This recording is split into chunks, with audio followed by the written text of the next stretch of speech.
Raider Nation, what's going on? You're watching the Raiders Report. We got some breaking news here to discuss. The Las Vegas Raiders have gone out and they have signed cornerback Duke Shelley. Huge shout out to everyone tuning in right now. It has been a marathon here on the Raiders Report over the past 10 days since free agency has started, and I think all of y'all deserve a big old pat on the back. So what are you guys going to be getting here on today's show? I'm going to give you my reaction to this move. Is it a good move? We'll end up grading it and everything that you need to know, and ultimately why this deal did end up going down. So a lot of people are going to look at the size of Shelley. 5'9", 176 pounds from Kansas State. 31 tackles, 1 interception, 8 pass breakups. Cheers to the 500 people tuned in. We will be reacting to this news. What I want to know right now down in the comments is, give it your grade. How did you grade this? Now, we don't have the contract details out quite yet, but once we do get the contract details, we'll be able to let you know everything in terms of Shelley. So give me an A, B, C, D, or do you think it's an F? We'll get some shout-outs here on today's program. And then, as always, man, we can get wild, as y'all already know, right? Christopher Leonard says F. We Out Here Entertainment, B. Locke's going to go with the D. Silver and Black Supremacy is an A. He's a dog, bro. I love it, from Mr. OG. Jeremy Wiley, B-. Casey the Sledge Storyteller, B. Daniel Jimenez, C. We Out Here Entertainment's going to go with a B. Right now, I would say the grades are somewhere between C and B, so let's just say B-, C+. For the audience, if you haven't already voted at the live poll up top, 44% of those votes are B, 27% C, and then 23% of those are A. In about 10 minutes or so, I'll let you know what I think the grade is overall. If you're looking for a little bit more background story on him, he signed with the Las Vegas Raiders today, and realistically, kind of came out of nowhere. I've been saying over the last 2 days that realistically, I was told that the Raiders were going to sign 3 players, and that was on, Tuesday.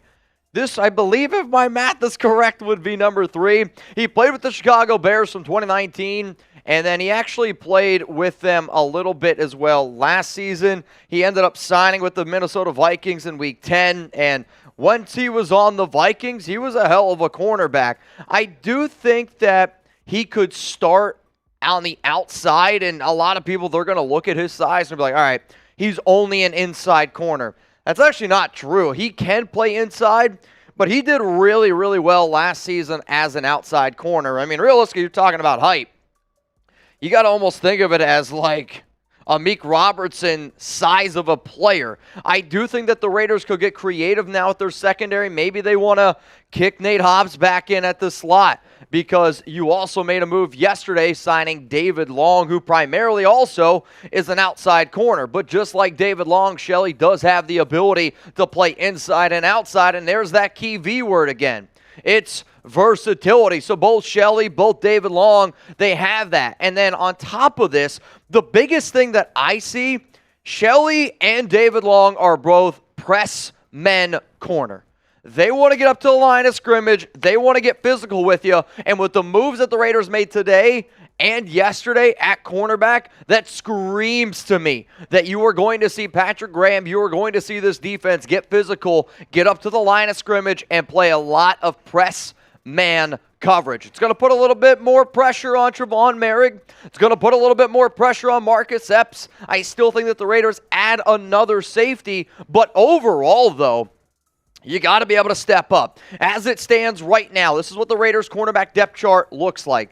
I would say, again, you can move players around. That's the best part about this. David Long, he can play inside. Duke Shelley, he can play inside. Nate Hobbs, he could play outside, inside. Amik Robertson, same thing. Brandon Faison, primarily an outside corner. I know the Raiders are big fans of Tyler Hall. He's going to continue to stay on the inside. Out of all the moves that the Raiders have made this free agency, honestly, man, this is probably one of my favorite ones. So give me a yes, give me a no. Do you like what the Raiders have done in free agency so far? Shout out to the 1,000 people tuned in to the Raiders Report. Friendly reminder, if you send in a super chat, we will get those questions, comments up here. And then before this breaking news happened, my team and I, we were actually building some shows that we could put out on later dates. So you're going to get some other shows, maybe like mock draft. One player that I want the Raiders to sign or think that they could sign. So this isn't just going to be, let's talk about Duke Shelley, and then let's just get super, super trashed. The trash part can always happen, but I did want to be able to provide a little bit more context today and what is it? What's the word I'm looking for? Context? No. I'm trying to make more videos, is I guess the way that I'm just going to say this. So mock drafts, a player that the Raiders also should sign, all that kind of stuff. We got Rick Meldez, Trave saying yes. Dre Scandrick, no. We Out Here Entertainment, mid. Oregon Raider, likes it so far. I mean, Raider Shep, yes. LC, no. Right now, you're seeing a lot of discrepancy amongst Raider Nation. So, Chugs, let's go to the 2 super chats, and then I want to get into the Duke Shelley cut. If somebody could out there highlight cut it, push that bad boy out there. Yo-Yo, content. That's the word I was looking for. Shout out to Yo-Yo. We Out Here Entertainment. Good morning / afternoon, Raider Nation. Let's go. I almost felt bad because Jeremy, all morning today, he was prepping to help out our other live show, which he was going to do a live show with the Miami Dolphins. Unfortunately, though, the deal went down. I looked at him, and I looked at our Dolphins guy, and I'm like, well, buckle up, because it's going to be another hell of a marathon here on the Raiders Report. Now, it is always up to y'all if you want to turn this into a marathon or not. But no matter what, I want to be able to have a good time today. I want to be able to talk about this move. And then if you want to go from, hey, the more conversations that we have that can go into more conversations after a mock draft, after another segment, all of those things are absolutely possible. But We Out Entertainment, shout out to you, brother. Let's go to the next super chat. Rolling in here from Papaya Man. Love the move. He was the top-rated pass coverage cornerback the last 8 games of the year. We do have some really eye-popping stats, and I'll admit, if you don't like this move from the Raiders, go turn on the tape at Duke Shelley. Go look at the numbers. I'm not sure, unfortunately. I know that this is a pretty good move. I don't want to give everything away with my cut coming up here in about 5 minutes or so. But I do think after I talk about Shelley and his fit with the Raiders, I actually think a lot of people amongst Raider Nation are going to be really excited. Hell, our Vikings host, he was in shambles. When I said the news, I thought like the guy was wearing all the Xavier stuff. Seeps on Friday, this last Friday, he's a Viking guy. Once that news went down, I mean, you would have thought that somebody stole his puppy or something. I mean, it was really, and I mean really devastating. Robert Davila, he's going to get smoked. He was really good last year. Robert says he's too short. Again, I know that there's people ripping on his height. He did a hell of a job last season as a full-time cornerback. Realistically, when you look at the numbers, he was top 5 corner last year. Prayers for all and F cancer. Yes, this was going to be something that I also wanted to bring up here on today's show. If you guys could, always, throw the 87s in the comments, because we always say, once a Raider, always a Raider. But the most important thing that I want y'all to do today, and even if Foster Moreau never sees your message, I've had a lot of family members, and I'm sure a lot of y'all have had a lot of family members as well that have battled cancer in some sort or battled an illness. And a lot of times when you know that you got support, that's that extra thing that you need to be able to push through. He's a strong human being. He's a mentally tough dude. And, I mean, I had no words when I saw it. My heart literally sank into my chest. And I'm happy that the New Orleans Saints staff found it. Even Foster in his tweet, I mean, he was even like, it's kind of a blessing, because if he doesn't get that physical with New Orleans, I don't know when they ever discover it, right? So my prayers go out to Foster, man, to his family. If there's one thing that y'all could do for me today, Twitter, IG, reach out to Foster Moreau. Say, hey, man, we got your back, Raider Nation's family, but keep pushing through. You can make up the own words around it, but if there's one thing that you could do for me today and do for yourself and do for Raider Nation, it's that. Let Foster know that he's got a whole group of people behind him, because I think we can all agree, F cancer. Mario, cheers, bro. Let's go to Alan Cruz, hyped about this move, but a huge shout out to Foster Moreau. Go kick cancer's ass. Raider Nation is always with you. You're right. Raider Nation does have his back, and I hope that there's a day where even if he never reps a Raiders jersey again, I hope he's back out there on the NFL field. And yes, he's a free agent. Yeah, I actually think he was going to end up signing with New Orleans. But for a man that young to have all these things going right for him, I hope he battles through it. It's going to make him stronger. I really, truly believe that. And then in the future, he's going to be back on the NFL field. I think that's what we can all hope. Let's go to Cast Joey. Like in the offseason so far, no matter how you feel, Waller hardly played, got paid, and went MIA. Carr couldn't perform in the system. We got better on offense. We're not making splashes on D, but quality pickups. And then Hartford, Foss, Moreau. I do think now with some of the moves that the Raiders have made on the offensive side of the football, I like Austin Hooper. He's going to be a reliable tight end. I do think Jimmy Garoppolo, compared to the money you would have paid Derek Carr, interesting. The offensive line, to me, I have a lot of confidence in the offensive line this season. The wide receivers are better. There was a report that actually just came out 10 minutes ago that the Raiders, now this is according to Pac-Man Jones, right? And tell them I appreciate him. If you don't know that joke, that's my favorite comedian. But he said that DeAndre Hopkins, or the Raiders have interest in DeAndre. I will admit, if you make that deal, which apparently it sounds like it's really only going to cost 4th, 5th, or a 6th round pick, something like what the deal was for Brandon Cooks. If you pulled off that deal, you probably also would end up trading away Hunter Renfrow. But I think the offense is actually starting to get better. If not, it might be better. And now with the extra move today with Duke Shelley, I actually think that this defense is going to be a lot better than what people are going to give it credit for if they address still a lot of their needs on the defensive side of the football in the 2023 NFL Draft. All right, y'all, we got 1,200 people tuned in right now. If you haven't already, hit that like button right now. If you're ready to get into the latest, around Duke Shelley signing with the Las Vegas Raiders, I'm going to break it all down for you. My team, we threw together a lot of graphics. You're going to have some stats. I'm going to tell you how he's going to fit on this team, and then I'm going to give you my grade. If you like the video, go ahead and throw a corn in there for me. Okay. If you like the video, throw a corn in the comments. Hey, man, let's get some corn on the cobs going. If you liked it, go ahead. I'm ready. Also, a year ago today, Tyreek Hill traded to the Miami Dolphins. Could we get another big-time trade going down? People are talking. People are talking. John, I see your super chat that just came in, and he said, out here shoveling snow again. Like the signing, prayers to Foster. Kick cancer's ass. We'll accept the prayer emojis. We'll accept the corn cobs all day today. Today's show, I almost want to say, is showing love to Foster, but we're also going to have a good time today. We're going to celebrate Duke Shelley. We actually have a guy here in the office who is good friends with Shelley's dad, and we're going to try to figure out a way to get him on the show. Not today, but maybe in the future. But shout out to everyone. What?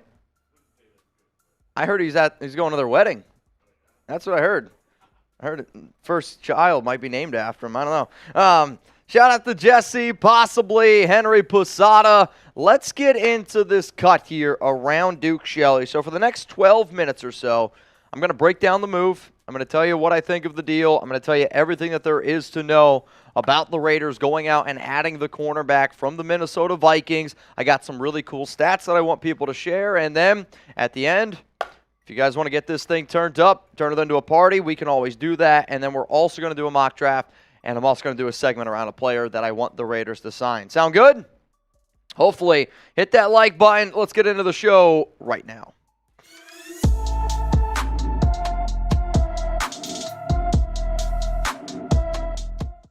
Raider Nation, what's going on? You're watching the Raiders Report. Got some breaking news here. The Las Vegas Raiders have gone out and they have signed cornerback Duke Shelley. And when this news came in here, and for those that don't know how Chat Sports works, we're all hanging out there in the studio. Our Minnesota Vikings host looks at me, and he just melts in his chair. Why? Because he really wanted Minnesota to bring back Shelley. Why? Because this guy is a mother effing dog. I'm excited that the Raiders brought him in. I know that he played with Chicago from 2019 to 2022, and then he ended up joining the Minnesota Vikings in Week 10 last season. I do think that he could start as an outside corner. He could also has that ability to play on the inside. And when a lot of people are going to look at his height, they're going to say, okay, he's a slot corner. He dominated last season in the NFL as an outside corner, so I wouldn't realistically take it out of the realm of possibility. One of the biggest reasons why I do think that he was brought in is because the way that this Raiders regime kind of operates is they want to know that you can fit in their system, but on top of that, there's also got to be that connection, right? And for Shelley, he has that connection with Champ Kelly, who is now with the Las Vegas Raiders, previously was with, you guessed it, the Chicago Bears. So there's that comp, and there's the reason ultimately why I do think he was added. I don't really believe it's going to be that expensive of a deal, but it's a really good fit here for this Raiders team, and it's a really good fit with Patrick Graham's defense. Now, if you don't already know, this is why you subscribe. I mean, shit, man, we've been live for over 50 hours over the last 2 weeks. It's going to be even more than that adding it in today. My job, show you have that commitment to excellence, but it's also when the Raiders make a move, I'm going to break it down. And if you want to party with the nation, subscribe, turn on those notifications. So like I said, he is a little bit of a smaller corner. We do rip on Amik Robertson quite a bit, jokingly, but Amik's also a dog, for being 5'9", for being 176 pounds. Went to college at Kansas State. Last season, 31 tackles, 1 interception, 8 pass breakups. But Mitch, why are you so excited about this move? What makes you believe that this is going to be a starting caliber player on this team? I believe that he can be a starter because of how freaking good he was last season over those final 8 games with the Minnesota Vikings. I mean, look at some of these numbers here. He was targeted 41 times. He was giving up only 20 catches. So if you're doing the math there, that's 50% of the time that he was targeted. They didn't even catch the ball. 249 yards allowed. He had an interception. Also had some good PBU numbers there. I get it. He is a small player. But the reason why this is a good move for the Silver and Black is simple to me. It's simple because he's going to be a really good press man corner. When you look at some of the moves that the Raiders have made, I really think that what they're going to do this offseason is they're going to try to run press man. They're going to get up in your face. They're going to be physical. They're going to try to jam you off the line. And if they can mess up your route combination, that ultimately is going to be a very good thing for them. I mean, look at these PFF grades here. You got an 81.5 overall grade. Yeah, the run defense grade, not great. Tackling grade, not great. But guess what? I don't give a shit. He was a elite coverage cornerback last season at 84.9. That's one of the highest grades that PFF gave out to a corner. So you can rip on his size all you want.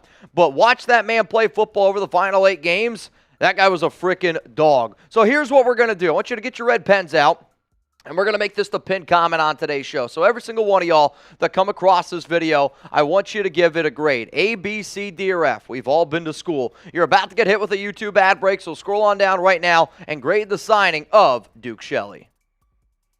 I'm going to give this an A grade. I like Shelley a lot, and I was excited when the Raiders made the move, but also to see the meltdown. Like, you want to see the meltdown of Minnesota Vikings Twitter, Instagram. I told you about our guy Patrick Seeps, who was the dude producing the show on Friday. It was meltdown city. Why? Because that's how good he was. I still want to see what the contract details are. I do not think it's going to be a lot of money for the simple fact of the Raiders haven't paid a lot of people.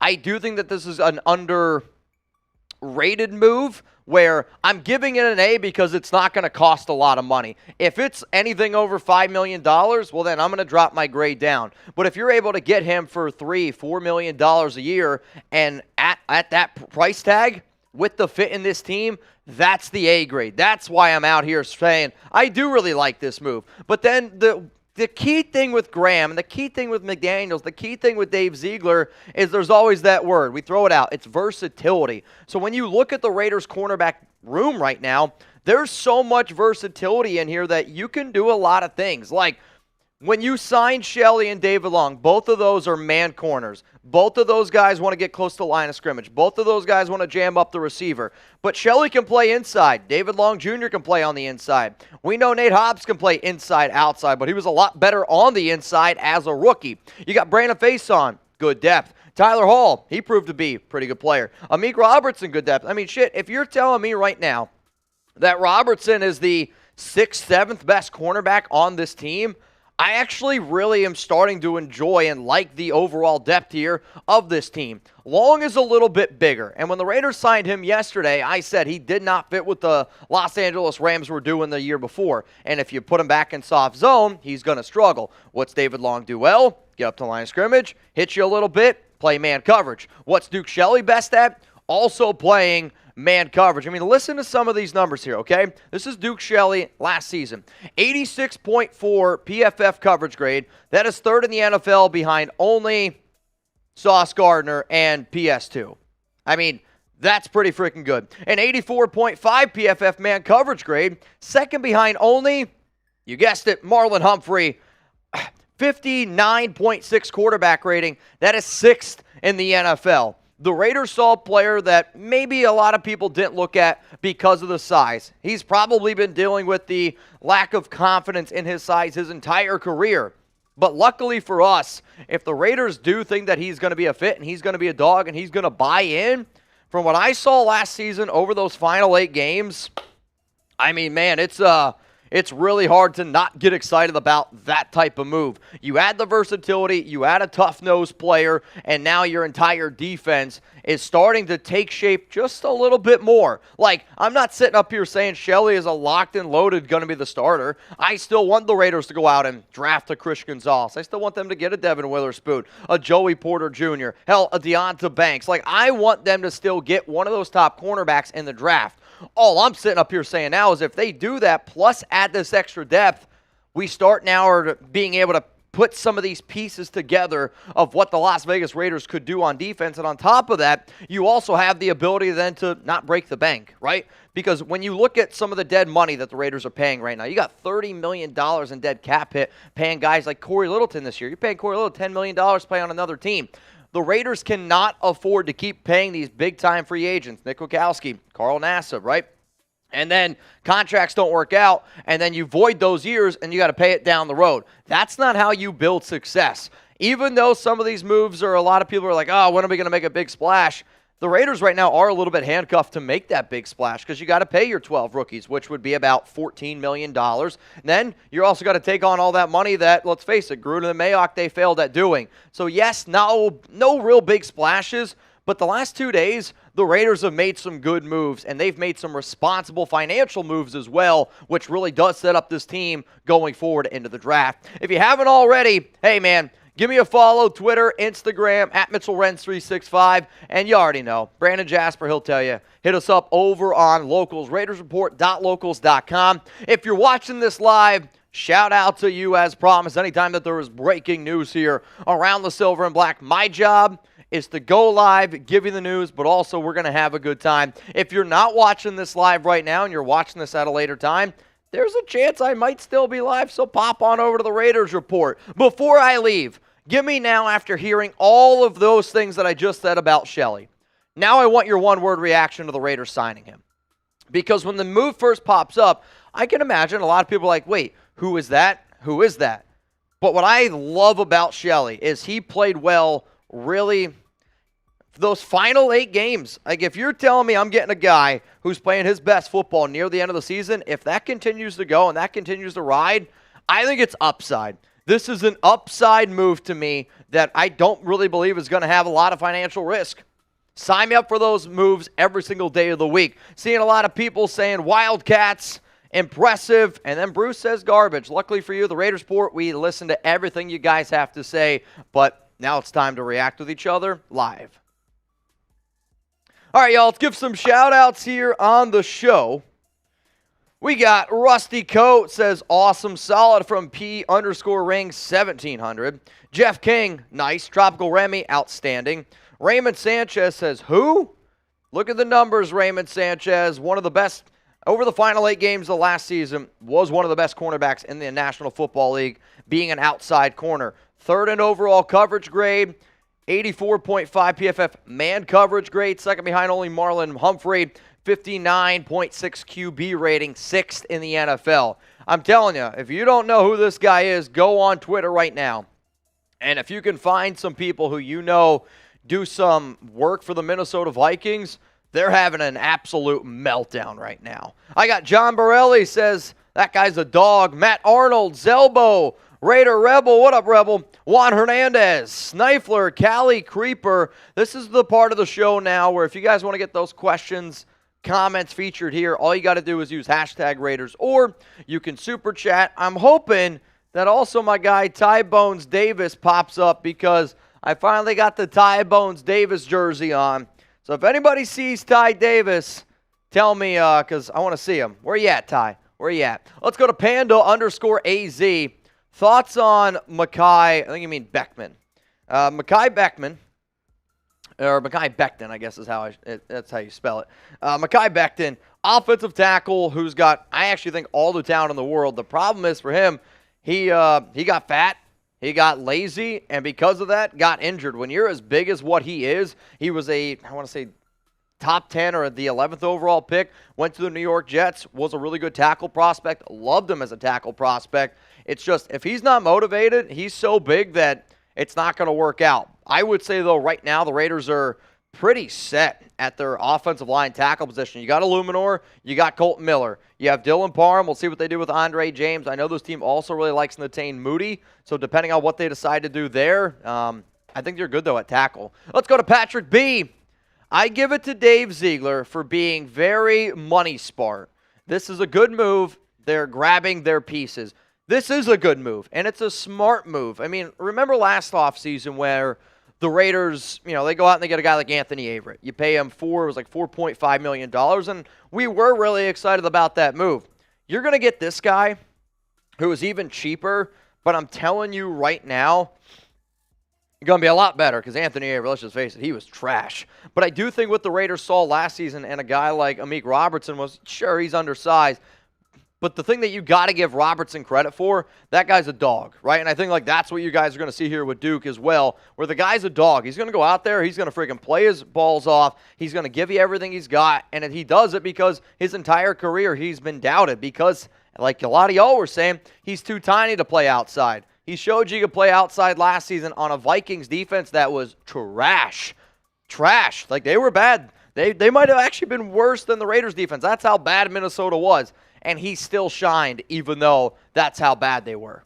I like this move here with Duke Shelley. Let's go to Casey the Sledge. Hey, Mitch, any feel for how we address linebacker? Unfortunately, I don't have a lot of answers behind that. I was kind of hoping that, they would add another guy. I mean, the only dude that they've added is Robert Spillane to a 2-year, $9 million contract, which does kind of remind me, Chugs, we got to update that one depth chart. We got to put Spillane as the middle linebacker. I just had a mental break when we were trying to get this show ready, if you do plan on using the depth chart. But I think Spillane's going to be your Denzel Perriman replacement. Yes, Perriman's coming off a really good coverage here, and Spillane is shit, realistically, when it looks at coverage. Yes, but that's not realistically what he's the middle linebacker, so I guess it'd be Darian Butler. So when you have Spillane, I do still think that, though, that they try to add somebody else. We do actually have another deal that just went down. This one's around the New York Giants. Amani Oruwariye, I think I pronounced that right. 1-year deal with the New York Giants. It's a pretty interesting move that they just made. So, y'all, we got 1,300 people watching. If you haven't already, hit that like button. Also, with the linebacker position, draft. You got 12 picks. They're going to go draft heavy, man. There's going to be a lot of edge, not a lot of edge, cornerbacks, DTs, linebackers. I mean, they might still do it, but I don't know. Well, it's not him. Javier, so not signing Rock Ya-Sin. I will admit this move, like the move yesterday, didn't make me think that Rock was going to be impossible, but I do think now, I think there's a less likely chance that Rock Ya-Sin ends up coming to the Raiders. I mean, Raider fans loved Rock, and I think a lot of Raiders organization guys as well, they were fans of him. It's hard not to be a fan of him. However, though, it's the injuries. Like, the injuries with Rock Ya-Sin are really starting to add up. He played only 11 games. He has yet to play an entire season, and he's been in the league for 4 years. And he's continued to miss more games after more games after more games, and there are the lower body injuries, the knee injuries. When that stuff starts adding up, I don't care how great of a player you are, it's a taxing thing. I told y'all Rock, when he would be on the field, he'd be good. But unfortunately, though, with this move here, I would say that there is a less chance that the Raiders do ultimately bring in Rock Ya-Sin. All right, y'all, so what about this? Do you like what the Raiders have done in free agency so far? Give me a Y for yes. Give me an N for no. We got 1,300 people watching. If you haven't already, hit that like button. Please make sure you do so. If you guys want to turn this into a party, as always, you already know the deal. We absolutely can. What's going to be coming up here also on the Raiders Report is we have 2 more segments for all of y'all. So usually when we do live shows on Tuesday, we get 2 or 3 segments. We have a good time. And then on Friday as well, we do our happy hour show. Same thing. We plan a show out. We run through it. With breaking news, usually we cover the breaking news. And then, if I'm being real, we just party with Raider Nation. We've done that for, 7 days in a row. Well, looks like Doom wants to party. It looks like Doom wants to party. You guys ready? You want to get loose here? You guys want to get loose? Start spamming Doom? You guys want to start spamming Doom? Because this one's rolling in from Doom! Bang! Put him on the Boot Hall of Fame.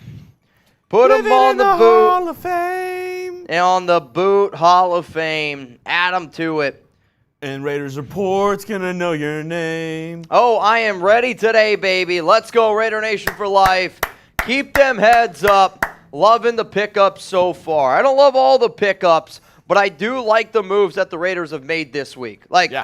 I really do. I'm a big believer in the moves that they've made this week. I think O.J. Howard was a smart move. He's going to be your blocking tight end. You're able to get Austin Hooper, who's a good pass catcher. And now today and yesterday, you had 2 cornerbacks that, to me, both are very good at playing man defense, and they're both very good at getting up in your face and getting physical. So that tells me that they have a plan, and they're looking for certain players that are going to fit exactly what they're looking for on defense. If you spam Doom right now in the chat, we're going to give you a shout-out here on the Raiders Report. Super Sloppy Joe. What, is that the name? Yeah, somebody was spamming Doom. Oh, mother effing Doom. I don't know if I've ever seen Super Sloppy Joe before on this show. That's hilarious. Oh, man, we got Javerly Rayford, David Palermo spamming Doom. Dominic. Albert still got those corn cobs going in. Here's some of the special deals that we're going to be doing here on today's show, just for everyone watching. If you send in your first-time Super Chat, we'll take a drink for that. So if it's first Super Chat you've ever received, and I mean have ever received, we'll take a drink for that. Can you slow toss? Do you want a happy dad or a truly? A happy. Happy? All right, here we go. Will I be able to complete it? Oh. Green 18. Green 18, so go.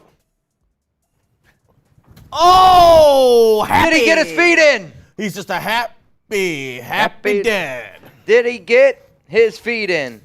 I'm just going to wait to open that for a sec, actually. Cheers to you. I didn't think about throwing it in carbonation, but... Oh, yeah, I also dropped one. It's this one. I know I dropped one when I was getting one out there. Shout out to that mother effing Doom, man. I'll take a shot for that. So my bosses today said, hey, guys, can't do every 100 for the beer bong because it just gets out of hand unless we get to 1,000. So if we get to 1,000, then we can do every hundo. We could go old school on them. What's old school? 1,000. We'll break out the boot every 1,000. I'm down to get down. We'll do every 250. I'll definitely do a beer bong. Doom's ready to get this party going. My question is, wild cherry. Are you? This one. Wild cherry's elite. So we got the new specialty Happy Dads out there, man. It's I low-key like it. So far, today's MVP goes out to that mother effing Doom. What up, David? Mitch, please tell the clowns in the chat that we are not going after D-Hop. Also, more Mitch, Chugs, and Docs, please. You're not the only person. You're not the only person who's told me that they want more Docs. And I think maybe during the off-season, what I am going to try to do is get more, Raiders content creators on here, do more things like, I don't know, just do more like mock drafts. Have a good time with people popping up on the show, interacting with more people, because there are a lot of other really cool Raiders content creators out there. But Graf's like my guy. Like Graf's like one of my good friends who I met before he did, content. Like I remember sitting down talking to Graf. He was like, "Do you think I could do like Raiders YouTube?" I'm like, "It's not up to me. If you think that you're committed enough to do it, then sure you could do it. But then also not going to go after D-Hop." I mean, I'll say this. I actually don't think it's impossible. And the reason why I'll say that is because if you're telling me right now, if DeAndre Hopkins, who, there's a report out there that it could be close to what it costs to get Brandon Cooks. So if it's a 5th and a 6th round pick, the Raiders have 3 5ths. They have 2 6ths. You move a 5th and a 6th. You're also then more than likely after you do that going to have to move on from Hunter Renfrow. Would you trade a 6th and Renfrow for him? In a heartbeat. Like, that's no disrespect to Renfrow. If you're telling me right now we got an offense that's got Devontae Adams, DeAndre Hopkins, Jacoby Myers, like, those are, Adams and Hopkins, you could still make the argument they might be the 2 best receivers in the National Football League. So I think it comes down to price. Like, the Raiders have proven to me before, if they feel like that they can get a good deal, they can do it. And in fact, I think almost every NFL team is stupid to not try to go out and get DeAndre Hopkins if all it's going to cost you is a 5th and a 6th round pick. Now, let me look and see how much it's going to cost in terms of his contract, because that's obviously a big part of this, right? So if the Raiders were to make the deal for Hopkins, you only have to pay his base because they would end up eating some money. So Hopkins' contract would be $19.5 million this year, and then it would be basically $15 million next season. Like, you might be able to restructure it a little bit. Should the Raiders trade for DeAndre Hopkins? Let me know. Give me a yes or no. It was on the Pat McAfee show today that the Raiders are one of the 5 teams interested in him. Like, it would be something. What do you think, man? Eric M says $31 million in cap. The Raiders wouldn't pay that money in cap, though. No cap. Yeah, no. So the way that it would work is the Raiders would pay his base salary. The Arizona Cardinals would have to eat some of his money. Jeff if they were to yes. make that deal. So it'd be Javier, 19. Yes. Michael, yes. Raider187 says yes. Who? Agent Age says do it. Sarah Otto, a lot of yeses in there. So you're basically giving up, let's say you'd give up a 5th, a 6th, and Hunter Renfrow to go out and get DeAndre Hopkins, which then you'd pay DeAndre Hopkins $19.5. You save about, $12 million with Hunter Renfrow, so technically it's a $7 million swap to get Hopkins. Yeah. I think it's a pretty good deal. I'm not going to lie to you. Let us know. Once again, we're live because the Raiders signed Duke Shelley, corner, who ended his season last year with the Minnesota Vikings. Yep. And I'm actually getting word, not only will I do a boot if we get to 1,000, okay. I just got a message from the bosses. They said if we get to 1,000, we can do a mailbag on today's show as well. Hey, I'm down, man.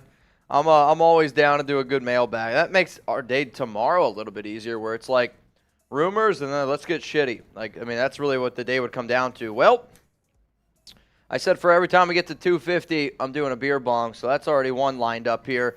Because this one's rolling in from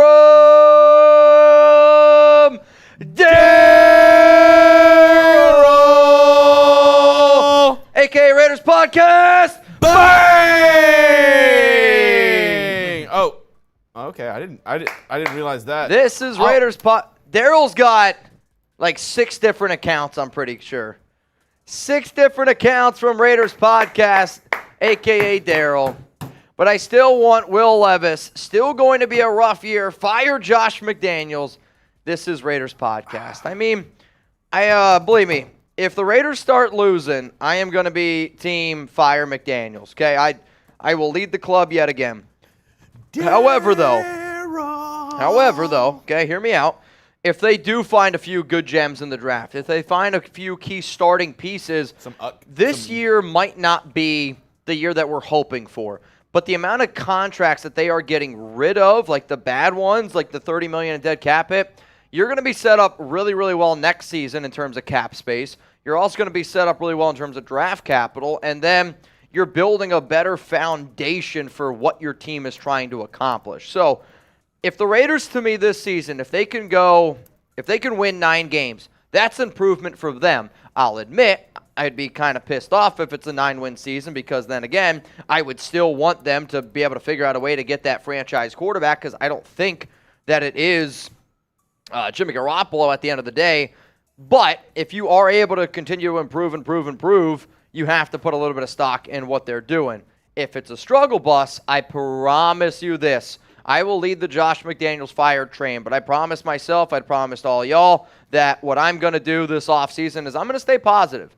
I am going to stay positive no matter what this entire offseason. I'm going to look at it glass half full because if I'm miserable for the next 6 months, y'all are going to be miserable for the next 6 months, and I don't want to listen to somebody who's miserable for the next 6 months. So Daryl, Doom, right now the 2 MVPs on today's show.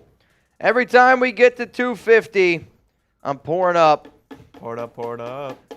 I'm pouring up here a little bit. Oh, wait, I also got to add podcast to the Boot Hall of Fame. How clumsy of me. If you want to get those questions, comments on the show, all you got to do is use hashtag Raiders, or you can send in the super chat.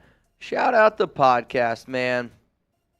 I'm not going to lie. I was like, all right, who's Daryl all of a sudden? Then I saw this is podcast. Okay, fair enough. I see a lot of slacks. Is there anything that I need to look at? No. Okay. The cut's out, by the way. All right, cool. Cool. Sorry, I see everything blowing up on my end. I just want to make sure all is good. All is good in the hood, man. All right. Gary Davidson says, eat the chip. He's going to later. Not today, but we got to find the chip. That's the biggest thing. Mr. Casual Spaz. Just pulled in. Nice. Can Nate Hobbs cook in the slot now with these signings? That's actually where we had him slotted on the depth chart as of right now. Obviously, this is tentative. Yeah. And all these guys can kind of move from position to position. A lot of versatility, but Nate Hobbs in the slot right now, Mitch. I mean, you could look at it like that. I mean, the best part about Shelley and David Long Jr., they both actually have experience playing in the slot. But, yeah, you look at Shelley and you're like, this guy's too tiny. He has to play in the slot. I mean, realistically, you're looking at a lot of NFL teams right now. What they'll do is they'll put that big receiver. I mean, look at how many times Devontae Adams went in the slot last season. I mean, you're starting to see teams utilize that big outside receiver. They put him in the slot because a lot of those teams' defenses, they have that tiny cornerback in the slot. So what I see personally is versatility, and any of these guys can play inside. They can play outside. These right now, though, in my personal opinion, are your top 3 cornerbacks entering the 2023 season. I still hope that they add a Christian Gonzalez. I still want them to add another top cornerback in this year's class. But at the end of the day, I actually feel a lot better about that secondary because I feel like that they're going forward with a plan of this is going to be a team that plays man coverage a lot. With those 2 cornerbacks that they sign, man coverage a lot. And then you got Brandon Faison, same exact thing. Nico, 19 kilo. Bro, D-Hop, DeAndre Hopkins, and Jacoby in the slot would be disgusting. It would be. That's better than what the Raiders' offense was last year. I'll say this right now. Devontae Adams, DeAndre Hopkins, Jacoby Myers, Jimmy Garoppolo, that's a better foursome than Derek Carr, Darren Waller, Hunter Renfrow, and Devontae Adams. And I don't really think that you guys going to disagree with that? I mean, Chugs, when you look at these numbers here, 9 games, he did get suspended, but he was also on a team that had no quarterback talent whatsoever. He is a red zone monster. He has lost a step, no doubt about it. And maybe he loses even more step if he doesn't take the PEDs, right? But I do know this. If Hopkins is in the red zone, you're going to go single coverage with Hopkins? Because I'm sorry, you got to be able to respect Jacoby Myers.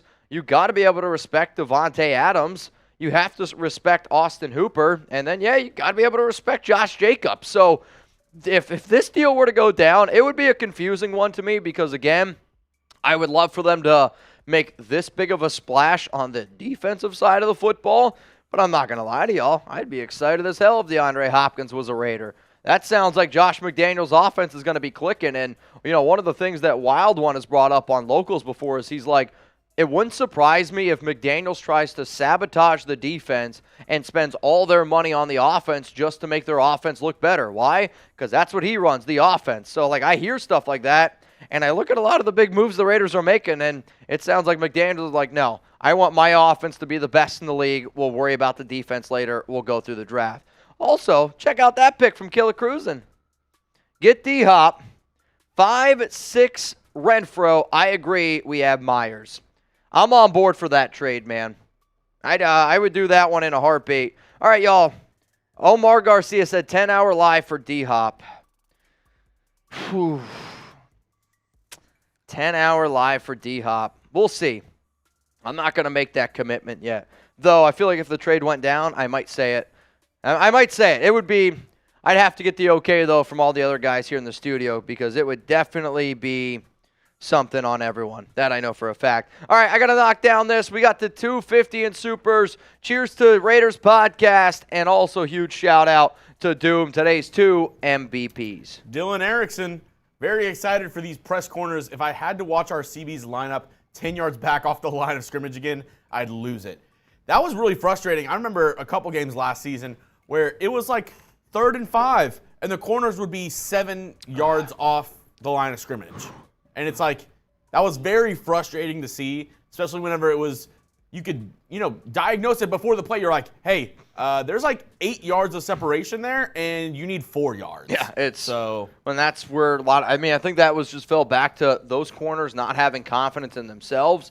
Those corners, not really having confidence in the scheme. There's a lot of unknowns. The Raiders did lose a lot of players because of injuries. Part of it might be the coaches not having confidence in the players to run. Sure, press. But at the same time, like if it's 3rd and 4 and you're 8 yards back, come on. Don't get me wrong. I mean, that Rams game still gives me nightmares because it's press man. You can't give up the deep you're ball. You're playing soft. They're at the 20, and then you're like, you know what? Let's go ahead and play press. Ooh, this is kind of an interesting move if it ends up going down. Adrian Amos is visiting the Ravens today. Wow.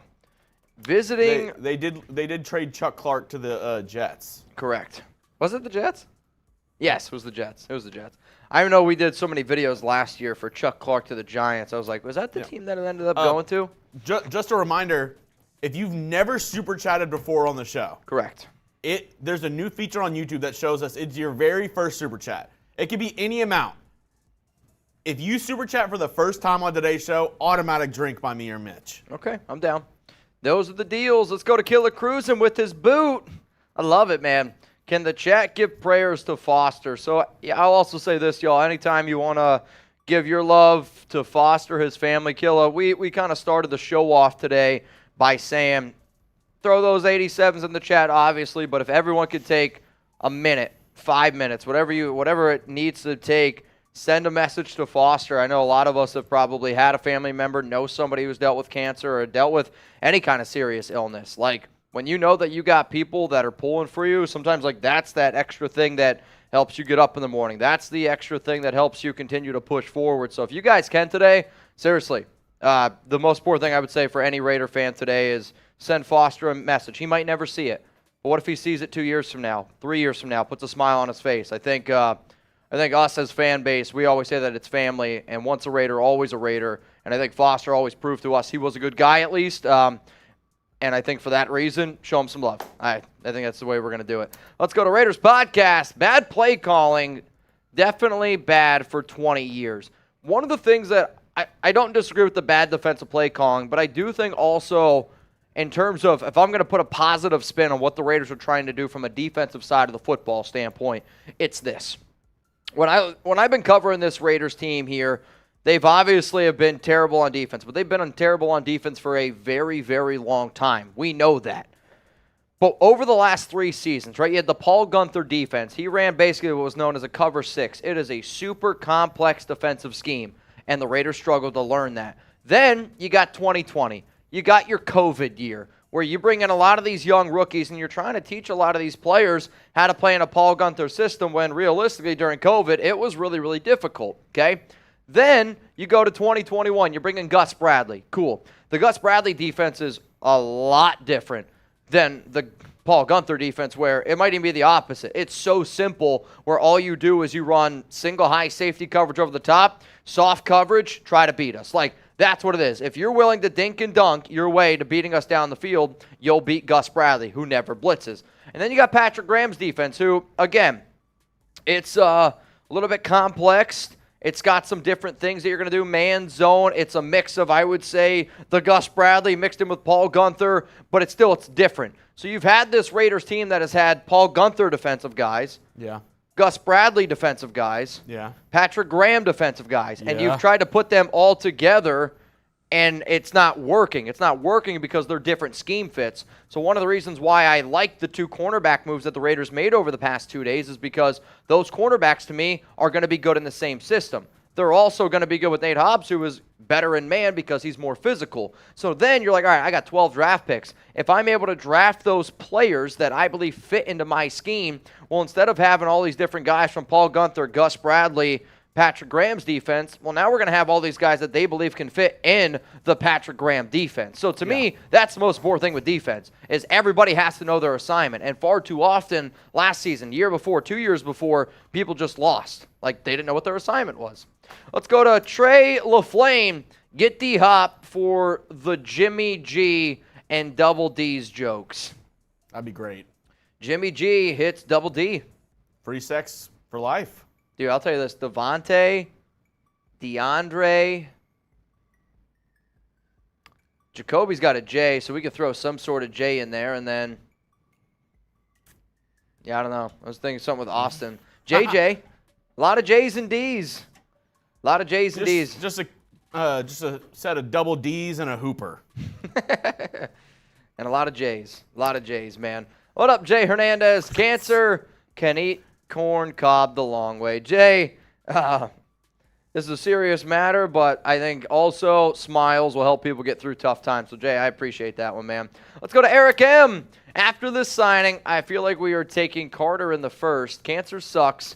Raider Nation for life. I still don't know if the Raiders are totally out on taking a corner. Like, I would look at it as almost you have 2 undersized corners, right? Like, you have 2 smaller cornerbacks where Chris Gonzalez at 6'1" is still that prototypical size guy that you would love to be able to bring in. If the Raiders do have plans this season to run defense where linebacker very thin, but they want to run a lot of nickel coverage, so you got 5 cornerbacks out there or 5 defensive backs, and you want to maybe take Marcus Epps off the field or keep him on there, you could run schemes where there are 4, 5 cornerbacks out there on the field, and it actually wouldn't surprise me if that's the way the Raiders try to run their defense, because Graham used to do it a lot. Heck, he tried to do it even a little bit last season. They just had to get away from it because of how thin they were as a defense. Like, there was a while where the Raiders were running defense with 2 linebackers. Like, I don't think that it's – I also don't know if they're going to take Carter. Like, I know there's a lot of Raider fans that are on board with it. I don't know how I feel about taking Carter, though, at number 7. He scares the hell out of me right now. What up, Dylan? If season started today, where would you rank the Raiders in the AFC? Oh, boy. All right, let me pull up all the teams here in the AFC. That way I can do it fairly.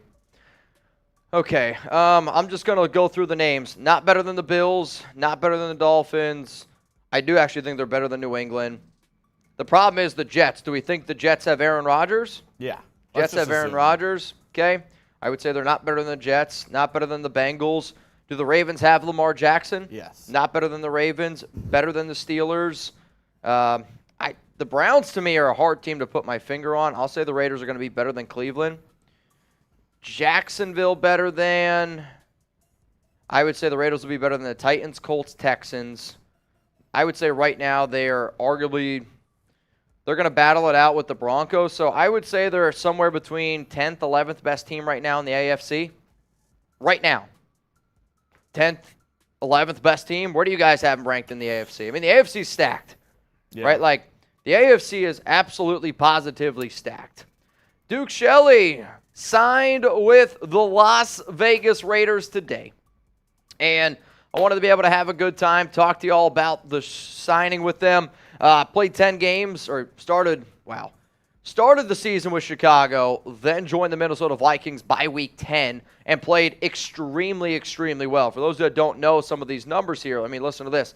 86.4 PFF coverage grade, 3rd best in the NFL. 84.5 PFF man coverage grade, 2nd best in the NFL. 59.6 quarterback rating, 6th best in the National Football League. An undersized corner, but he's really, really good at man coverage. I like this move a lot. I think it makes a lot of sense for the Raiders, and it helps me know which route that they are trending in terms of going forward. Killer Cruisin'. The 2 games I went to was Cardinals and Rams. What Sad. a shame. Yikes. I mean, they were close games. At least you didn't go to the Saints game. Dude. That, hang on. I'm going to tweet at Duke Shelley. I'm going to see if he wants to come on the Raiders Report. Welcome to Raider Nation. DM me if you want to join the Raiders. Michael Yukon, Foster, prayer hands. Appreciate that. We've been giving him some love today so far. We're live right now. All right. Guys, I'm going to ask for a little bit of a favor here. I'm going to tweet at Duke Shelley because he just basically was like, super excited to be a Raider. And because of that, I am going to tweet at him and say, hey, man, you want to join the Raiders Report? The only thing I'm going to ask you guys to do here is show him some love and show him that he should join the Raiders Report. So let me get this tweet pulled up real quick. I'm going to throw it down in the comments, and then if you guys could tweet at him or if you guys could hit that retweet button, that would be greatly, greatly appreciated. So here's the link in the live chat right now. I'm going to try to get Duke Shelley on here. I mean, I tweeted at Jermaine Illuminor. Jermaine Illuminor is going to be popping up here on this show in April after his honeymoon. So, if what do you think? Can we get Duke Shelley on the Raiders Report? Let's show him how Raider Nation gets down. I'll tell you this right now. If Duke Shelley pops his head into this live show, we're going to throw all the deals out the window, and I plan on stumbling home. I'll tell you that right now. Stay hydrated, boys, from Alt Gray. First super chat. Oh, we got a new graphic, too. Stay hydrated from Alt Gray. Hang on, I got to open up a new one. I'll save the happy dads for you. I'll tell you what, these are frozen. And Alt Gray. You're actually going to love this one. Alt Gray. Martin said done. All right, what is it? Homemade by Veronica. Well, first off, that's a big one. That's a 50. I almost feel like we should get the wheel. I think once you read this, you're going to understand why. Hi, Mitch. It's my hubby's bead day today. Oh, man, that's so cool. Jaime Alvarado Sr., he's a big fan. Happy birthday, my love. Surprise. I know you're watching the show like always. Ah, dude. Everyone right now.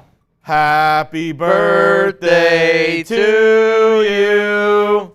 Happy birthday to you.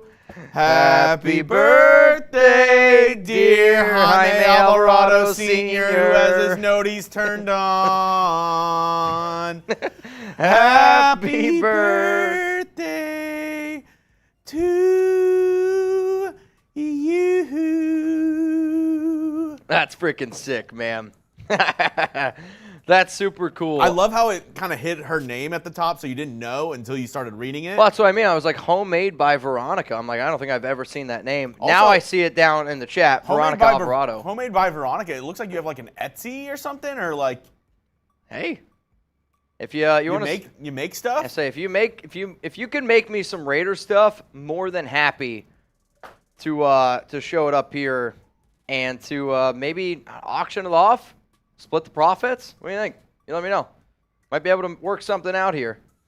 Jeremy Wiley, Duke, Raider Nation for life. I would love to see that. Guys, give Jaime a freaking happy birthday wish. He's a real one. Chili Man says, Mr. President. Rich Palacios, what's up, man? Marlon, Jose Garcia, Reserve Diligence. John Borelli. Camera 1, camera 2. Keystone Raider, camera 2, 1982, Josh Clay.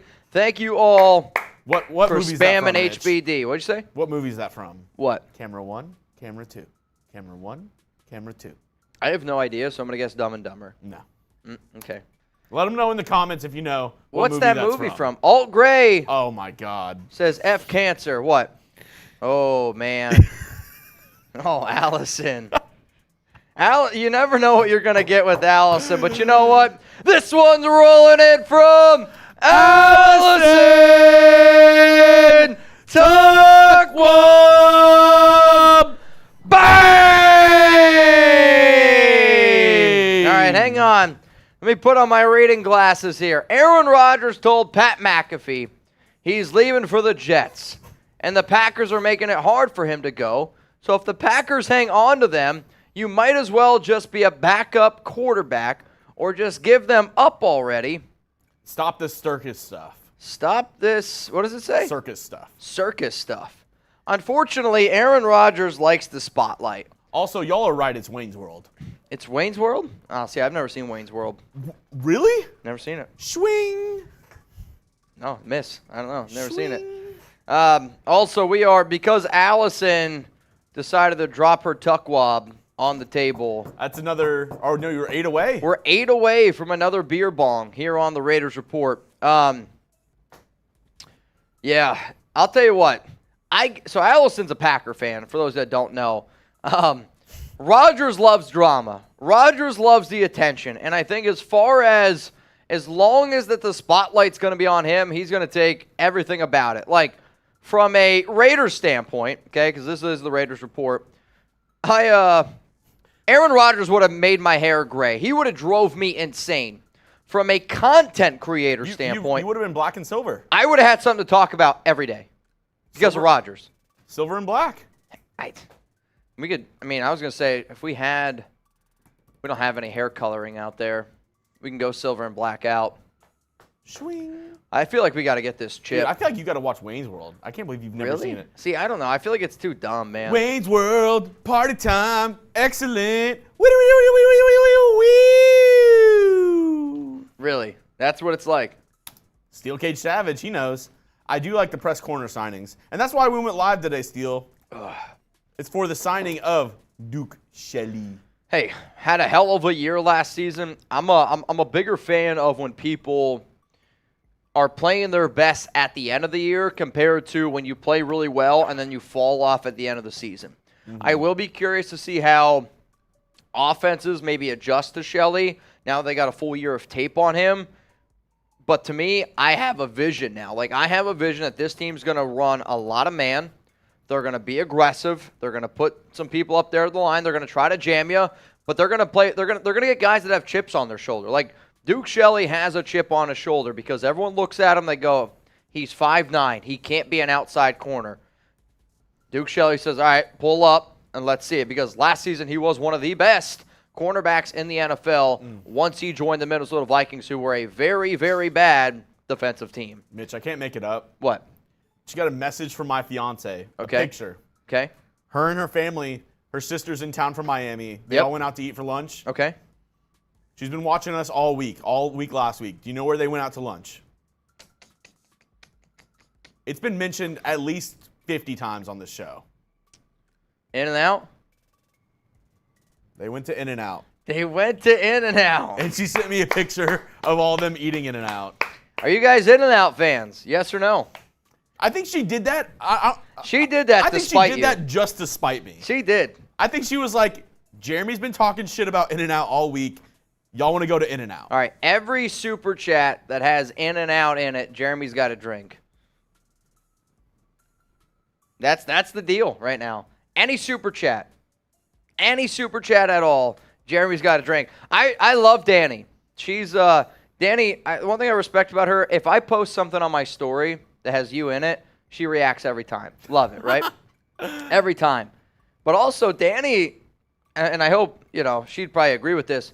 Danny's like the woman version of Chugs. She's probably the funniest woman I've ever met, like in person. She'll make you laugh, man. Like the pictures that I saw with y'all two when you guys went on vacation in Mexico. Oh yeah. They were elite pictures. I mean, they were drop down hilarious. I did some, and the fact that she went to In-N-Out, now she's up there even higher. I did some water yoga. Water yoga in Mexico. Yeah, the little surfboard. Get on top of it. Do some water yoga. Well, when I go to Mexico, maybe I can figure out how to do some water yoga myself. But maybe. I don't know. I'm more of a boogie boarder. I also don't like the ocean. So I mean, if the water's clear, it's fine. But growing up in Northeast Pennsylvania, you're going to like the Jersey Shore, you're going to Ocean City, Maryland. I'll be honest, it's not clear. It's not very clear there. I kind of hate that you made this. It's rule. mud. Unfortunately, you did it. You called out In-N-Out yesterday, which offended a lot of people. I had a few people message me. Really? About it. They're like, yo, you guys got to do an In-N-Out challenge. Dude, and the thing is, I actually like In-N-Out's burgers. Okay. Their burgers are solid. It's good meat. Okay. Cannot complain anything about their burger. All right. It's everything else. It's everything else. What do you mean oh, dude, I love this. I love the fact that this is happening right now. Love it. Niner fans like corn the long way, In-N-Out. Thank you, Santos. All right. Well, cool. Wow. Patrick B. So it just has to say In-N-Out and Chugs drinks. Is it per In-N-Out in the super or just one In-N-Out per the super with In-N-Out in it? As long as it just says In-N-Out. Yeah. We're gonna also. I got to take a drink. Also, it's coming in from somebody who covers the Minnesota Vikings. That apparently the Duke Shelley deal. Wow, listen to this. Duke Shelley deal, 1 year, $1.3 million. Wow. I mean, this is a great Patrick B. deal. Sell all. In In-N-Out is overrated. Drink up. Why would you say it's overrated? You're agreeing with me, and you're like, drink up. Yeah. Wait, come here, real quick, guys. So this is our Vikings host, which you guys know. He was in shambles during the Xavier game. Yeah. He's gonna be upset whenever Texas wins tomorrow. Here you go. He's gonna tell you guys a little bit about Duke Shelley.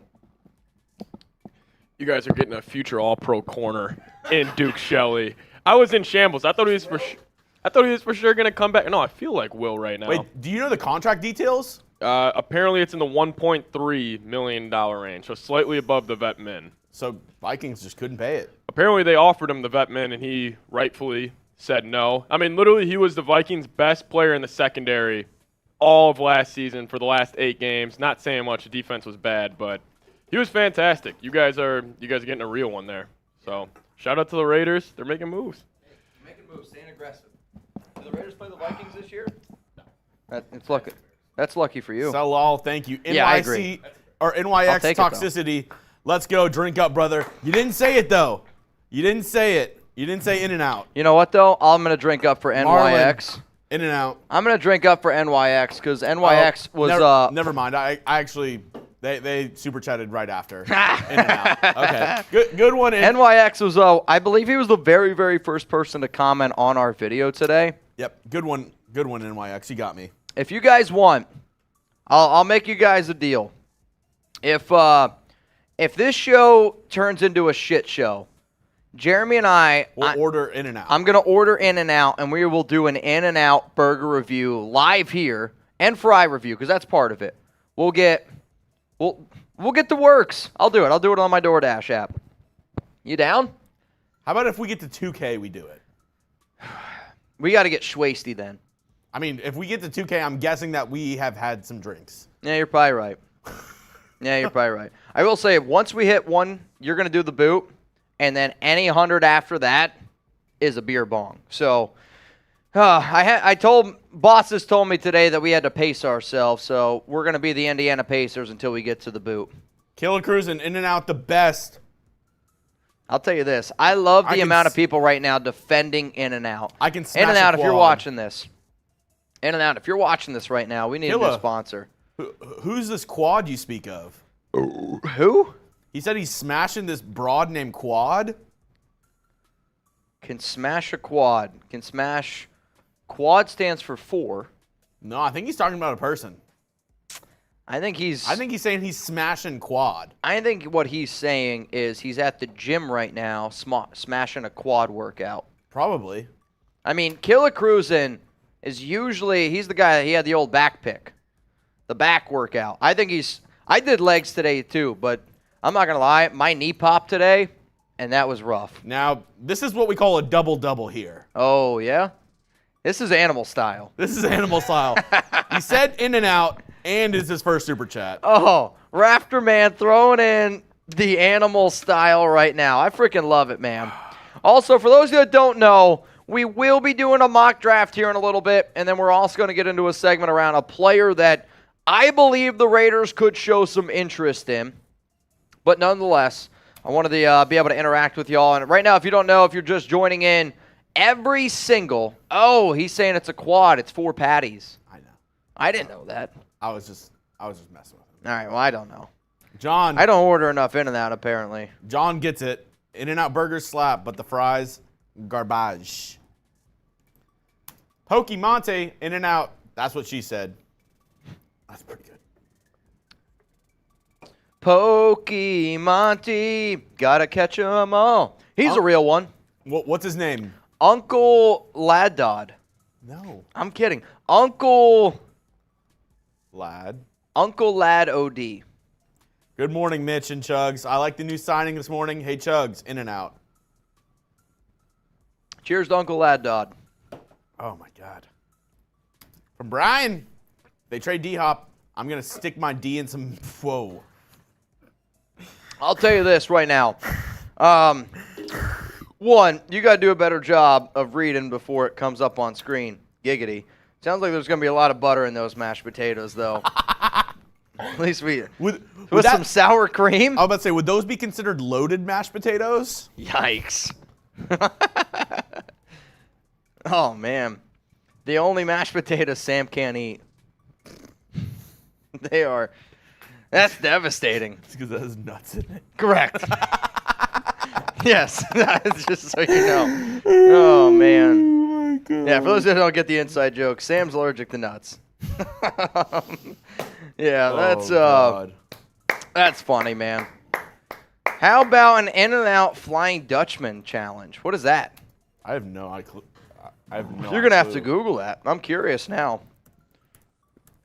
What does that mean? Let's see. Buddy Bear, what did I just turn into? Buddy Bear, honestly, man, I don't know. Buddy Bear's a real one out there. The Flying Dutchman is 2 beef patties sandwiched around 2 slices of cheese. That's it. So it's literally just like 2 burgers instead of the buns. Oh, okay. Interesting. I don't know how I feel about that. I don't know. See, I like to me, one of the biggest things of having a good burger is the bread to meat to like everything else ratio. Like it's got to be a good ratio overall. Scott says I'm hungry. Scott, yep. I'm starving. Jeremy and I haven't eaten lunch today, which you probably can imagine, or you probably can see right now. It should be here. It should be here very soon. If not, it might already be out there. So we're going to get into a mock draft here. Sounds good. Before we do, let us know what position is the biggest need for the Raiders right What do you guys think? now. Biggest need right now. I know my answer, and it has not changed. Oh, Christian. Are you related to Daniel? Freaking. The first ever from Christian. Cheers to you, Christian. Also, Levy Gutierrez is in love with Chugs. I'm into it. Oh, wait a minute. This is elite. Hang on, I got to go tweet something. Give me a sec here. All right. Killer Cruising, everything fire. In-N-Out. I did back. Yes. All right. Hang on. Jimmy. Careful with that music over there. Seriously.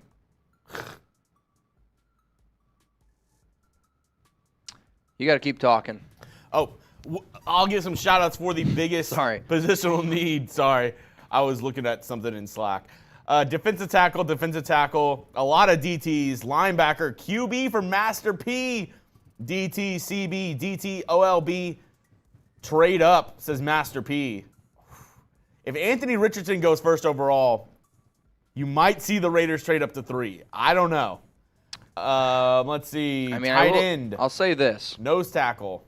I will say this. The Raiders met with Bryce Young today, and they met with C.J. Stroud yesterday. Like, to me, those have been those, like I've said, the only quarterbacks that the Raiders are going to trade up for are those 2 guys. Yeah. And if one of those falls, I think this whole thing could change really quick. Like, I think the plan would be, what do you got? Why? You don't like it? Jimmy Garoppolo said, what did I miss? it was a fumble. It was a fumble. Tuck roll was a fumble. Traitor. He's a traitor.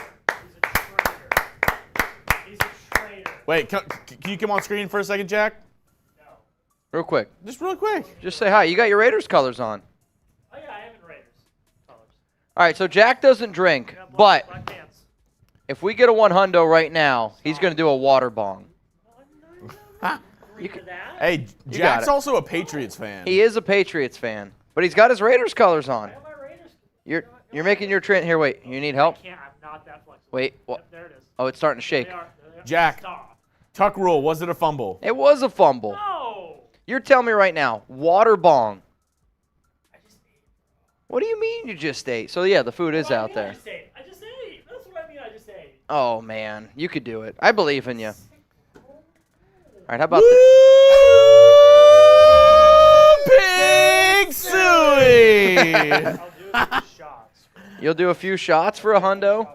Says no to the water beer bong, but says yes to shots. This is my guy. It's the volume of liquid. Raider It's the volume of liquid. Muerte. Hey, that's Trace. I'll do a beer bong. All right, next 100. Our Arkansas guy is going to do a beer bong, which I'm Team Arkansas because they took down Kansas and FKC. Yeah! FKC. Nothing but FKCs in the chat. I will. Don't worry. I got you. It was a fumble. Oh, Vanilla Gorilla. First ever. Which this one you're going to appreciate.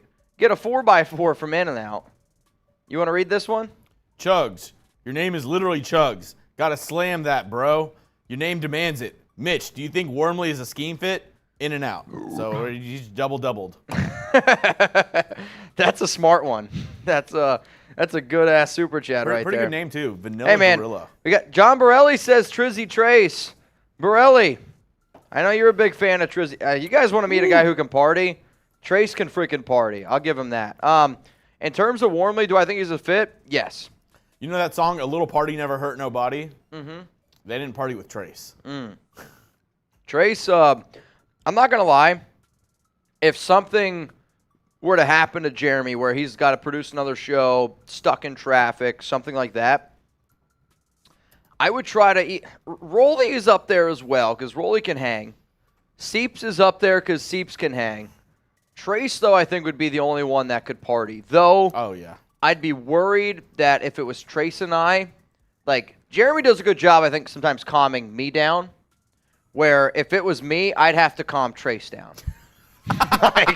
like that would be like if you think these shows are crazy with Jugs and I think we're the perfect balance because We can still get some stuff done. yeah. Where if it's Trace and I, Nothing's getting done. We're live for 5 hours and we haven't done a cuts single going out.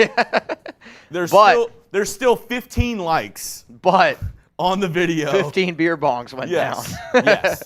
Trace is going to be back there pushing buttons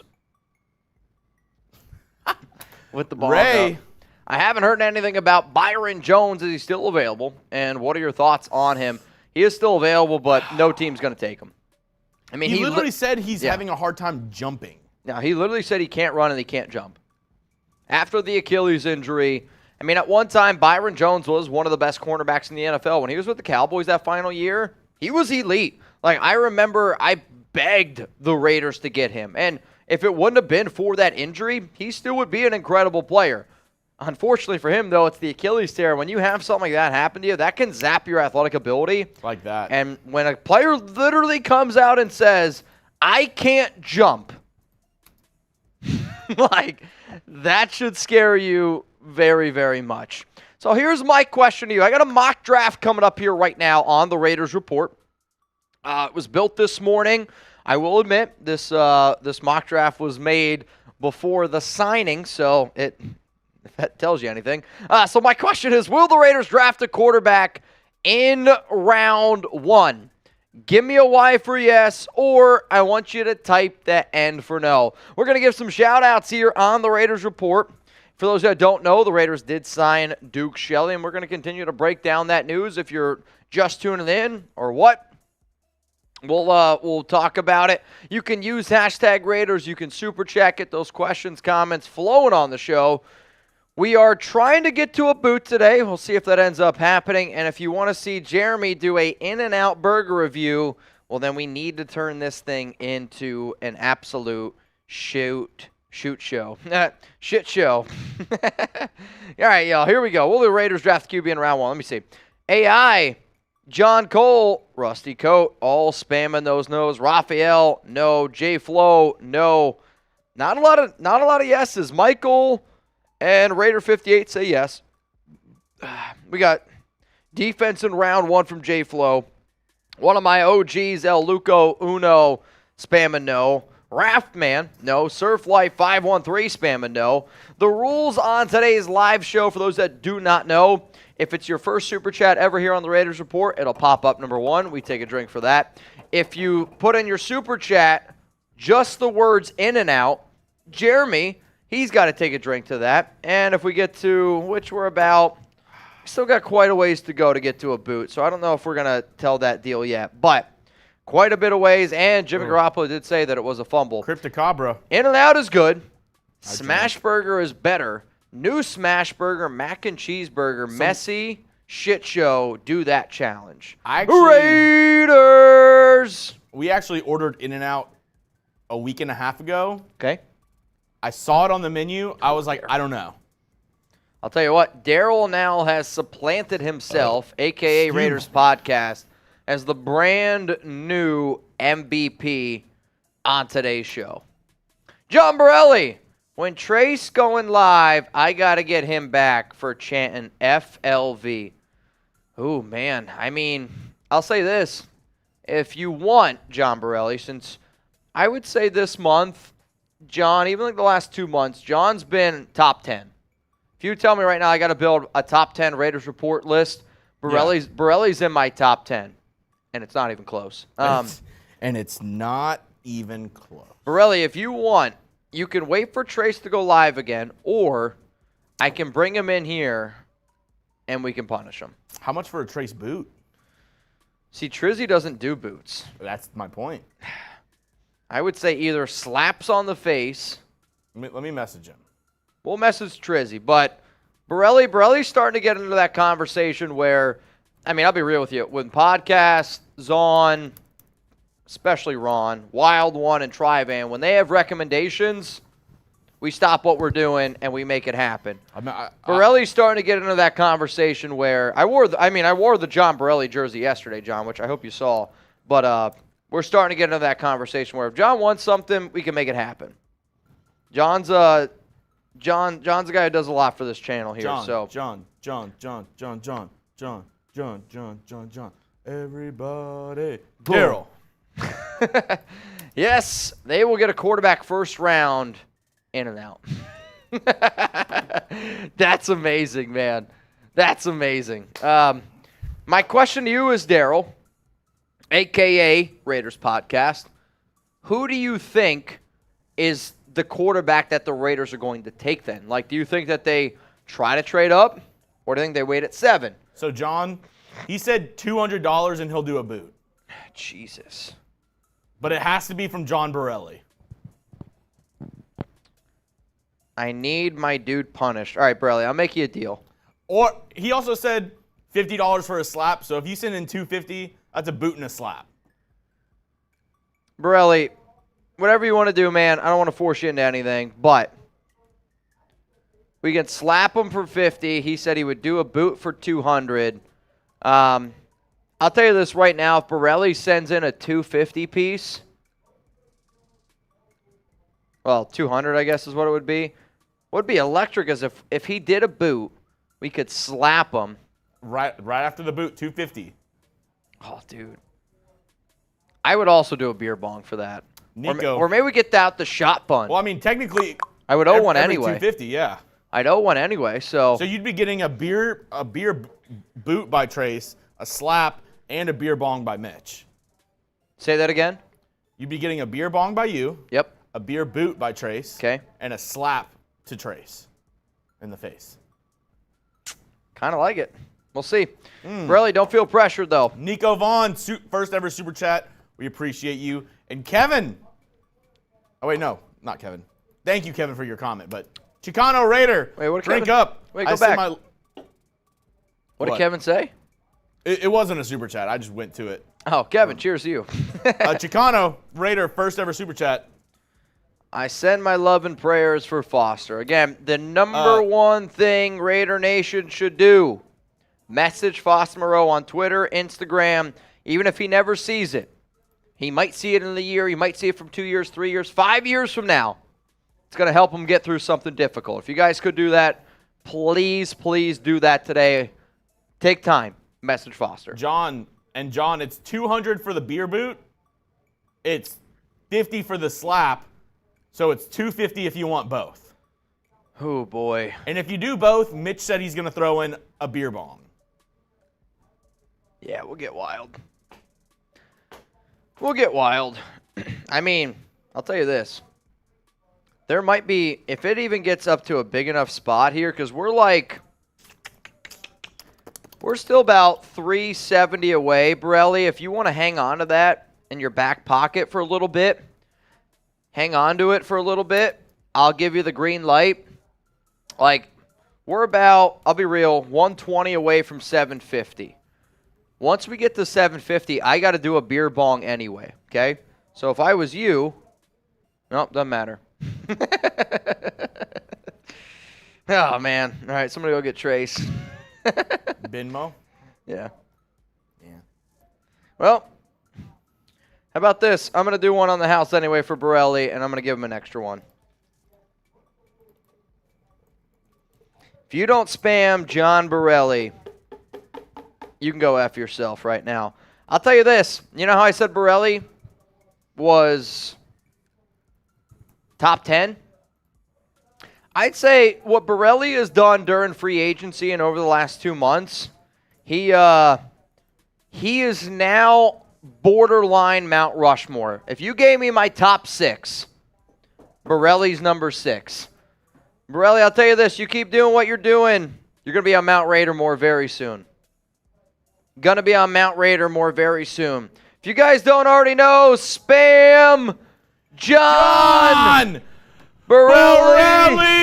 This one's coming in from John Borelli. Bang!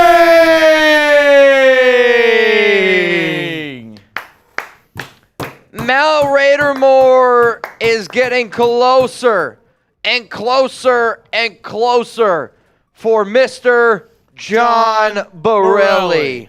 This one's on the house, Borelli. I'm also going to give you another one once Trizzy gets in here.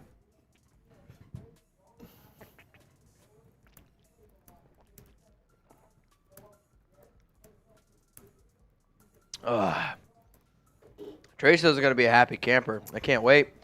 Just so y'all know, Borelli did that because our Saints host, during his Derek Carr Live, said, F the Raiders. I want y'all to know that. I was on that live. I put my body on the line. If you don't show love for Borelli right now for having Raider Nation's back, are you even a real one? I don't know, man. Frickin' Borelli, man. I'm just going to have this right here waiting for Trizzy. Oh, wait. We got to put the Borelli stickers on there. Hang on. While you're doing that, I'm going to get these next super chats and, of course, another In-N-Out. In-N-Out triple patty animal style with the chopped yellow chilies. Raiders! I'll tell you this, man. Oh, God. Daryl, I think we're going to end up doing the burger review. Daryl said, I think they trade up, and I want them to get Anthony Richardson. Whoo! That's Daryl. Oh, my God. My goodness. Hang on a second. Hang on a second. Hang on a second. There's a deep fly ball center field. This one was hit by NYX Toxicity. Bang! Oh, snap. John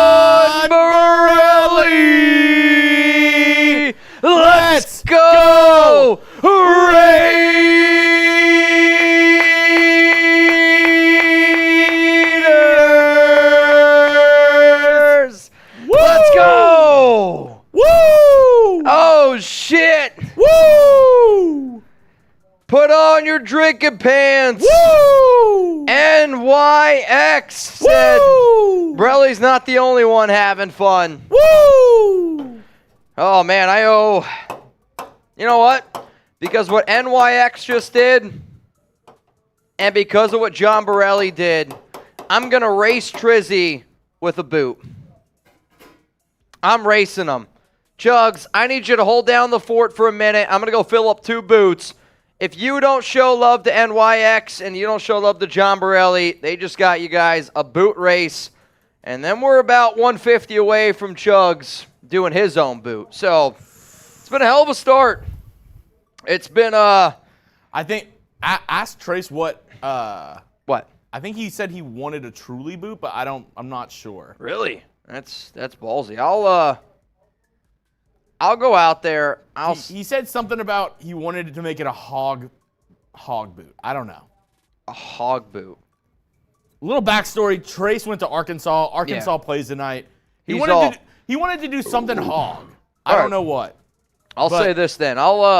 If you guys are down with this, I'm gonna black out my boot, and we'll put some red dye in his.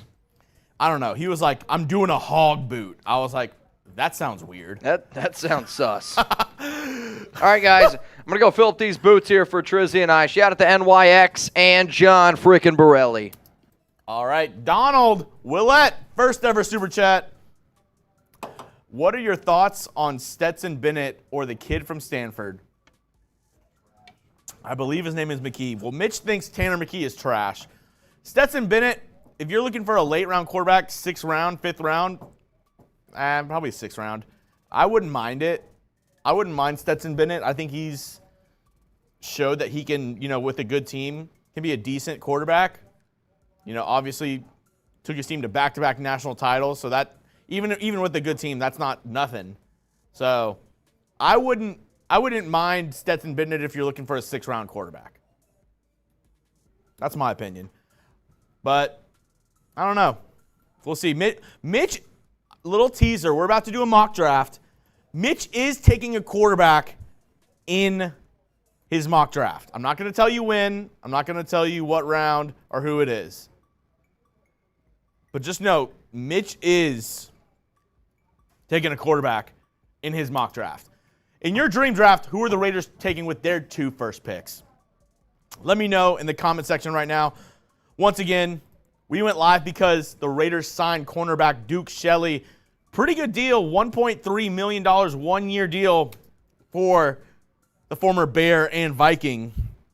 Going from the NFC North, heading over to the AFC West. Duke Shelley signed with the Raiders today. Could be a starting cornerback for this Raiders team. We don't know. But let me know, in your dream draft, who are the first 2 picks in that draft? Kevin says Cam Newton as a backup. We can use him like we did Mariota. I don't know. Sounds like he wants to be a starter. Raiders won, and it's not even close as defense. Any defense, please. I wouldn't mind that. Let's see. Wild One says nice. Very nice. Aaron DeAndre, Gonzalez in the first. QB Hendon Hooker that would be your dream? Hendon Hooker in the second? I don't know, Aaron. I don't know. Gonzalez and Jack Campbell from Vincenzo. Mitch likes Jack Campbell. I think he's decent. Like I said, I like Deion Henley. I think he's a dog, but heard some stuff from Docs yesterday. I don't know if the Raiders will draft him, but the tape is nice from Deion Henley. Gonzalez and Levitt from Surf Life. Yeah. So evil. I don't think Newton will sign as a backup or where it's like he doesn't have a role at all. I think he's looking to start. Gonzalez and Drew Sanders from Brandon Morgan. Jalen Carter from Kevin and QB Hendon Hooker. Y'all like Hendon Hooker in the second? Oh, I'd like to hold off and maybe get him in the third. I think you could get somebody else in the second that'll help the team a lot more in the short term, but Javier, I'm actually wearing, I guess this is like pink maroon. I did not plan on going live on Raiders today, so this is just an Adidas polo. I like wearing polos because my mics kind of go here.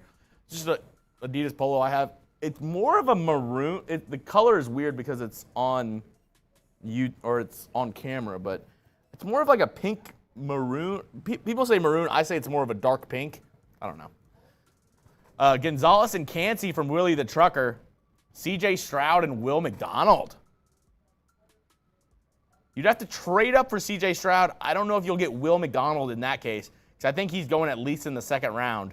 Maybe a fringe late first rounder for Will McDonald. He had a great Senior Bowl. Kevin said, yes, Hooker won't be there. You think so? 25-year-old quarterback coming off an ACL tear? You don't think he'll be there in the third? I don't know. I wouldn't be surprised if maybe Tanner McKee went before Hendon Hooker. I don't know. He had a great final year, but also Hendon Hooker only had one season of real productivity where he was, a viable starter in college football. I don't know, Jim. I don't know if I'd spend a second rounder on him.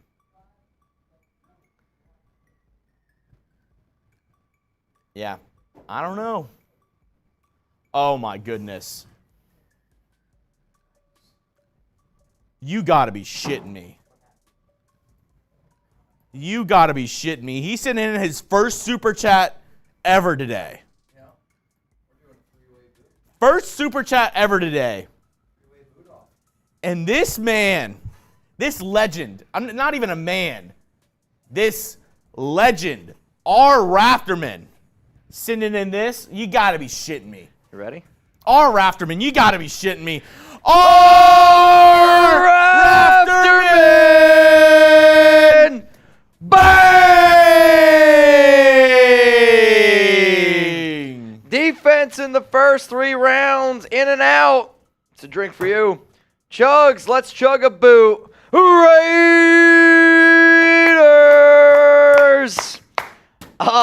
So the good news is we're going to do a 3-way boot off. I might have to open up another boot. Well, I think we're going to have to open up the packaging. So I got my Raider boot, which the only fair way to do it, because Trace wants the Happy Dad, right? Wants Happy Dad. So we did 3, well, it's a mix of watermelon and wild cherry Happy Dad is mine. His is watermelon, but he wanted an Arkansas boot. So just so y'all know, it's Happy Dads. Happy Dads. Yeah, he was like, I'm going to make a hog boot. I'm going to say this, though, so it's fair. I don't know what that is. Only so it's fair. Trace and I get Happy Dads. You're doing Truly. I was just going to do beer, but. I mean, you want to do beer? We can do beer. I'd rather just do some beer. I will say, doing a Truly boot is gnarly, man. Triple boot race for the win. NYX R. Rafterman. These guys came ready to party. Trace is getting nervous. You nervous? You getting nervous out there? Why would I be nervous about playing Hustle? Because he's also battling Chugs and me. No, we got to do a 3-way boot race. But for this today, yeah, I'm a Husky fan. Though I did take Arkansas to beat Kansas. I wish it was up to me, man. There's my hog punch. You got to wait for Chugs. I didn't realize we were racing, but let's I didn't either. We got a $250 for you to do a boot, and then you're going to get slapped. Oh. For chanting F the Raiders from John Borelli. I don't remember ever chanting F the Raiders, actually. That was during our Derek Carr stream. I don't ever remember that. I don't know. So There's a lot of things that happened on that Derek Carr stream. I would say I'm not going to say I didn't say it. I remember saying it. that Derek Carr stream was a blurry one. Dude, I rewatched some of it last night, and I It's a almost train wreck. recorded some clips and sent them to you. It's an absolute train wreck. So then we had a boot off, right? We're going to have to do a boot off. I'm going to get smoked. And then Mr. Rafterman down there said he wanted to make it a 3-way. So now Chugs is going to fill up his boot. I love a good 3-way. So it's a race for second. I love a good 3-way. It's a race for second. It is. I gave you watermelon Happy Dads. I have black cherry mix with watermelon. He's going to do beer. I don't know what beer he's going to do. He's gonna do something. Yeah, I mean, I will say, really I said that he should do Truly to make it fair because chugging Truly is a lot harder than Happy Dad. We'll see, though. Yeah. We'll see. Overall, though, man, so this is Trizzy. We're rooting for Arkansas tonight, Yeah, though. we are. Yeah, we are. Arkansas or UConn? Who you got? Type A for Arkansas, U for UConn. Let's go. Who you got? A for Arkansas, U for UConn. Ooh, Big Chewy. I'll tell you what. I'm gonna do the one. I went to a baseball game and it was Arkansas against Texas. I knew Arkansas's home stadium was. I think it's rated the #1 home stadium for baseball in the country. Walker, it's one of the top ones. But to see them travel the way that they did, my dad, who's like a big baseball guy at heart, he was like, "This is insane." He's like, "You should have went to Arkansas." I'm like, "Yeah, I wish I was good enough." Oh man, was on Niner. Borelli just What's said up, Borelli? Trizzy was on the Niners What's show. up, brother? If you guys want to punish Trizzy, every 50 is a slap. News to me. Cool. Chuck said he messaged you. I might have. I saw how much for slaps and beer bongs or beer boots or whatever. So. Chuck's just got Cheetos. Are you putting Cheetos in the He's got boot? Cheetos in a boot. Wait, are they all gone? I was gonna say we could. It's like the worm. Wait, you gotta put a Oh, Cheeto. it's like the tequila worm. You gotta put a Cheeto in your boot. Here, give me a I was Cheeto. gonna say there better be 3 Cheetos in there. Oh, there is. Jugs is like, I wanted to eat these. I wanted 3 Cheetos. I didn't eat. Neither did I. And now we got it. I'll do $100 beer bongs the rest of the day too. Well, luckily for you, every $100 from here on out is a beer bong. Bitchin'. And if we get to 2, we got to do an In-N-Out burger review, which we're $7.50 away from doing an In-N-Out burger review, and Chugs is going to be leading the charge. Do you like In-N-Out? I do like In-N-Out. In-N-Out's pretty solid. I like Whataburger way better. Oh yeah, Whataburger's way better. yeah, you're in trouble. Whataburger's way better, but I don't mind it. Can you guys hear him? He's saying Whataburger's better than In-N-Out. Sorry that I like more than 2 things on the menu. Well, you might be in trouble, Trizzy. I feel like this is a joke. There's a In-N- third meaning to In-N-Out. Here. No, In-N-Out. There's a second meaning. In-N-Out is huge on the West Coast. I did know that. So I'm just people saying, took offense. In-N-Out's good. It's just not. See, even Steven says it. It blows. Thank you. I mean, Thank you. Steven's also a Texas guy. Steven seems like a cool dude. All right, here's what's going to go down. I got Happy Dads. I don't know. Bear. Coors. And Coors Light. It's a 3-way boot off. Shout out to NYX Toxicity. Food of the sauce that comes on the Shout out to R. Rafterman. animal breast. Dude, one of us is gonna choke on one of these Cheetos. And shout out. This is the equalizer. I think my goal is to go for the Cheeto first. I don't know how to make that happen. I'm going to do it last. It's the worm in my boot. So, and then shout out to John Borelli. All right, y'all. Who you got? I want you to type C for Chugs, T for Trace, M for me. Sound good? C, T, M. Nice. You ready? That's nice. Who you got? Coors Light is water. So is Happy Dad. So All of alcohol's water, technically. you're not wrong. I'll tell you what. The Here. Raider boot actually looks sick with it being darker up here and lighter down. It actually looks sick. Oh, dude, the Raider boot's undefeated. It's pretty fucking dope. I'm not gonna lie. All right, you guys ready to get this thing going?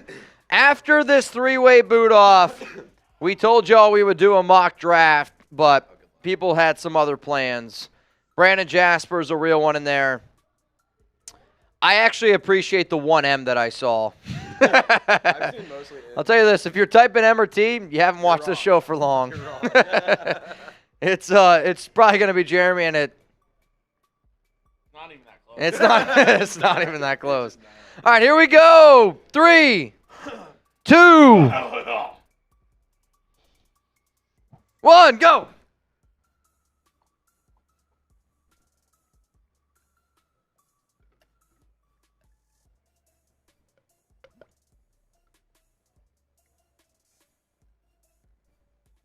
First. Cheeto.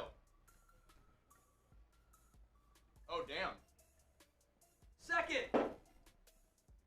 Ah! Could you do two before one of them finishes? Dude, Yeah, Oh. so add some drippage. back-to-back boots fucked me. Add some drippage. I'm clean. I might need to change shirts for it. Clean! Clean. Dang. Clean boot. Jugs gets the win. Oh, my Lord. I feel like I'm going to give birth. Everybody spam Chugs. I mean, I'll tell you what. I've been telling Jeremy for a while, I want to go to Las Vegas. And I want to put him on, what's the spot in Old Vegas where there's like street performers? We're going to get Chugs and X. And I'm just going to have him chugging beer boots. You can challenge him if you want. Luis, I appreciate that. I think if that would have been my first thing I drank today, it would have been quicker. But I also didn't spill. So I'll say that. Trace is actually last. Trizzy spilled a lot. I also have black on, but I mean this. I mean, you guys usually can see. I'll tell you. I didn't spill. I'm proud of myself that I didn't spill. That Cheeto, this is going to sound sad, was enjoyable. Like, I'm that hungry. I'm that hungry right now. So this is what's going to happen, y'all. Do you want to eat and then do the mock, or how do you want to do it? Okay, sounds good. So coming up here on the Raiders Report, we're going to do a mock draft here. So I have had a few shows that I had slotted for you guys that I was going to put out at a little bit of a later date. But because of the breaking news today that the Raiders, they signed Duke Shelley, I was like, all right, well, team's already built them. Figured, let's just do those shows live. So before I leave today, my goal is to give you guys a mock draft. My goal today is to do a video around a player that I hope the Las Vegas Raiders sign, / I think they could sign. And then, if today's show keeps going the way it is, man, Chugs and I are going to do a review of In-N-Out Burgers. I wish you could see what's going on behind the scenes. Jugs is getting wild right now with his salad. There's a lot of stuff going on. I hope that's blue cheese. I hope that's blue cheese, ma'am. Also, for those that don't know, we finally reached our goal. So for every 100 that we get for here on out, it will be a beer bong. So keep that in mind. By me, Trizzy. Jugs is still drinking for In-N-Out Super Chats. I'll say this. For every one beer bong I do, Chugs has got shots over there. Though his fiance right now is at In-N-Out. So I feel like, oh, Borelli paid for the slap from Agent Age. I know. Trizzy had to go to the bathroom. If he's available, he can. But he's in the he went to the bathroom. So the boot can get out of hand. I'm not gonna lie. I don't know if he's available right now.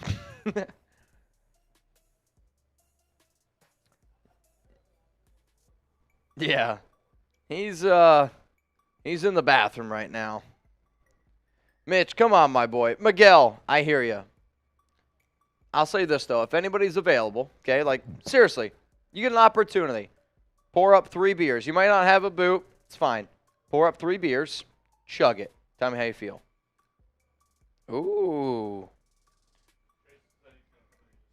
All right, so when Trace gets out of the bathroom, he's going to be in here. What? Well, hey, when you're ready. When you're ready, man. Oh, Brando, I'm young, man. The way I look at it is, I'm gonna push through. I'm gonna push through. We put our bodies on the lines here for Raider Nation. It's what you do, man. Let's go through some other super chats that we got. This one's rolling in from John Borelli. Trizzy was just on the 49ers show. How does that make you feel? He's getting nervous. I can see him. He's nervous right now. Vikings fans say we got to steal with Duke Shelley. You're right. Our Vikings host said the exact same thing. I'm not kidding you. He had a mental breakdown. When he heard Raiders got Duke Shelley, and then apparently it's 1.3 mil. If you get Shelley at 1.3 mil, I mean, I'm not kidding. He was one of the best cornerbacks in the NFL over the final 8 games of last season. Top 5. Brandon Jasper went to my buddies in the locals hood, then to the local store for beer, played Tecmo Bowl. When me and Bo left him in the dust, I yelled, "Locals!" for the best content, personal interaction, and more live shows. If you don't already know, head on over to Locals, RaidersReport.locals.com. Brandon Jasper is an OG, man. Brandon Jasper is an OG. When Brandon super chats, I drink. He's the man. But seriously, though, if you guys don't already know, hit me up, Twitter, IG. That's where you're going to get the news, rumors, all that kind of good stuff. To get to know me a lot better, Brandon, Wild One, Aaron, some of the other goats here on the Raiders Report, over on Locals is where it's at. You ready? No, you're getting slapped with a plate. Trizzy, I told you I was coming for you. You my dude, but never disrespect Raider Nation. I still don't remember disrespecting Raider Nation. I mean, but okay. Apparently I've been disrespectful. John Burrell, you know I fuck with you, though. You know you're my guy. So this is what's going to happen. We got the thick plates. Better than a tortilla. You ready? Daniel Meister says go hard. We're going to go hard in the paint here. Mitchell, I want you going so hard on me right now. Yikes. Now it's weird. Chugs, do you want to hit him? Chug said he'd hit that. You want it? You want the slap? You want to hit this, Chugs? You want to get all this? I don't know. Oh my God. Wow. Wow. Trivan said, need the Wild One 14 slap. So how about this? After I slap Trace, what, do I get slapped, Wild One? How does this work? Slap the disrespect out of his mouth. All right, I'm going to... Still don't remember when I said it. But I'll tell you this. I don't really remember that show either. trying to remember what I You're gonna go back. I'm going to go back. You're gonna be like, wow. I was like, I said it.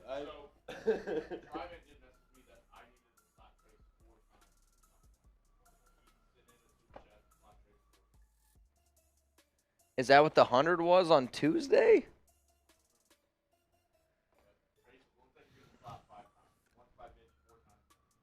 Okay. Can we make it quick? Okay, here we go. 3, 2, 1. Oh my God. All right, we're gonna make this quick. Ow! Oh! Is that 8?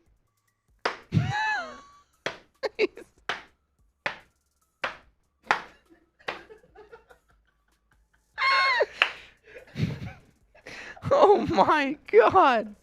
Oh my. My ear hurts.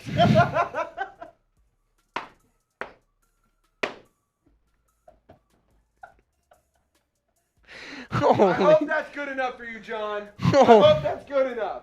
holy shit. Oh my God.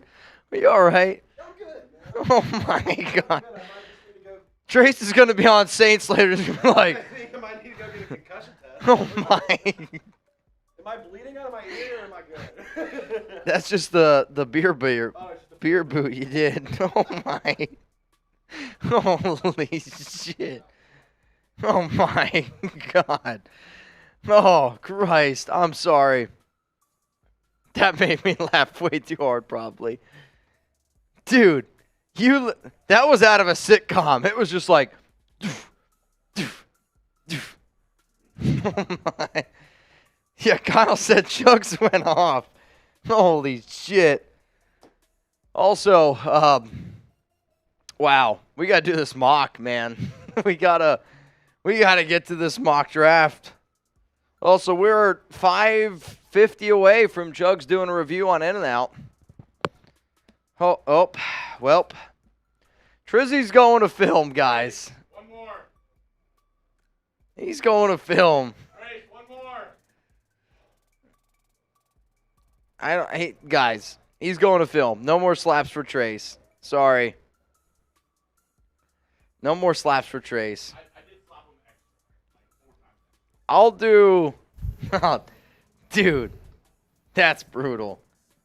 I hope he's all right. Man. Oh, God. His face matches Jug's shirt now. Dude, I'll tell you this.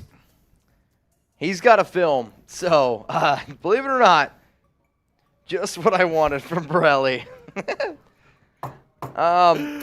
Tryvan. Need the Wild 114 slaps. We got those. Bang! All right, sorry, my bad. Tryvan! Bang! Oh, burp came out. Who? A burp. You had to burp. And then This one's running from Wild 114! Bang! And then another one from Raiders Podcast. Bang! And yes, Wild One, I did it because it was so late. I got a little bit of interest. I think I slapped him 9 times. Dude, you might have got 1 or 2 extras in there. I think we all even lost count, man. Also, Tryvan's got to go. He's coaching a game today. Everybody, put a good luck in the comments for Tryvan. Everybody, throw some good luck charms at Tryvan. Shout out to Tryvan for being like, so Tryvan did tell me he took over head coach of a lacrosse team, which I told him he obviously wasn't very good at baseball. But Oh. good luck to you, Tryvan. Is that like a lacrosse baseball joke? Correct. Yes. I feel like every baseball player always says, if you didn't play lacrosse, or if you didn't play baseball, or no, if you play lacrosse because you're not good at baseball. But then I also know every lacrosse player just tells baseball players you play baseball because you're not athletic enough to play lacrosse. That's usually how it went down in college. I think you play baseball if you're afraid to get hit. Probably. I could never have played lacrosse. I'll tell you that right now. That's why I was a pitcher. All right. We are about to do, finally, our mock draft. I do owe you guys a beer bong, though, and that one's for podcast. Podcast, hope you understand. Trace he's filming right now. Yeah, he has a job here. It might surprise you. Trace's job here is to not get slapped. They're like, Trace, we need you to come in at 9 just in case somebody needs somebody to get slapped. You can leave at 5. Yeah, you're good. Trace, many people, when they do like their punch in, punch out card. It's just a slap to Trace. I mean, that's all it is. Like, Trace walks in, gets smacked, and then when he leaves, he gets smacked, and then that's the day. You ever see that Usain Bolt commercial where it's like the ESPN commercial, he like walks in, does his punch card, runs, it's like 9.69, punches out. Scott Van Pelt's like, man, I wish I had that day. That's Trace. Like, Trace gets to go home now. He got slapped, he's good, man. Yeah, he's actually on his way home. Get those city shout-outs going. All right, we've been promising y'all for about an hour now that we would end up doing a mock draft. I'll also mention this, okay? We have I wasn't going to I literally was about to say this. I swear to y'all on my grandfather's life. Wild 114 just put something in the chat where I want y'all to know we are a Ron and Zon 100 away from a boot. I'll also say this. Wild One, since I would say Wild One and Ron are like the two head honchos of Mount Raider more. Wild One, John Borelli has been on a tear the last 2 months. Okay? Borelli sent in a 250. What? Sorry. Ty Davis in the chat. Where? Ty Davis! Ty Davis! Let's go. I got the Ty Davis jersey on. I almost feel like we should make a special deal going forward. Okay? Actually, Ty, if you can hang out for 30 minutes, I got a special deal for you. But only you, because I got the jersey on. So you gotta stay tuned. You gotta stay tuned. But yes, if we get a Ron, and if we get a Zon $100 super chat, that's a boot on the house. If we get a Royal Flush for Mount Raidermore, if we get a Royal Flush for Mount Raidermore, which is a Tri-Van, a Wild One, a Zon, a podcast, and Raider Ron, $100 super chat, it's a boot on the house. It's a boot on the house. But John Borelli, Wild One, I think he's number 6. Like, if you were to tell me right now, right, like you're in college, right? It's rush day. It's Wild One, it's Raider Ron, it's Zon, it's podcast and Drive-In. They're all standing up there, and you got all your pledges. The number one guy that I would nominate that's got a realistic shot, I would say, over the next month or two to join Mount Raidermore is John Borelli. He's getting close. He's getting close. I really think that, man. He's so close. Don't do that. Jeremy goes, oh, he's so close. Oh, man. Well, nonetheless, get those city shout-outs going. Sarah Otto is spamming Zon. Paul Gaines is throwing the burgers in there. You're right. For those that don't know, 600 away. we're getting close to doing an In-N-Out burger review.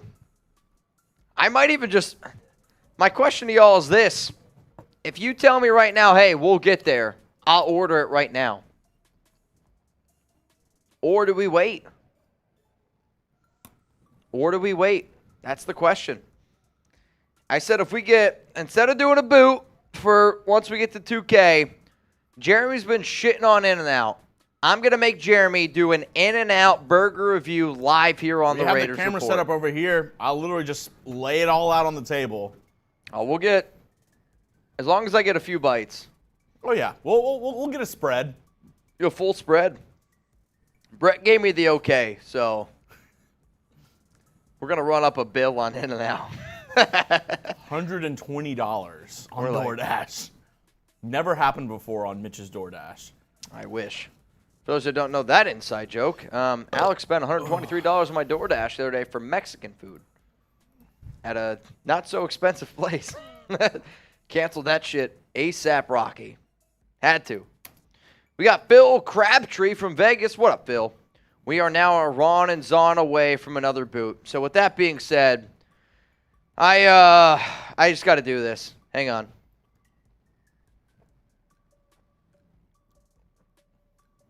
Very nice. Yep, wild one. And then he super chatted again. Is John Borelli is on the Jersey Hall of Fame. Yep. Locals, not sure. I don't know if Borelli's over at Locals yet, Wild One. What I love is Wild One's kind of like... Wild One, correct me if I'm wrong here. Wild One of Mount Raidermore is like the COO. He's like the guy that like dots all the I's, crosses all the T's.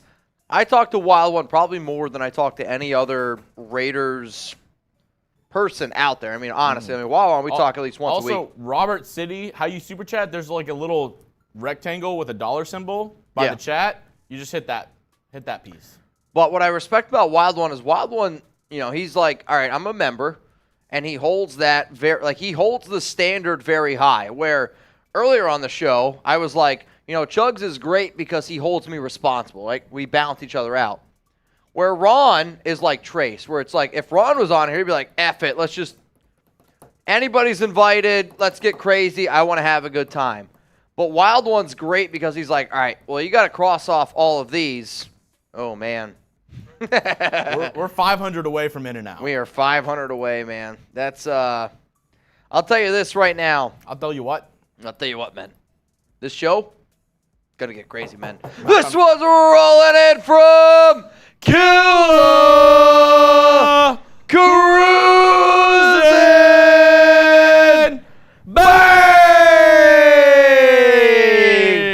And my top 10 soon. But head over to Dallas and drink and get on the report with you guys. I would say Killer Cruisen's top 10. Please top 10. And? Wait, what? I said Killer Cruz is top 10. And? Oh, and it's not even close. It's not even close, man. I thought you were gonna. You're like. I thought you were going with the sentence. I thought you were like about to sneeze or something. No, Killer Cruisin was top 5, biggest super chat ever sent in a 614 before.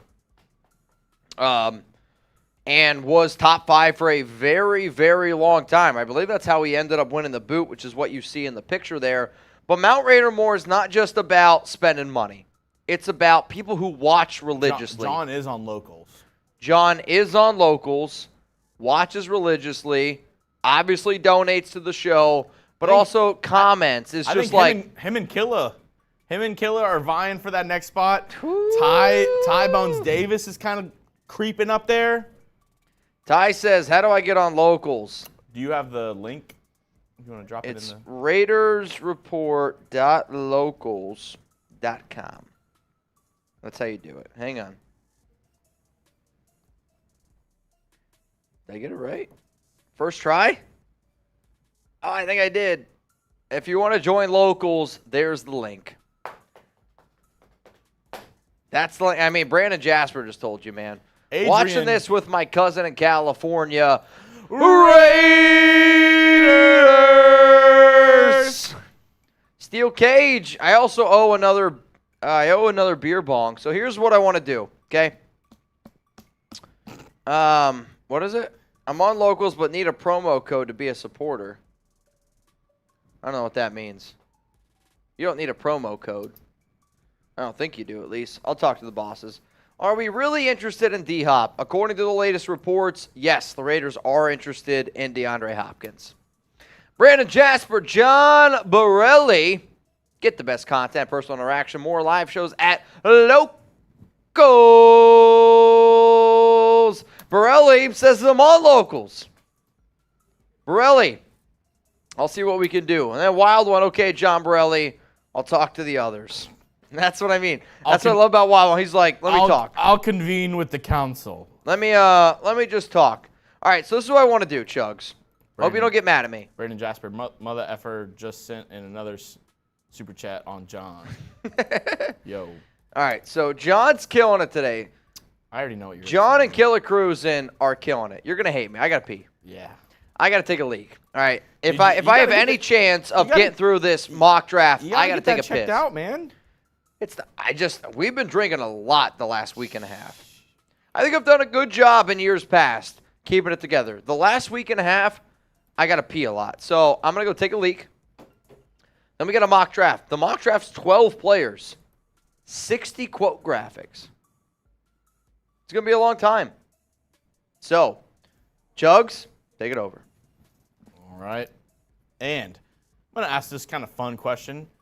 Who is your favorite celebrity that is a Raiders fan? I want to know. Mine personally, Guy Fieri.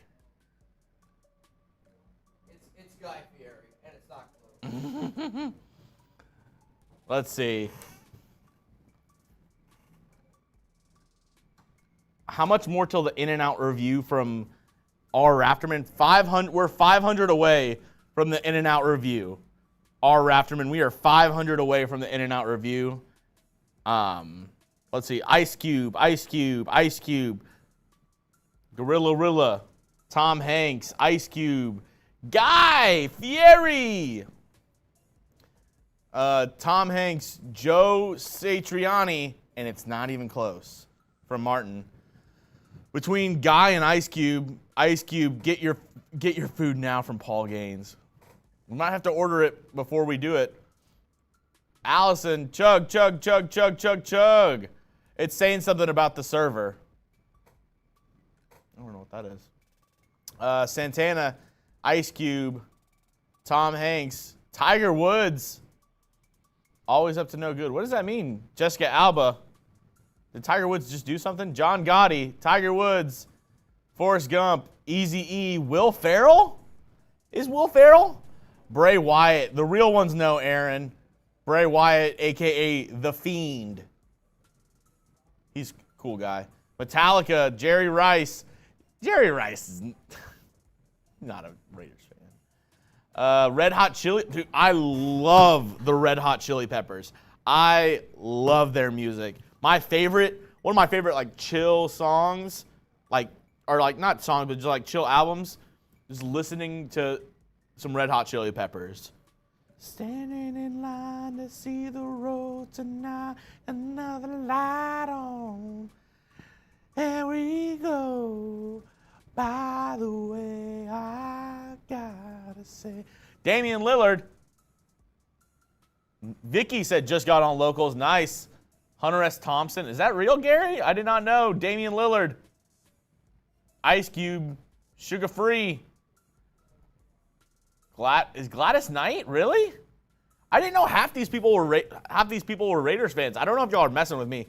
Oh, Alfonso, I love Sublime too. I love Sublime. Oh, and Daryl knows. Daryl knows, aka Raiders podcast. Every 20 while Mitch is gone is a shot. Every 20 while Mitch is gone is a shot. Daryl knows what's up. He's saying drink up. $4.50 away from some In-N-Out for your boy. I don't know. We'll see. I'm really interested to see how the fries are. Because I've never had good In-N-Out fries. I can tell you that. Wild one, Mitch, if any of the prospects went on another show, would the host know who they are? We are the legends of chat sports. I mean, that's true. That's true. I think so. I don't know. I'd have to ask around the office. Dame Lillard. Yeah, I knew he was from the Oakland area. I didn't know if he was a Raiders fan. Let's see. CC Sabathia. Speaking of In-N-Out, what are y'all eating right now? We had some salads for lunch. Honestly, still a little hungry. But I guess that's where the In-N-Out comes in later on. Fries hella dry from Ventura. In-N-Out. Hey, I've never had good fries from In-N-Out. I'll say that. Hey, Kevin with the super chat. Let me know, what are you eating now? We are $450 away from ordering In-N-Out and doing a food review. Kevin Fox says, James effin Hetfield. Let's go. Let me know, what are y'all eating right now? Domino's, asada fries. Oh, nada, I'm jealous. Tuna salad.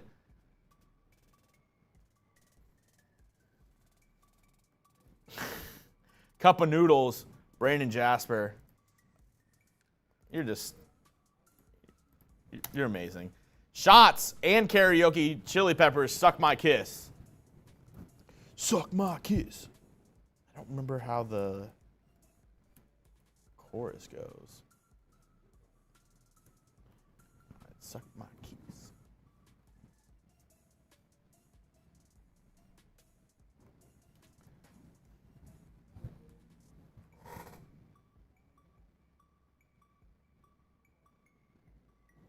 All right.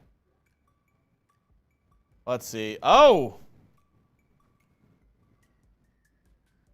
Got a couple more super chats rolling in here from Wild One. I only ask because if I go to another room, I actually get welcomed and thanked for showing up. I mean, you're a legend here at Chat Sports, Wild One. R. Rafterman, Mitch, time for the Reaper. Raiders, In-N-Out. All right.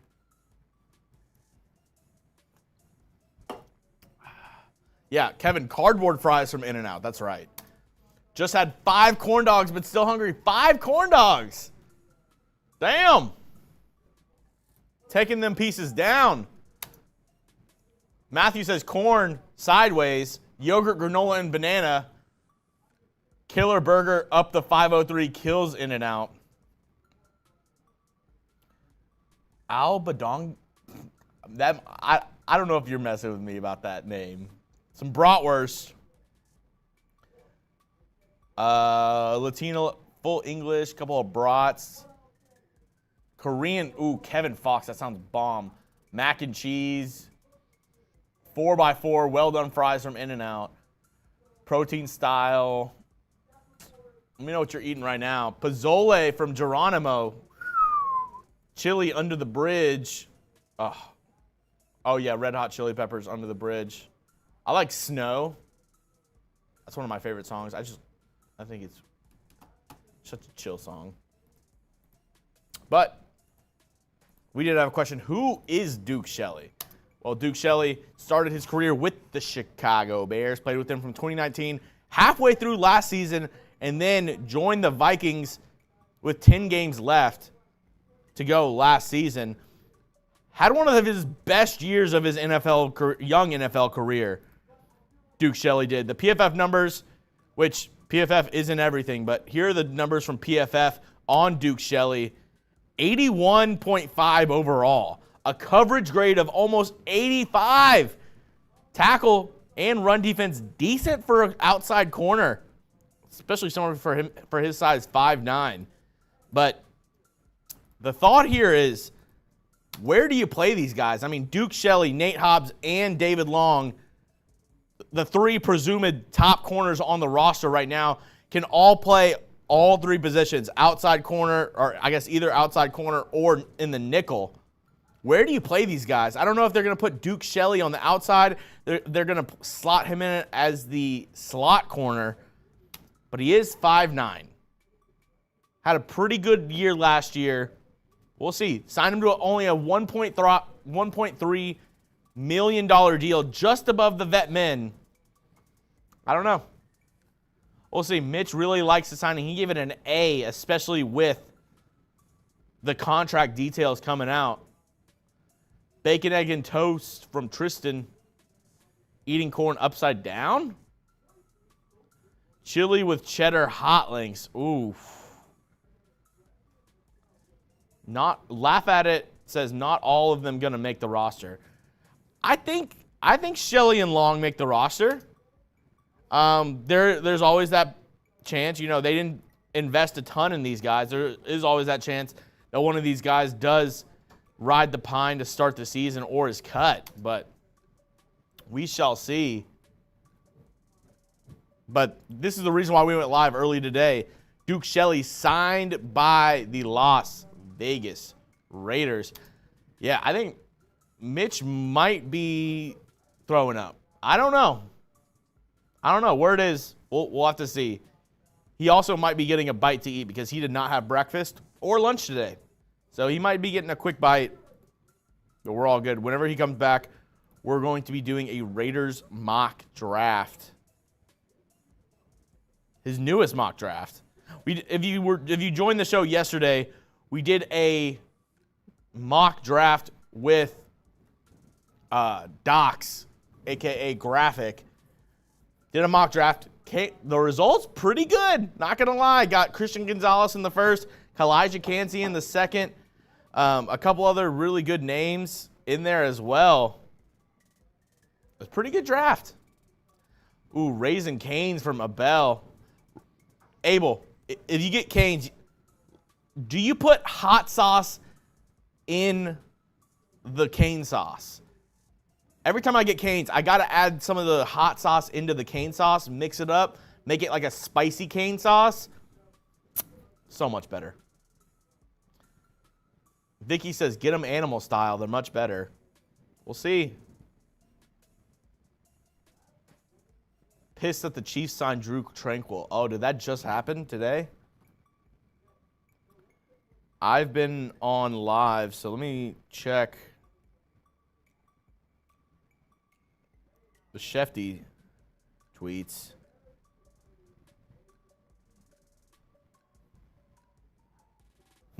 I gotta check that earlier. Chugs, what happened to Kyle? Oh, another super chat. From Brandon Jasper. Mitch, Chugs, when do we get to see your record-breaking 40? I want to see the wind blowing through your hair. Well, if you were on locals, you saw my 40 time last year. Me and Mitch did a combine last season. And yeah, I'm not going to try to toot my own horn, but if I would have ran that at, a pro day or at the combine, second-round pick. Second-round pick. Phil says, hell yeah, hot sauce in the cane sauce. If you're not doing that, Abel, I'm telling you, you got to put some hot sauce in the cane sauce. If you're not doing that, you're not doing it right. They signed Tranquil yesterday. Okay, yeah. I just didn't see that. That's my bad. Thank you, Aaron, for the update. Drew Tranquil signed with the Kansas City Chiefs.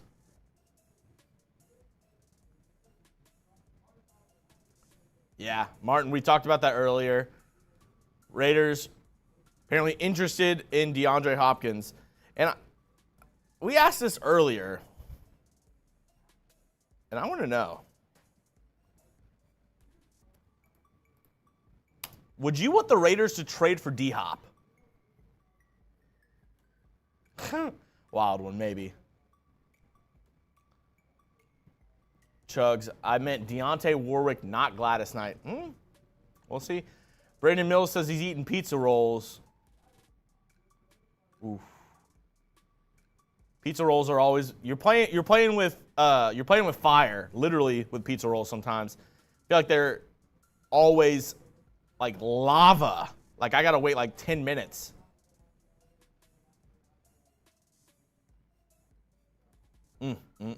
Let's see. Yes, but no from Raider number 1, and it's not even close. Trade Josh McDaniels for D-Hop. That would be a hell of a trade. No from Thane. Yes from Sarah Otto.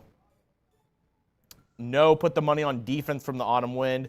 What would they have to give up for D-Hop? Obviously, Renfro would be gone. Renfro might be a part of the deal.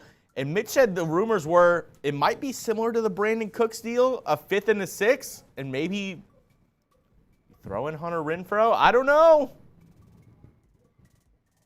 Would you do it for a 5th and a 6th and Hunter Renfro? Let me know. Yeah.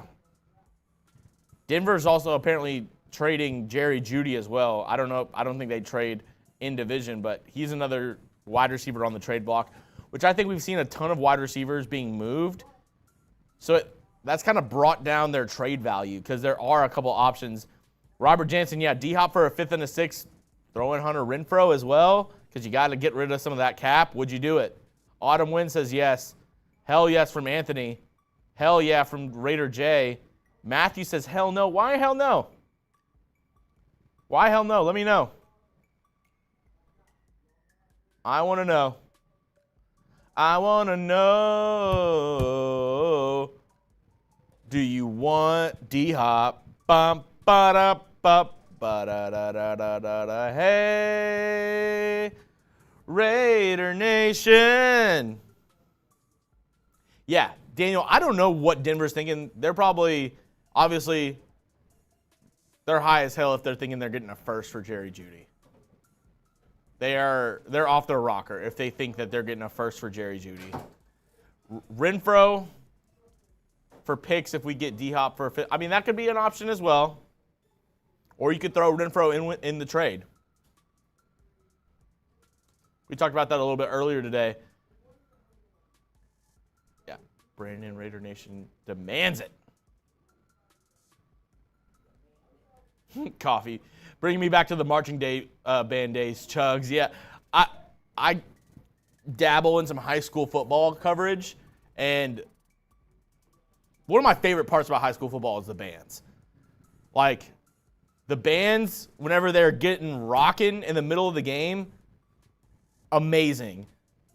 Dun dun dun dun dun dun dun dun dun dun dun dun dun dun dun dun dun dun.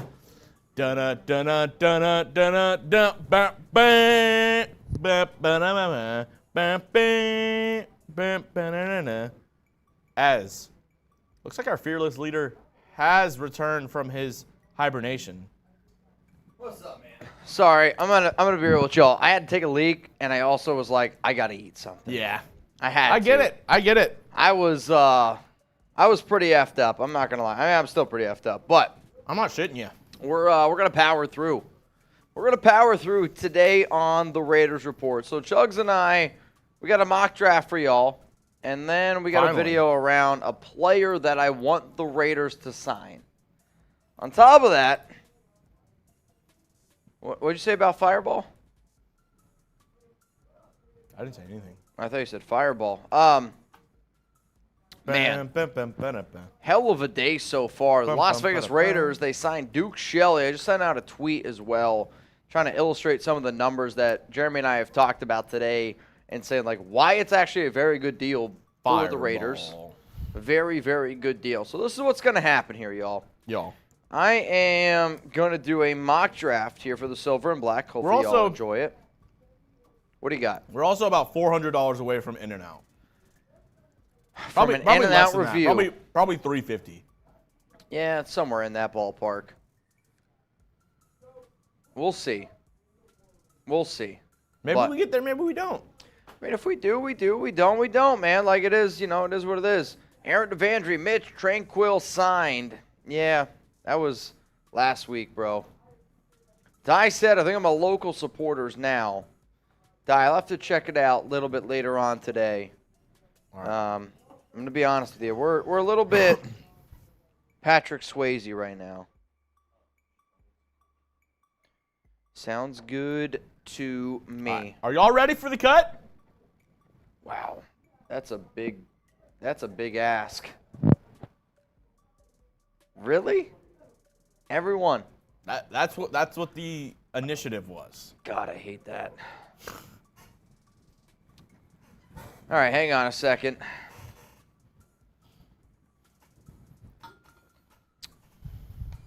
Dude, that's going to be my entire feed.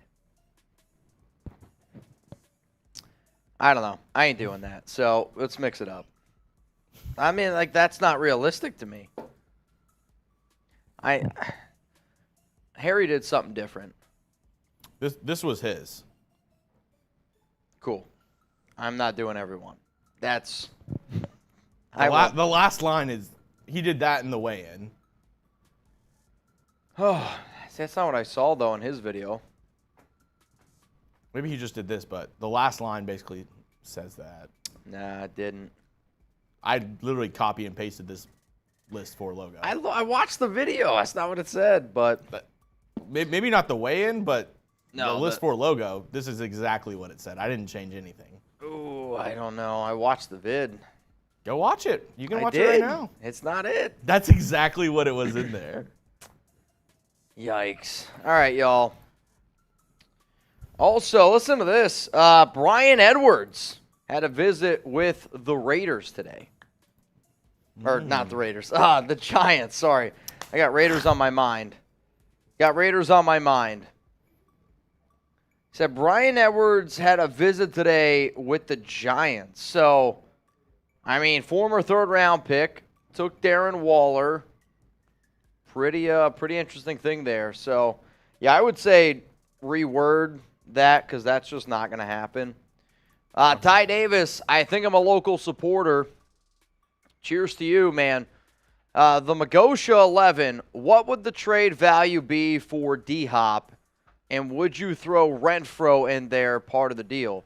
If it was DeAndre Hopkins and Hunter Renfro, I mean, I already told you. So the report came out earlier that it was going to be a 5th-round pick, a 6th-round pick, and then it would also be like, in terms of that's what it would cost for Brandon Cooks. I'll tell you this right now. If it was a 5th, a 6th, and Hunter Renfro to get DeAndre Hopkins, I would do it. Like, yeah, by trading away Hunter Renfro, you save somewhere around, let's just round up, let's say $12 million. Trading for DeAndre Hopkins, we already looked at it here, and the Raiders would only have to pay his base salary based on the way that the contract is structured at $19.5 million.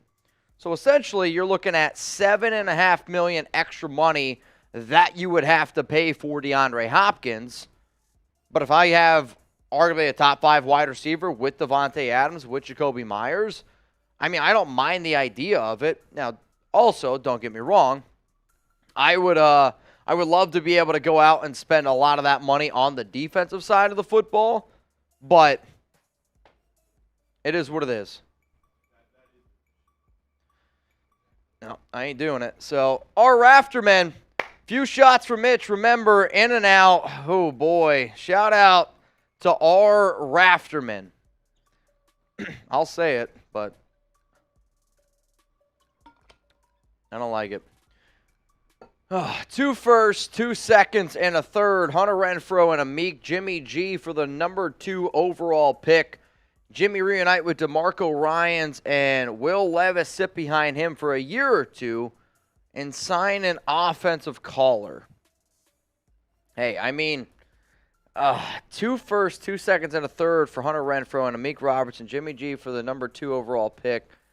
I mean, I don't think that's what the Texans want. I don't. Like, if the Raiders were to give up 2 firsts, 2 seconds, a third, and Renfrow and Amik and Jimmy G, that's probably what it would cost, unfortunately. The Raiders aren't going to do that. The Raiders aren't going to do that. So, nah, that ain't going to go down. I mean, the Texans probably would, because you also have number 12, right? So you'd have the number 7, the number 12.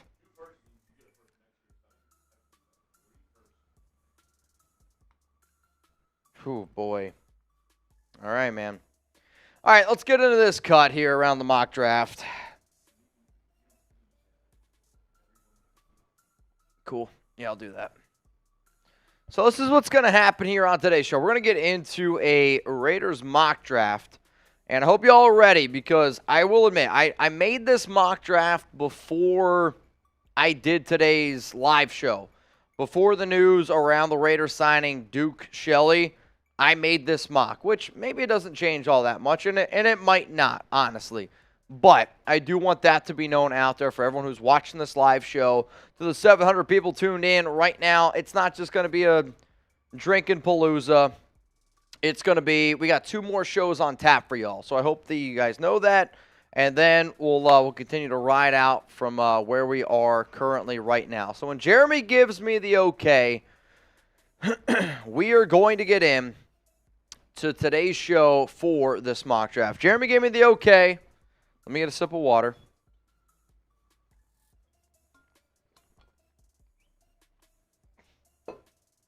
Oh, boy. Hang on a second here. Cowboys, running back Ezekiel Elliott. Eagles, Jets, Bengals. Those are the 3 teams that he's going to play for. Eagles, Jets, Bengals are going to be the 3 teams that Ezekiel Elliott plays for. Dude, if Zeke went to the Eagles, that would be hilarious. That would be hilarious. This is coming in from Adam Schefter. Cowboys running back Ezekiel Elliott has narrowed down his options about where to play. Eagles, Jets, Bengals. He would like to make his decision about where to sign by the end of next week. Zeke going to a team by the end of next week. Eagles, Jets, Bengals. That's kind of interesting to me, man. Not going to lie. Wild One said, better be better than my latest. I got you. We did a mock draft yesterday with Graf. And if you like the start of that, I think you're going to like what we do here today. But overall, I try to do what I thought was best for this team moving forward. So if you like a lot of defense, you're going to get a whole lot of defense here. All right, are we good? All right, Raider Nation. We're going to get this mock draft going right now. Before we get into today's mock draft, Nation, I got a favor to ask. If you could, click that share button. Select the Twitter icon, click post to Twitter, and then tag me at Mitchell Renz 365. Every single person that I see that tweets out the video, I'm going to click the retweet button. So, what are you waiting for? Go share the video. Raider Nation, what's going on? You're watching the Raiders Report, and guess what, man? We got a brand new Raiders mock draft, and I ran this simulation on PFN, and because I have yet to do a mock with all 12 picks that currently the Raiders have, I wanted to do no trades. So there's no trades whatsoever in this mock draft. In round 1, at pick number 7, I got the Las Vegas Raiders taking cornerback Christian Gonzalez. I know there's going to be a lot of people out there like, well, wait a minute, Mitch. The Raiders, they signed David Long. They signed Duke Shelley. Both of those guys are a little bit smaller. 5'11" for David Long, 5'9" for Duke Shelley. So if you still have the ability to go out and get a long, lanky corner, a true number one, you got to do it. And the way that this mock fell, all three quarterbacks were gone. The only QB available at 7 was Will Levis. So to me, it was between, do I go Christian Gonzalez or do I go Will Levis? I'm going to go with the player that I have a lot more confidence in being a star-studded dude in year one. So this is what Daniel Jeremiah has to say on Christian Gonzalez. He's an explosive outside corner, possessing a rare blend of physical and athletic traits. Gonzalez plays with fluid hips and blazing top-end speed, which should help him match against top-end targets in the future. He can rough up the release or use mirror and match footwork from press man coverage, and he has all the tools to become highly capable route shadow. His technique will get away from him at times, and he doesn't play with the level of instincts or ball skills that should make heavy ball production automatic. When I look at Gonzalez, though, he's my number one corner. His upside to me is off the charts. He has the ability to be the number one cornerback in the NFL. I'm not saying it's going to happen, but I do think he's going to be top 10. You give this young man 3 years in the NFL, he's going to be a top 10 corner. 51 tackles, 4 INTs, 7 PBUs. Then you insert him into this Raiders defense. Like, this allows Nate Hobbs to go back into the inside. And then you got Christian Gonzalez as one of your outside corners. You can split time between David Long Jr., Duke Shelley, Brandon Faison, hell, even Amik Robertson. But I know for a fact that I'm going to want Gonzalez and I'm going to want Nate Hobbs on the field for every single snap. But my question to you is this. Me telling you that Will Levis is available. Me telling you that Christian Gonzalez is available. Every cornerback's available. Jalen Carter, he was off the board. Top 3 QBs, they're off the board. Will Anderson, gone. In this scenario, if you're sitting down with Dave Ziegler, you're sitting down with Josh McDaniels, who are you going with? At pick number 7. I'm going to make this the ad pin combo here. So what does that mean? It means that you're going to get hit with that ad break right now. So let me know who the Raiders should take at number 7. Coming in here at round 2, pick number 38. I got the Las Vegas Raiders going linebacker here. They're going to go with Drew Sanders. So I was able to get my number 1 corner, and I was also able to get my number 1 linebacker in this year's class. There's going to be some people that say, wait a minute, Drew Sanders or Jack Campbell? And that's going to be a debate. But to me, the best all-around overall linebacker, middle linebacker, is Sanders. 103 tackles last season, 13.5 tackles for loss, 9.5 sacks. He is a athlete. And since I live in Dallas, Texas, I know people that went to high school with him. I know people who have watched him closely. He is an absolute dog. Went to Alabama, then had to go to Arkansas. I do. There's a reason why I think he's this good, and there's a reason why I'm taking him at number 38. That's how confident I am in him. This is what Daniel Jeremiah has to say on Drew Sanders. Unique linebacker prospect with the physical traits, athleticism, and skill set to be deployed as an inside linebacker or a stand-up edge rusher. The former 5-star Alabama signee transferred to Arkansas for the 2022 season and posted eye-catching production with the Razorbacks. He plays with good technique in take-ons and has plenty of pursuit range. He's still finding his footing with his run fits and tackle consistency. He's the tough out for interior protection as a blitzing linebacker and has natural rush talent to haunt quarterbacks off the edge. Sanders' athletic gifts, versatility, and toughness could help him become a highly impactful playmaker with Pro Bowl upside. When I look at this Raiders defense, the amount of players that you can find, high upside, Pro Bowl caliber, but also intelligent. Drew Sanders, whatever defense he's in, he's going to be able to excel in. And for that reason, which is why I went with him at round 2, pick number 38. Now, if you don't already know, we're doing a Raiders mock draft here live on the Raiders Report. Huge shout out to all of you that are tuning in right now. The next pick coming up here is going to be round 3, number 70. The biggest team need for the Silver and Black is defensive tackle. And the fact that Mozzie Smith was still on the board, I had to do it. It was an easy pick for me. If you're looking at talent alone, he's a top 40 pick. but there's going to be some NFL teams out there that might not have him on the board, or they might slide him down their chart because of some of the off-the-field issues. 49 tackles, 2.5 tackles for loss, a sack last season for the Wolverines, and at 6'3", 337 pounds, the Raiders need a big-bodied defensive tackle that they can rely on. I like him more than Neil Farrell Jr. I like him a lot more than Matthew Butler, and this is what Daniel Jeremiah had to say on Mozzie Smith. Dontari Poe might be the physical and athletic player comparison for Smith, but more consistency from Smith is needed before he finds the Pro Bowl, as Poe did twice in his career. Smith's blend of size and quickness is rare.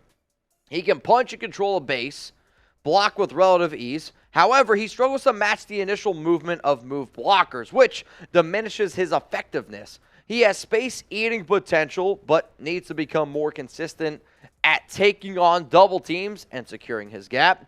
Smith's size and testing could give his draft slotting some juice, but he's more of a day 2 talent with exciting upside than a plug-and-play starter. I mean, you guys already know, a lot of giggities in there, but to me, Smith has that upside.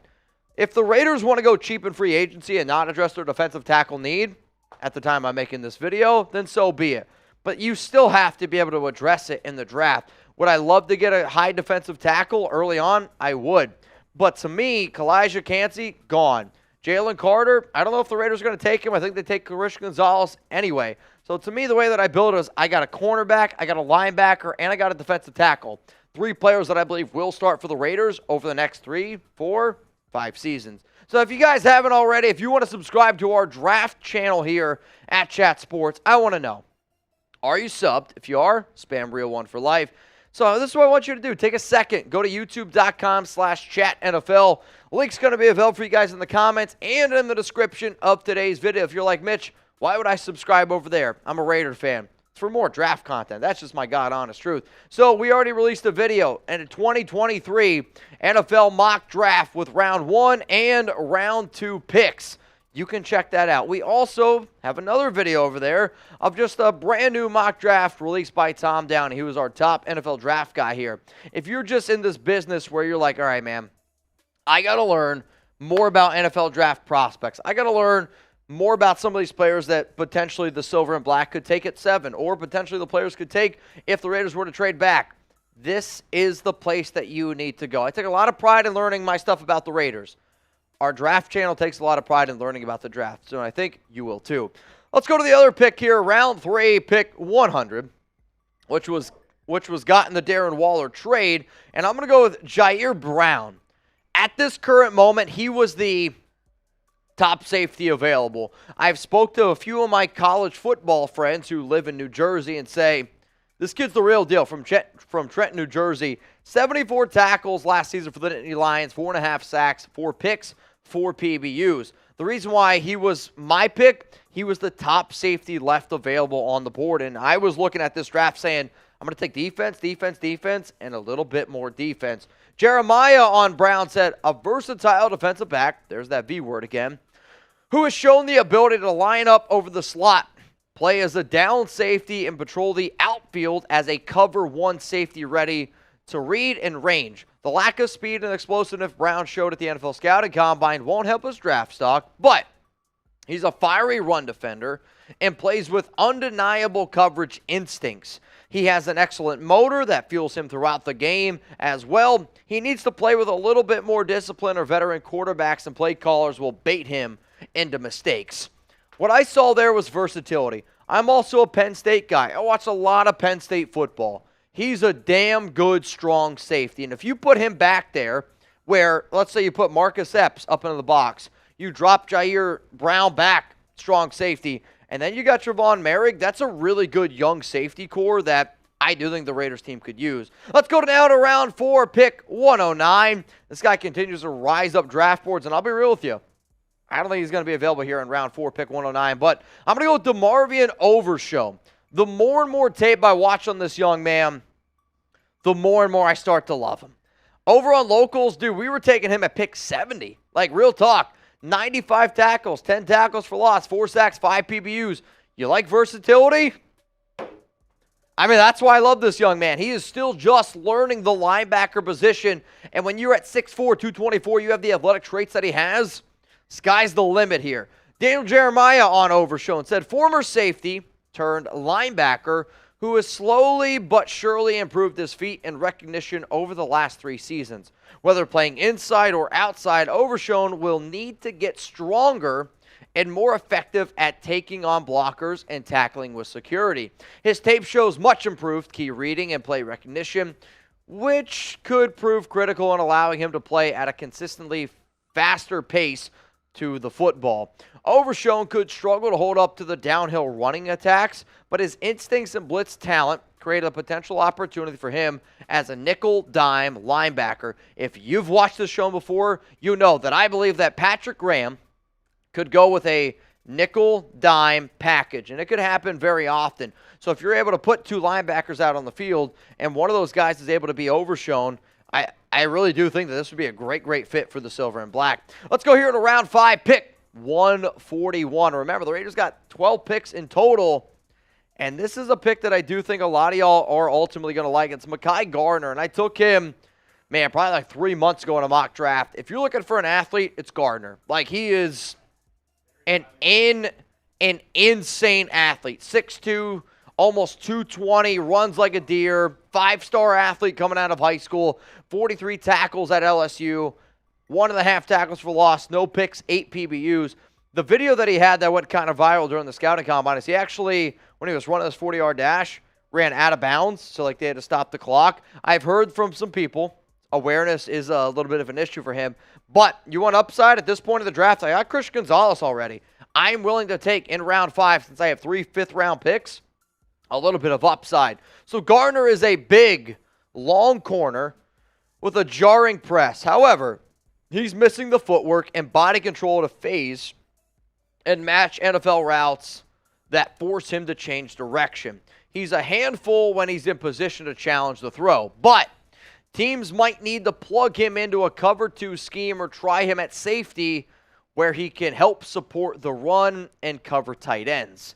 The thing that I love about him when I watch tape is his ability to cover tight ends. If the Raiders want to get versatile, if the Raiders want to get a little bit wild, because the more and more the NFL goes on, the better and better tight ends continue to get at catching the football.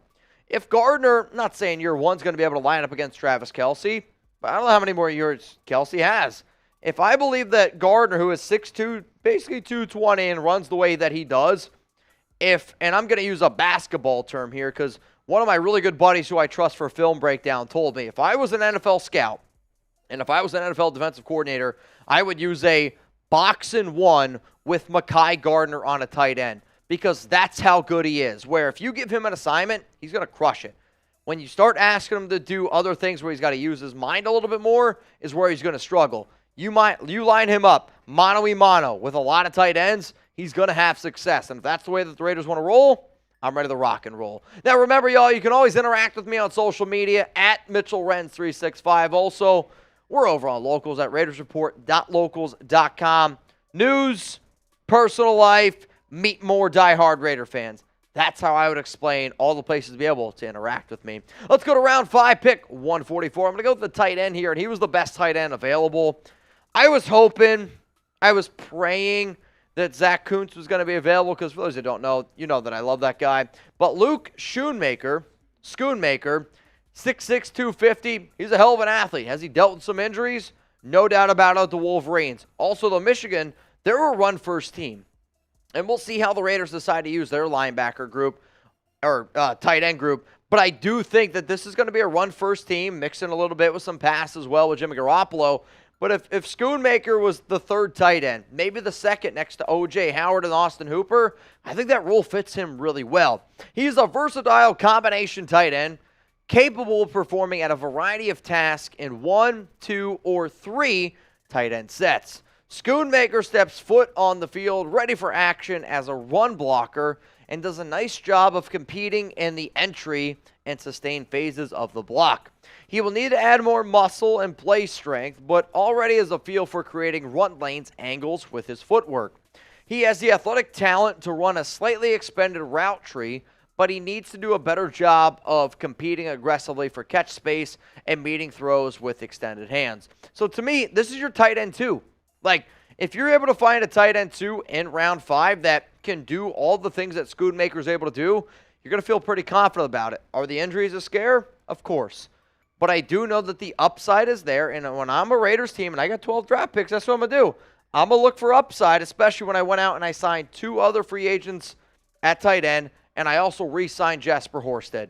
Schoonmaker can be an impact player in the future. Now, guys, we are doing a mock draft here on the Raiders Report, and I know that some people are going to be a little bit questionable about the pick that I'm going to do because it's a quarterback, but realistically, you got Jimmy Garoppolo. You got Chase Garbers. Besides that, not a lot of quarterbacks going on. So, the best quarterback available that I thought realistically this team could take is Aiden O'Connell. The Raiders went to produce, I want to say pro day, or they went to go scout O'Connell. And 22 touchdowns, 13 interceptions, 6'3", 210. I know that the Raiders like this young man. Does that mean that they like him enough to take him anything earlier than that? God, I sure hope not. But, Dorian Thompson-Robinson off the board. Tanner McKee gone. Hendon Hooker way gone. I had a pick between either Aiden O'Connell or I had to go with Cunningham from Louisiana or Louisville. I ended up going with Aiden O'Connell. Jake Haener, pick before me, just went off the board. O'Connell's 2021 tape is better than what we saw from him in 2022, but there were still flashes last season. He's a pocket passer who can throw with solid accuracy over the first 2 levels, but struggles with trajectory and rhythm on deep targets. O'Connell has below average mobility inside and outside of the pocket. He needs to keep his progressions on schedule and his throws on time to make up for his average arm strength. He had to carry a heavy percentage of the offense on his back at Purdue and could benefit from an offense that allows him to manage games. O'Connell has backup potential and his upside is slightly above average. When I hear about a quarterback that I think that could manage games, one of the best guys to learn underneath Jimmy Garoppolo is a quarterback that he's got, I'll say, the weird swagger of when he's under center, he's in control. When he's in the huddle, he's in control. And to me, the way that the Raiders are trying to build their team right now is around, hey, we're going to make the job as easy as possible on the QB. We're going to stack up on offense. We got a good tight end room, great wide receiver room, got a hell of a running back. And if, God forbid, Jimmy Garoppolo goes down, O'Connell's going to be smart enough to be able to come into that offense and execute it, which is what this Raiders team ultimately wants. So my question to you is this. If you had to name a late-round quarterback that the Raiders should draft, who would it be? Jake Haener was gone, but hey, if you want to throw his name down there, cool. Dorian Thompson-Robinson, go for it. I'm talking about after round 4, who's the quarterback that you want the Raiders to take? Because you got 3 5th, 2 6th, and 2 7ths. Let's go to round 6 here, pick 204. I'm going to go Antonio Mafi, and when you look at the guard position here for the Raiders, I believe Jermaine Illuminor, Colt Miller, they haven't solidified at tackle. You can always use the extra guard talent, and when I saw what Mafi was able to do at the NFL Scouting Combine, super impressed. Was one of my biggest winners out there. He showed the athletic ability. He showed why he was a hell of a player for the Bruins, and at 6'4", 340 pounds, he's a big dude. I know Carmen Brasil loves big offensive guards. So for a guy who had 13 games played, 3 sacks allowed, this Raiders interior offensive line it's still up for question. So if you're able to add Mafi, and let's say he's a second, third string guy, great. The upside's there to me. You brought back Netane Moody. You got there Munford, right? We'll see what the Raiders decide to do with some other positions here on the interior offensive line. But Alex Barrs, free agent. Jermaine Illuminor, you re-signed him. Hannes Grassu, you re-signed him as well. So realistically, I mean, you're dealing with, do they maybe kick in there Munford in on the inside? That's a potential. You traded for Justin Herron. I just know that the interior offensive line for this Raiders is the biggest question mark for this O-line. And if you're able to add a guy like that, I'm excited about it. Let's go to round 6, pick 214. I'm going to go linebacker again here. So I took a linebacker earlier on with Drew Sanders at 38. And I'm going to go with Shaka Hayward from Duke, 6'3", 240. I saw a lot of quotes from coaches, and this is probably a given because he went to Duke. But guess what? It's stuff that McDaniels and Ziegler care about. There was a lot of coaches that say Shaka Hayward is one of the smartest football players that they have ever been around. 93 tackles, 6 tackles for loss, 2 sacks, 2 INTs for the Blue Devils last season. Daniel Jeremiah, in terms of what he thought of Shaka, is this. Hayward is a long-armed run and hit linebacker who will not be cheated as a wrap-up tackler. He's eager to find the action, but can be inconsistent recognizing play development and getting into proper positioning. Whether he's a run defender or in coverage, teams will like the body type and physicality that are part of the package. And being a plus special teams performer can help his cause. So to me, I'm looking at a guy, worst case scenario, you're looking at a special teams dude. So for coaches, scouts, all saying, worst case, he's a special teams guy.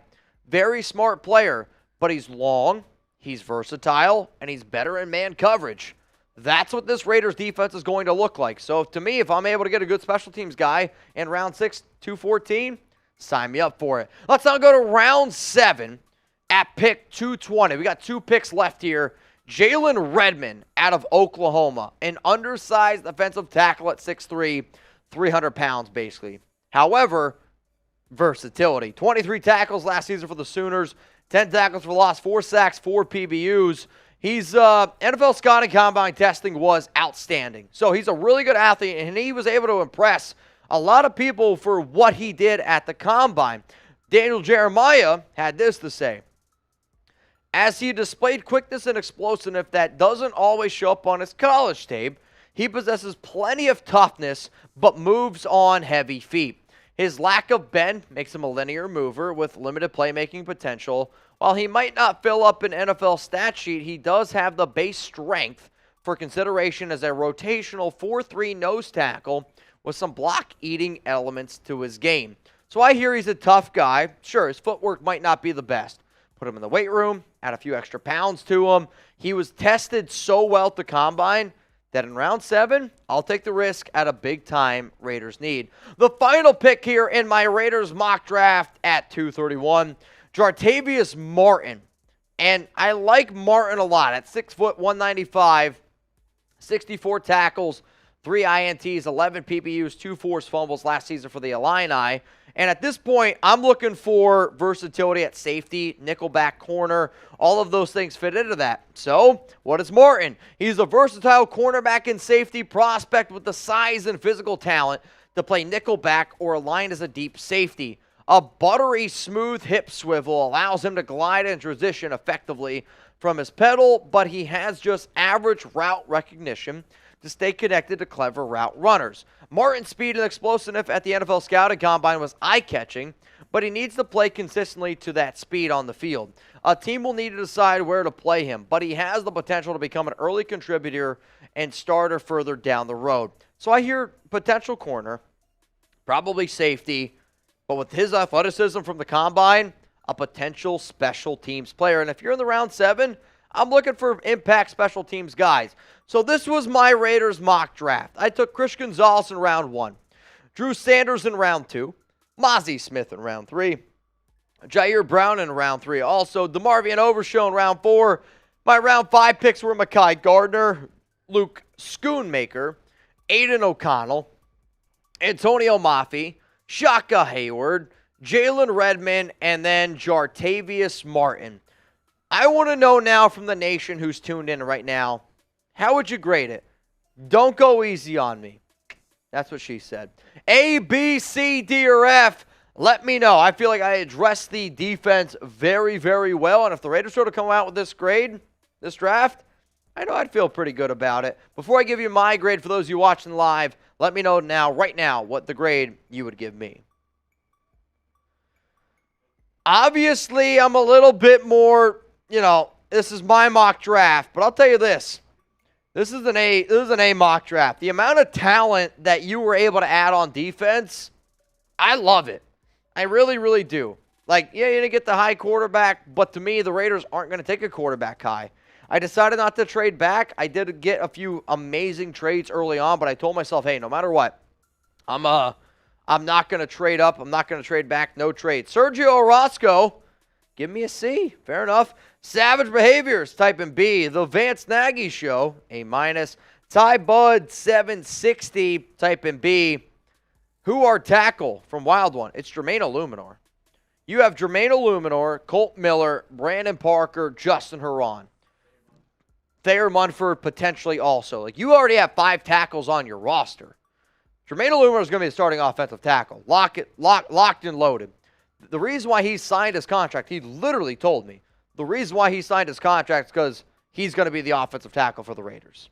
So, those are your tackles. You don't need an offensive tackle. We got a 50-piece coming in from Allison Tuckwab. I heard on another talk show that Tom Brady is coming out of retirement to help the Dolphins because of their quarterback got a concussion. I don't think they want to test them. That's what they asked Tom Brady. I mean, I don't think Brady's coming out of retirement. Personally, I'd be shocked if he did. You're good. Jugs is going to go take a leak. Going to go grab his computer charger as well. I don't think Tom Brady's coming out of retirement at this current moment. I mean, he literally said, like, he wants to stick with his family, which I don't blame him. I mean, if you're Tom Brady, you have nothing to prove. Like, you're the greatest quarterback of all time. You have more Super Bowls than every other NFL team has ever. Like, you have nothing to prove. Like, your kids are getting up there in age. Like, you know, again, I'm a dog dad, right? What the hell is a dog dad compared to an actual having kids?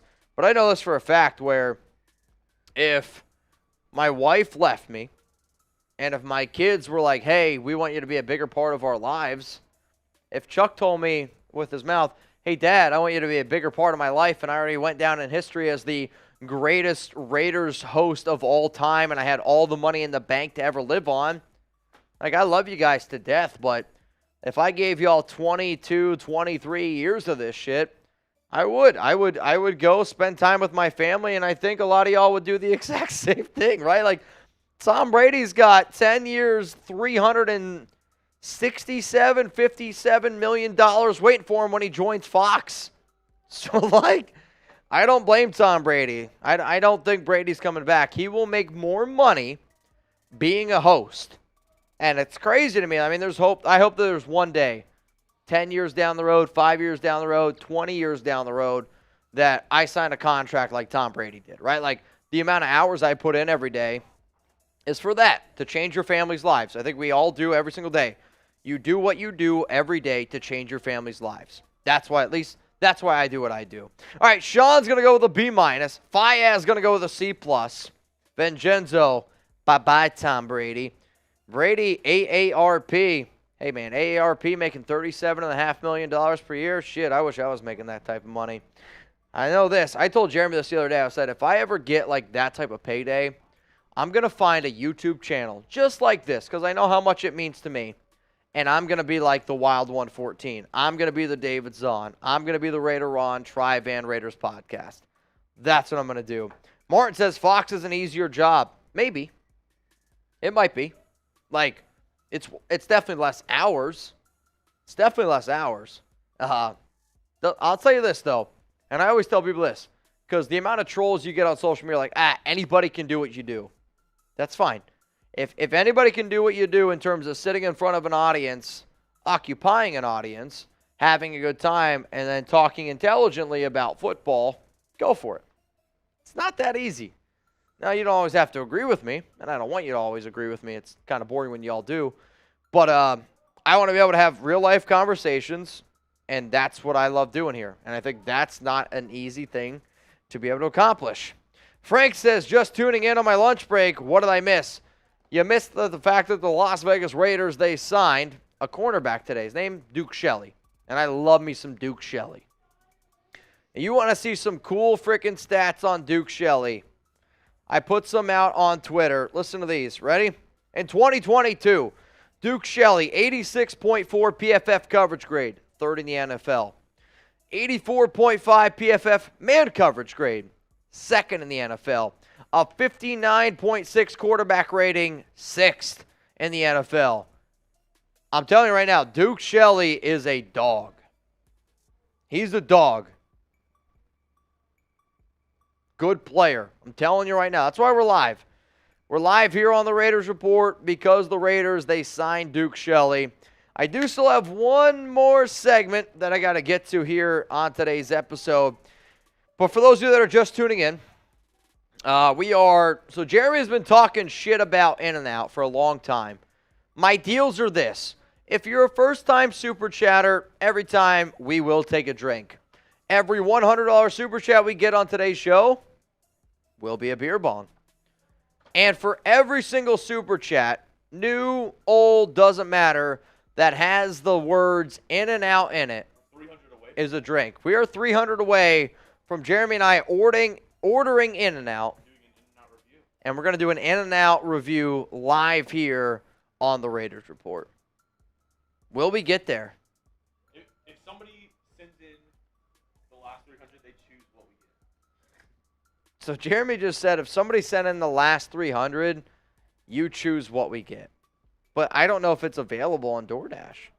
I don't know if all the, again, I've never ordered In-N-Out on DoorDash. I'll be honest, I haven't. So we'll see what's available. But I think we're gonna get something wild here, man. I'm excited to see. I'm excited to see what ends up going down. All right, y'all, here's how this is gonna work. You want to get those questions, comments on the show, hashtag Raiders, or Jimmy Chrome says you never had In-N-Out. We've had In-N-Out. But we're gonna order some In-N-Out variety and rate it. Chugs just say he's only had In-N-Out once. Oh, dude, In-N-Out, I've had that 10 times maybe. And then for Duke Shelley, I would project 900 snaps this season from knowing what I know right now. My only concern is that they don't give him the opportunity that he deserves, where he's a lot better than Brandon Faison. Like Duke Shelley or Brandon Faison, I'll take Duke Shelley every single day of the week. Like, Amik Robertson's a dog to me where, yeah, he's undersized, but he always has, that chip on his shoulder. Shelley's the exact same thing. He just walks around all the time with a chip on his shoulder because people are like, yo, people don't think he's that big. Sergio says, what? I'm telling you, I think Duke Shelley plays 900 snaps this season for the Silver and Black. In-N-Out variety, smallest menu ever from Aaron Devandry. Martin says we don't even have In-N-Out here. He's in the middle of nowhere. Bonjour to Martin. I live close by an In-N-Out. I would say if there's any fast food restaurant that I would love to live by, it's by the one that I live by right now, Chick-fil-A. I got a Chick-fil-A in my apartment complex. Shit's elite. Shit's elite, man. Shit's actually foyer. Foyer. All right, y'all, we got 2 more supers to get to. What do we got? Mitch, what the F did the Raiders have dinner with Bryce Young? Are they really thinking about trading up to get him? Think it's a bad idea. So I think it's one of those things where if you're the Raiders, this is a smart thing to do.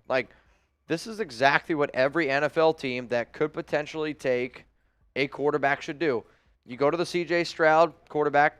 You see what he does at his pro day. You see what Bryce Young does at his pro day.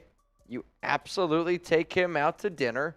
And if, there is a scenario where if Carolina takes Anthony Richardson, if the Houston Texans take Anthony Richardson, and C.J. Stroud and Bryce Young are both on the board at number 3, if I'm the Raiders, I think about it. I potentially trade up depending on what Arizona's asking for. Also, though, on top of that, though, if you're the Raiders at pick 7, you want teams to think that you're going to take a quarterback. Because usually when teams trade up, it's because they want to trade up and grab that quarterback. They want to get that guy, and they're more than willing to give up a lot of picks for him. So, Bryce Young, I've said it for a long time. To me, Bryce Young is the quarterback that fits the best in the Josh McDaniels system. Not saying he's going to be the best in it. I would say right now, if I was a betting man, it would be Bryce Young. Is he undersized? Yes. Is he mobile? Yes. But he's a gamer. Very, very intelligent quarterback. I can get why the Raiders like him a lot. I do think C.J. Stroud's upside is higher, but the only 2 quarterbacks in this year's draft that I'd be willing to trade up for, Bryce Young, C.J. Stroud. That's it. I ain't trading up for Anthony Richardson, and I'm not trading up for Will Levis. If they're available at 7, different conversation. It's a different conversation. What do you got? Another one. So Chugs just finished off his dad, and now he's on another one.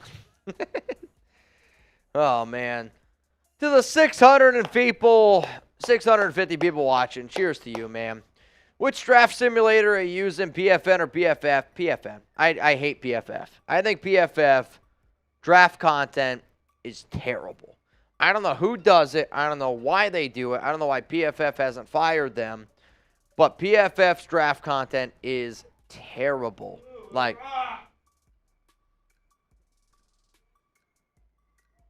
let's go to AceBoy_Gesso.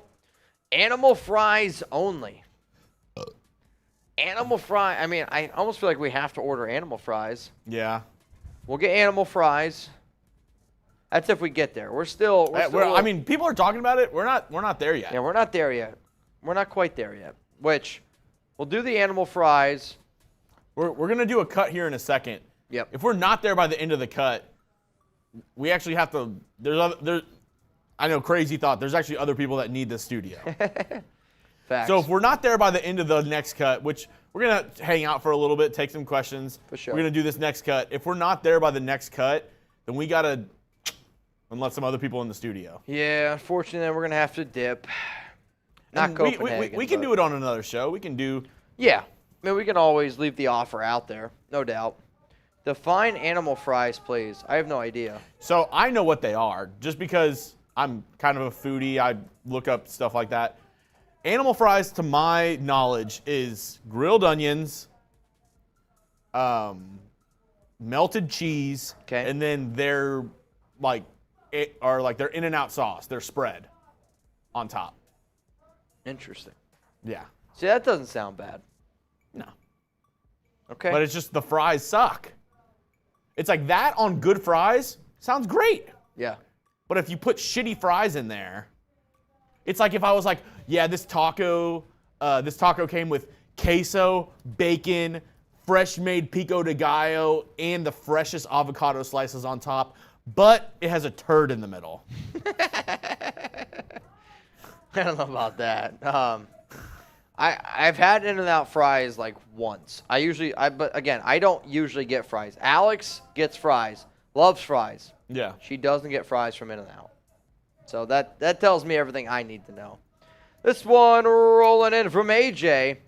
Bryce Young has the best IQ out of all the quarterbacks. I don't know if I agree with that. I mean, if I was a betting man, I would bet on Tanner McKee just because he went to Stanford. Oh my God. I mean, if you're saying highest IQ, like I don't know. I think you meant football IQ. Football IQ, I don't disagree with that. I think Bryce Young's football IQ is probably the highest, but all it says is best IQ. Best IQ out of the quarterbacks. I'm sorry, I'm going to take the guy from Stanford. Tyler said, where's Raider Ron at? Also, we're a Ron and Zon away from a super boot. chat away from a boot. A Ron and Zon 100 away. Ty Davis. Hey, Mitch, what was the deal to me? I don't remember the deal. The only deal going on right now. Oh, it's because you're wearing his jersey. Oh, you said shit. that you would tell him later on. Wild one, In-N-Out, what's a hamburger's all about? All right, well, you snuck it in there. Giggity. All right, Ty. You guys ready for the Ty Davis deal? This could get us In-N-Out as well. Not quite. Ty, I'll make you a deal, man. $100 super chat, 2 beer bongs. Because I have the Ty Bones Davis jersey on.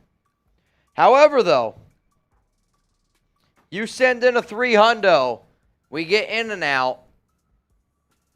Jugs. Boot race. Boot race and In-N-Out? So 100, I'll do 2 beer bongs. 300, it's a 2 boot race, and we're getting In-N-Out. That's the deal. But I'm only doing that for Ty Bones Davis. Got the jersey on today. We got the jersey on today. Got to do something special. I'm a little nervous, but that's the deal, man. That's the deal. That's... All right, y'all. How about this? Also, everybody start spamming Ty Bones Davis. Also, today's National Tamale Day. Really? A tamale burger. Thoughts? I don't know how that would be. You don't know? Like as the buns? No, I'm saying, Like it's just a tamale on a burger? all right, hear me out. 2 pieces of bread. The burger. Tamale. Jalapeno. Onion. Gotta have some queso on there. See, I was going to say cajeta. Cojita? I don't know, some cheese. Cojita cheese. It's like the white crumbly one. I I don't know. I'd like it more with queso. See, I love cajeta. However you pronounce it. I don't know how you with say it. tamales? Oh, dude. If I get tamales, Alex would kick my ass if I ate tamales with queso. Really? Oh, dude, she'd Why? get pissed. It's not Mexican. Queso's not Mexican. I know, but Dude, I'm telling you right now, tamales with queso and hot sauce? if it's Alex and we're eating tamales, a lot of lime, cajeta, probably going to be some jalapenos involved, and then a green or red salsa. Like, Alex's mom makes these pickled onions. Are they like purple? Shit's fire. Yeah. Yeah. Unbelievable. Cameron, Mitch, you have been dissing Tanner McKee. One Tom Brady was drafted in 199 in the 6th round, enough said. They're not even close to the same. I just don't think Tanner McKee's very good. Like, I look at Tanner McKee the same way I do Davis Mills. He is a quarterback that has potential to get a few starts in. He's probably going to get a few starts in because of how smart he is. He's going to be on some NFL teams for the simple fact of he's intelligent. He's going to be able to pick up some playbooks. But, like, overall, I don't see the hype around McKee. Like, I don't see it. He's going to be a guy to me that he does. He probably has a 10-year NFL career being a backup. I'm not going to take a quarterback that I don't view as has the 0% chance to ever be a top 15 guy. If I believe that, I'm not going to do it. Like, I will never take a quarterback that I view as being a no chance at top 15. And that's what he is. Cotilla from Phil. I don't feel like that's it. Cotilla? Oh, good point, Nada. What? Tamales are Aztec, not Mexican. Maybe. I don't know. I just know that's how I eat them. The Aztecs did live in Mexico, though, so. The San Diego State Mexicans. Who's been the most surprising signing in free agency so far by the Raiders? What do you guys think? The most surprising signing. I don't think it's Jimmy G. I mean, because, like, it was thought of that the Raiders were going to get Jimmy G. Yeah, I mean, we literally did a show a week and a half before it happened. Like, hey, I was told Jimmy G is going to happen. We didn't want it to happen. I still don't know if I am glad that it happened. But here's the world that we're in, right? We're dealing with this anyway. Okay. Raiders podcast super chat. I don't know. Cotija? I don't think that's it. Cotija. I teach you how to say that I speak Spanish thanks to my wife. You guys are cracking me trying to speak Spanish. My Spanish is terrible. I know that. Para gasolina. Para gasolina. I know I always bring up the game, but my girlfriend, Alex, her family, we always play this game. It's like bingo, but Spanish bingo. And there's like, you just got to say everything really, really fast. And I say everything in English. We play that game all the time during holidays. And I don't know I can't think of the game name. I always forget it. You guys always put it down there. And I'll get it. Loteria? Loteria? Is that the game? I don't know. I think it's something like that. Loteria. That's ringing a bell to me. Let's see. Myers is the most surprising. Brandon Faison. Epps. Let's see. What do people OJ in the white Bronco. Also, you play it with pinto beans from Michael. Correct. Yeah, Loteria. Loteria. Ruben Rust. I played with Clark Phillips against Tanner McKee and Elias Ricks. Tanner McKee is Garbo, and only hyped because of the size, pocket, quarterback with no So accuracy. you played against him, I'm guessing, in high school. Yeah, I'm telling That's you right now. dope. He's 6'6". He's got a strong arm. Which He stinks, I though. think me and you both have. Oh, here we go. Ooh. Here we go. Let's do it, Ty. Less than 200 away from it. Oh, Ty Davis. All right, guys, you ready? This one's rolling in from Ty Bones Davis. Bang! I'll do the hundo because today is my son's 8th birthday. Can I get a happy birthday to my son, Jace? Right now, I got my kids running in and out the house. Bang! Raiders and some locals You got me, thrown Ty. in there. You got me. You got them. All right, y'all. So everyone right now, spam those HBDs for Ty Bones Davis. Jeremy, take it away. Let's go. Happy birthday to you. Happy birthday to you. Happy birthday, dear Jace. Happy birthday to you. Everybody spam Jace. Let's get some HBDs flowing in the chat.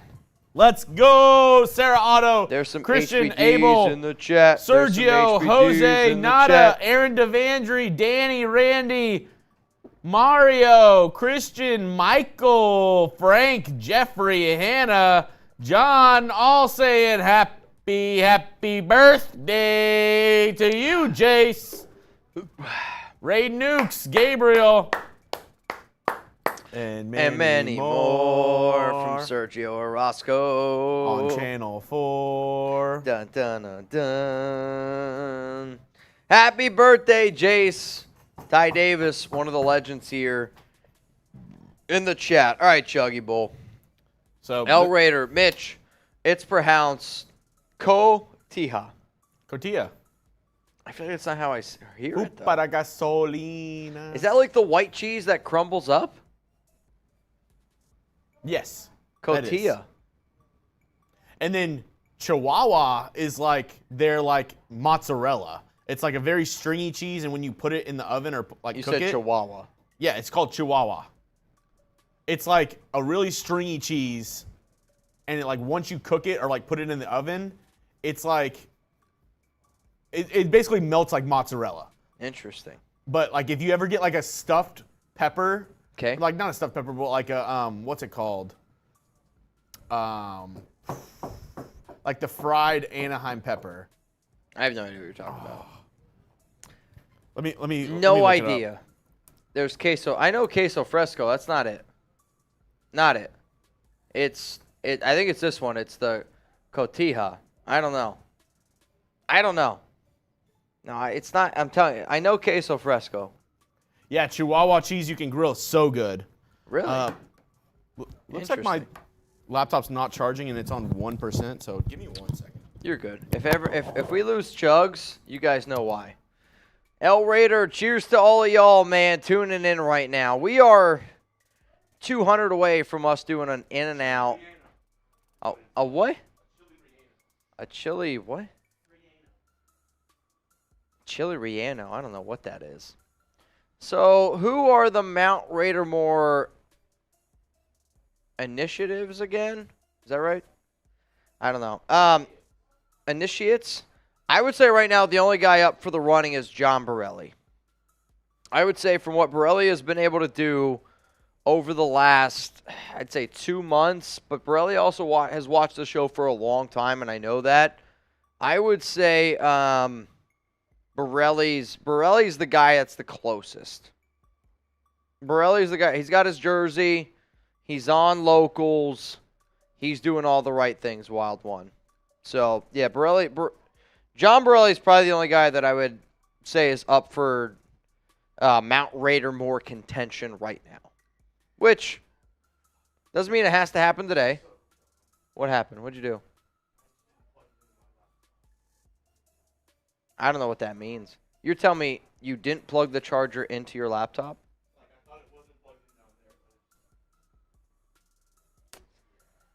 That is embarrassing on many, many levels. Oh, man. Jose, hey, Mitch. Hope to see you guys in Vegas at some point. I can take you to some good Mexican food spots. What's better, Vegas food, Mexican food, or Cali Mexican food? Or Texas? Danny, do you mean queso fresco? No, I don't. I know queso fresco very well. I can say queso fresco. Oh, man. Had a chili relleno? Not that I know of. It's so good. It's like a chili that they like smoke. Okay. And then they usually stuff it with like either cheese, some kind of meat, usually like chicken or beef. And then they fry it. Like they close it up and then they fry it. And then they usually put like a sauce on top. Damn. So good. That does sound really good. One of the things that I love that Alex's mom makes, it's I remember the first time I saw it was kind of weird. Looks like the chat saying Tex-Mex is way better.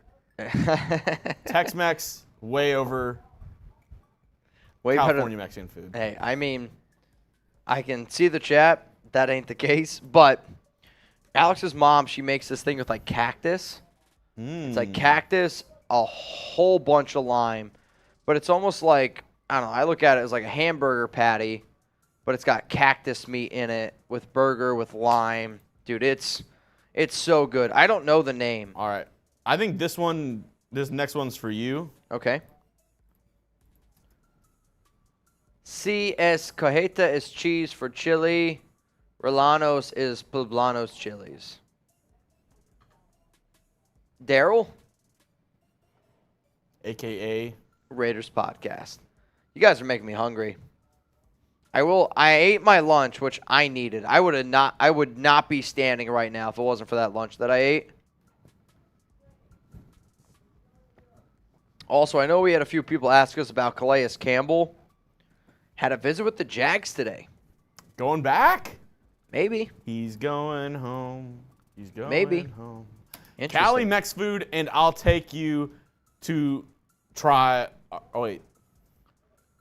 I'll take you to try food. Bomb. Actually, he said it like this. Cali Mex food, and I'll take you to try food bomb. From Killer Cruisin'. All right, so this is what we're going to do. We're going to get into our last cut. Last cut. We're a little under 200 away Yep. from doing a In-N-Out food review. Yikes. If we don't get there, all good. No harm. I've been told that we got to in the stream. There's other people needing the studio. Correct. If we do get there, Mitch is immediately going to order some In-N-Out We'll do an In-N-Out food review. on DoorDash. We'll stay a little bit longer, and we'll see where that takes us. All right. I hate to do this though. I gotta take a pee before I go. So you guys know the rules. I'll do a shot for every 10 that rolls in. Every 10? Every 10 that I rolls was going to say in. 20, but okay. Every 10 that rolls in, I'll do a shot while I'm gone. I gotta pee. There's right. no way I'm gonna be able to get through an entire cut without taking a leak. Phil. Hi, I'm Mitch. Tex-Mex is BS, and Lindo Michoacan, which is mispronounced, is the spot in Vegas. Hi, I'm Mitch. Your name's Phil. Tex-Mex is not BS. Tex-Mex is amazing. R. Rafterman, you forgot the egg on chili relleno. I know what you meant. In-N-Out. Every 10, Mitch is taking a shot. Every 10. Oh, Gatling gun. Actually, I think you're right. I think you're right. Steak tacos with extra cilantro. Oh my God. Raiders freaking podcast. Oh!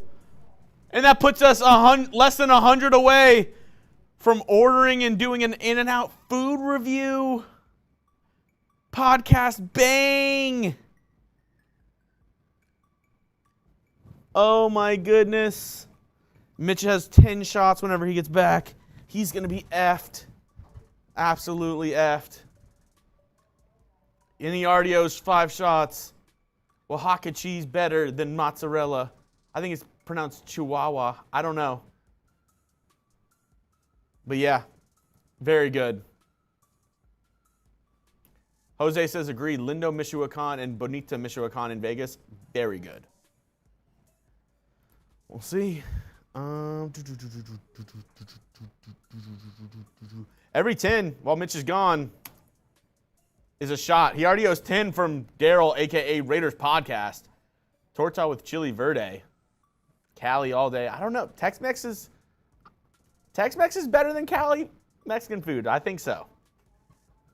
I'll die on that hill. Maybe.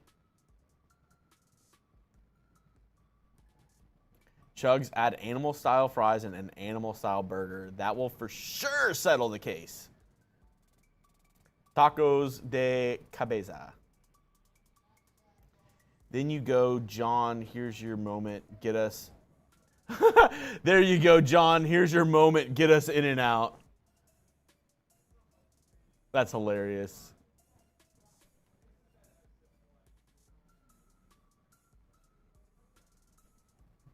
Tex-Mex elite. I don't care what anybody says. Tex-Mex absolutely elite.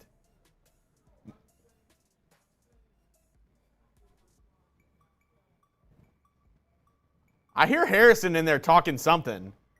Harrison's talking food in the other room. I don't know what.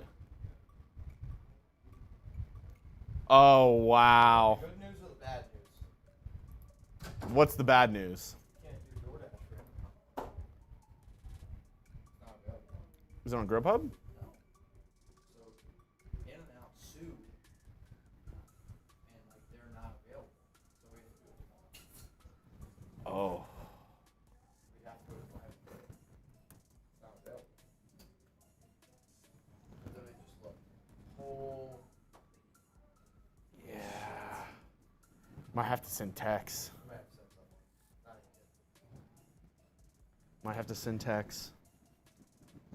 The closest one is on Mockingbird. Let me see how far that is. Yep, you're effed. Sergio. Here we go.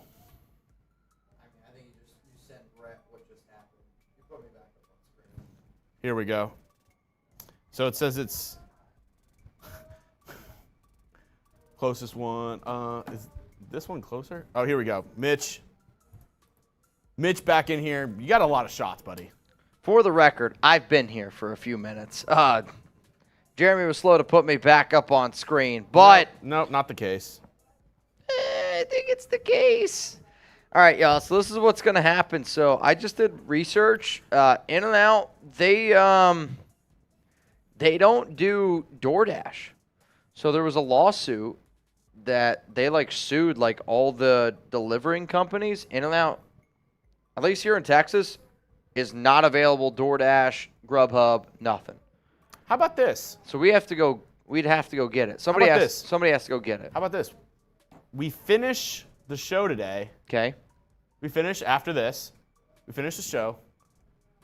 Me and you finish whatever we need to do next. Okay. And I'll drive us really quick to In-N-Out, and you go live on Instagram. I don't want to do live on IG. I feel like if I'm going to do it, we got to do it live here on YouTube. So I would say here are our options. Either. So first you have 15 shots from here, 16. Yeah. John Borelli, He wants the In-N-Out. In-N-Out. Hang on a second. We gotta give these people. I mean, come on. Go back. Go back. Go back. Go back. This one's rolling in from Daryl. Bang! All right, so that's I gotta do a beer bong for that. I would say Slack out there if somebody can go get it. If it's I think this is more of a in-person asking, because I feel like if I just am like, yo, I need somebody to go pick up In-N-Out, All right. there's been quite a few questions. Okay. Sergio, I'll be right back. here you go. I'll go ahead and read the supers. Wait, do you want to bang one more time for John? Yeah. All right. Sergio, thank you. I owe a lot Danny. of shots. I know that. Thank you. John John! Borelli! Bang! All right, let me go figure some stuff out. Sergio, wait, here's another one.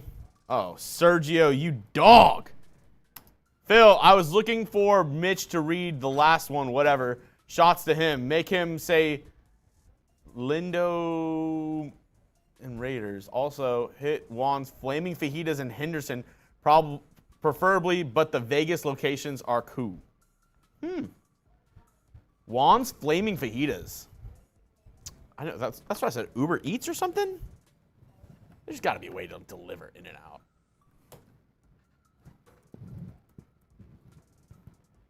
In-N-Out delivery. Let's see what it says. Okay, it's on Grubhub, I think.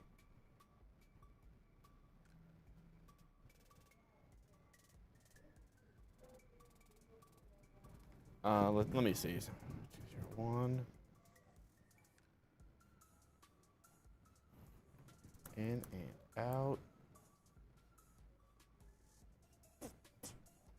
Yeah, it doesn't look like it's coming up for Grubhub. Can you just not deliver In-N-Out at all?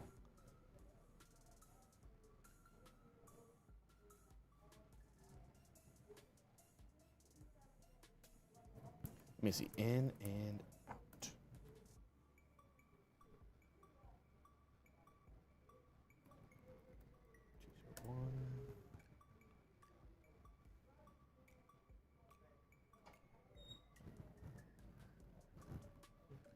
Let's see. In and out. I'm checking other services to see if they have it. Nowhere. No, you can't get it. It is. In-N-Out sued all delivery company services, and they are not available to get. So this is what we're doing. Somebody gonna go pick it up? You got to Slack Brett or order. He's gonna go drive and get it.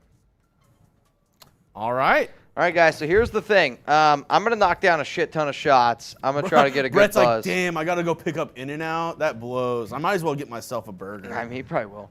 So this is what we're going to do. What do Jeremy and I get from In-N-Out? What should be the review? We got to get animal-style fries. Okay, I'm looking at it. Got to do a regular burger. John Borelli says, Wild One, you inspired me. How many shots do I owe? That's the real question. It's quicker to go get it anyway from Gatling Gun. You're probably not wrong. I mean, I'll say this, though. We're here for another hour. I mean, at least that's how long it'll take. I'd say we're here for at least an hour. All right. Oh, Sundog, we ain't driving nowhere. That's why we're not the ones going to get it.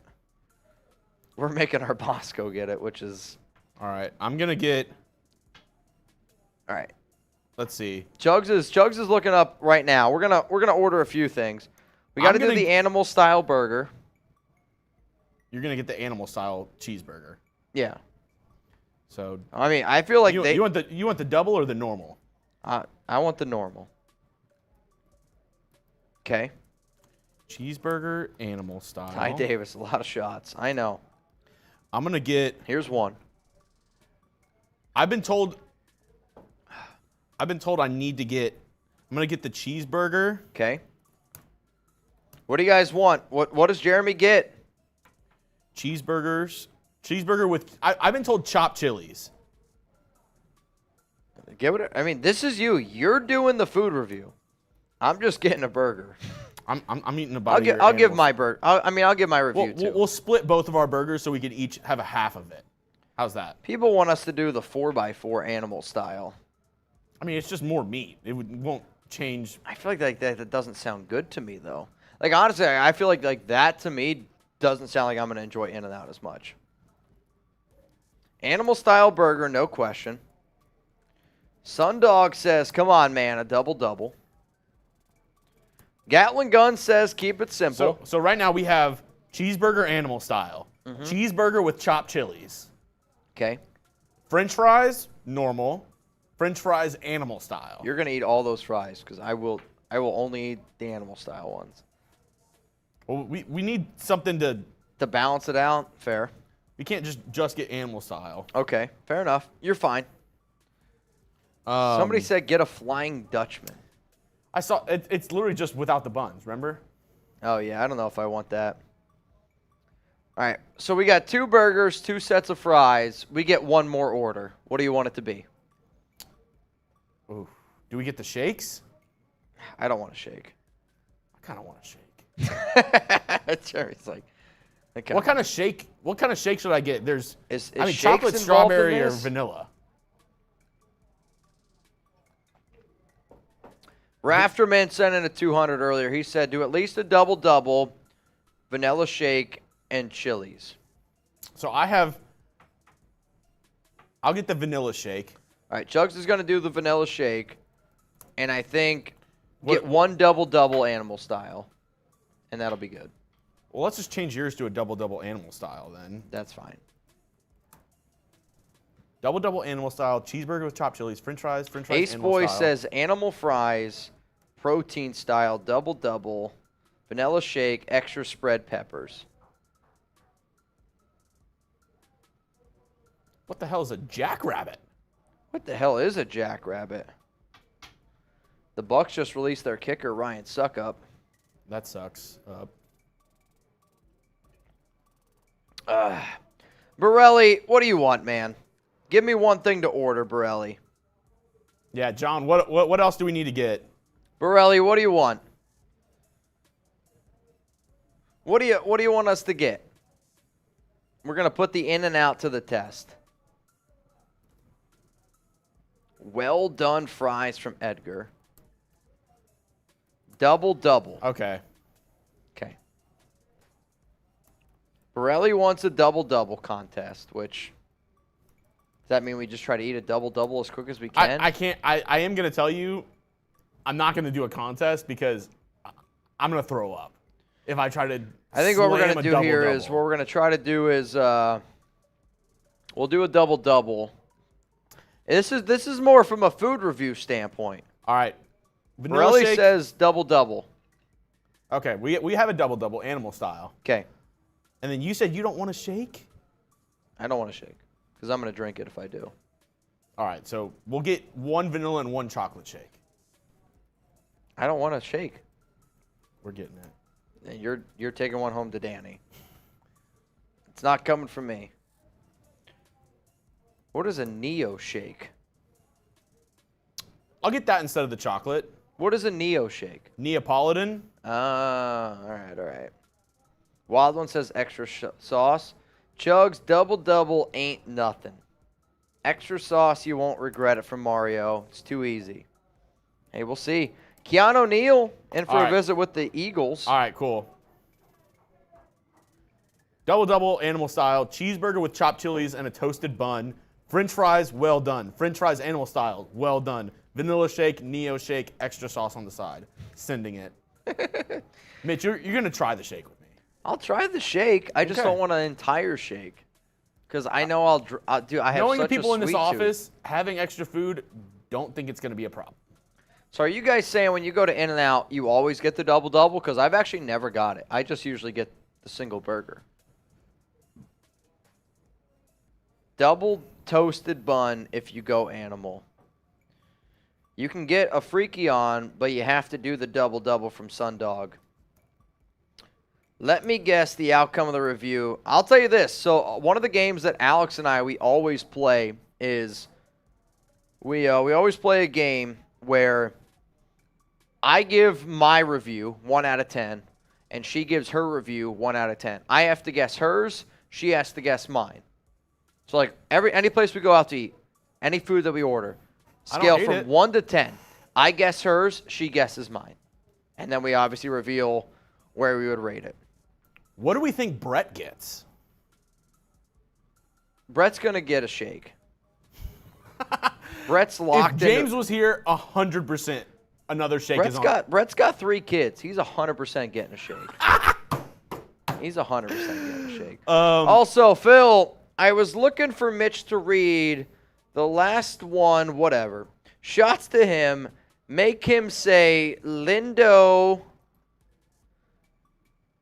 also hit Juan's Flaming Fajitas in Henderson. This was the one he wanted you to read earlier. Preferably, but in Vegas. Hi, I'm Mitch. Tex-Mex is BS. And what I guess mispronounced is the spot in Vegas. I don't know what that is. The Lindo thing. Not going to say it. It kind of makes sense now because whenever I read it, I was like, hi, I'm Mitch. I was like, your name's Phil. But I'm guessing he was like, he wanted you to have a soundbite saying like, hi, I'm Mitch, and whatever. See, Phil looks like he's blue, and if he was green, he would die. I'm blue. Eric, Another one. In and out. Oh, and it's the best fast food, and it's not even close. I'll tell you what, that's a smart super. That gets you to drink, and it gets me to drink. Oh, Ty. And here's another as my son now runs around the house screaming, Raiders!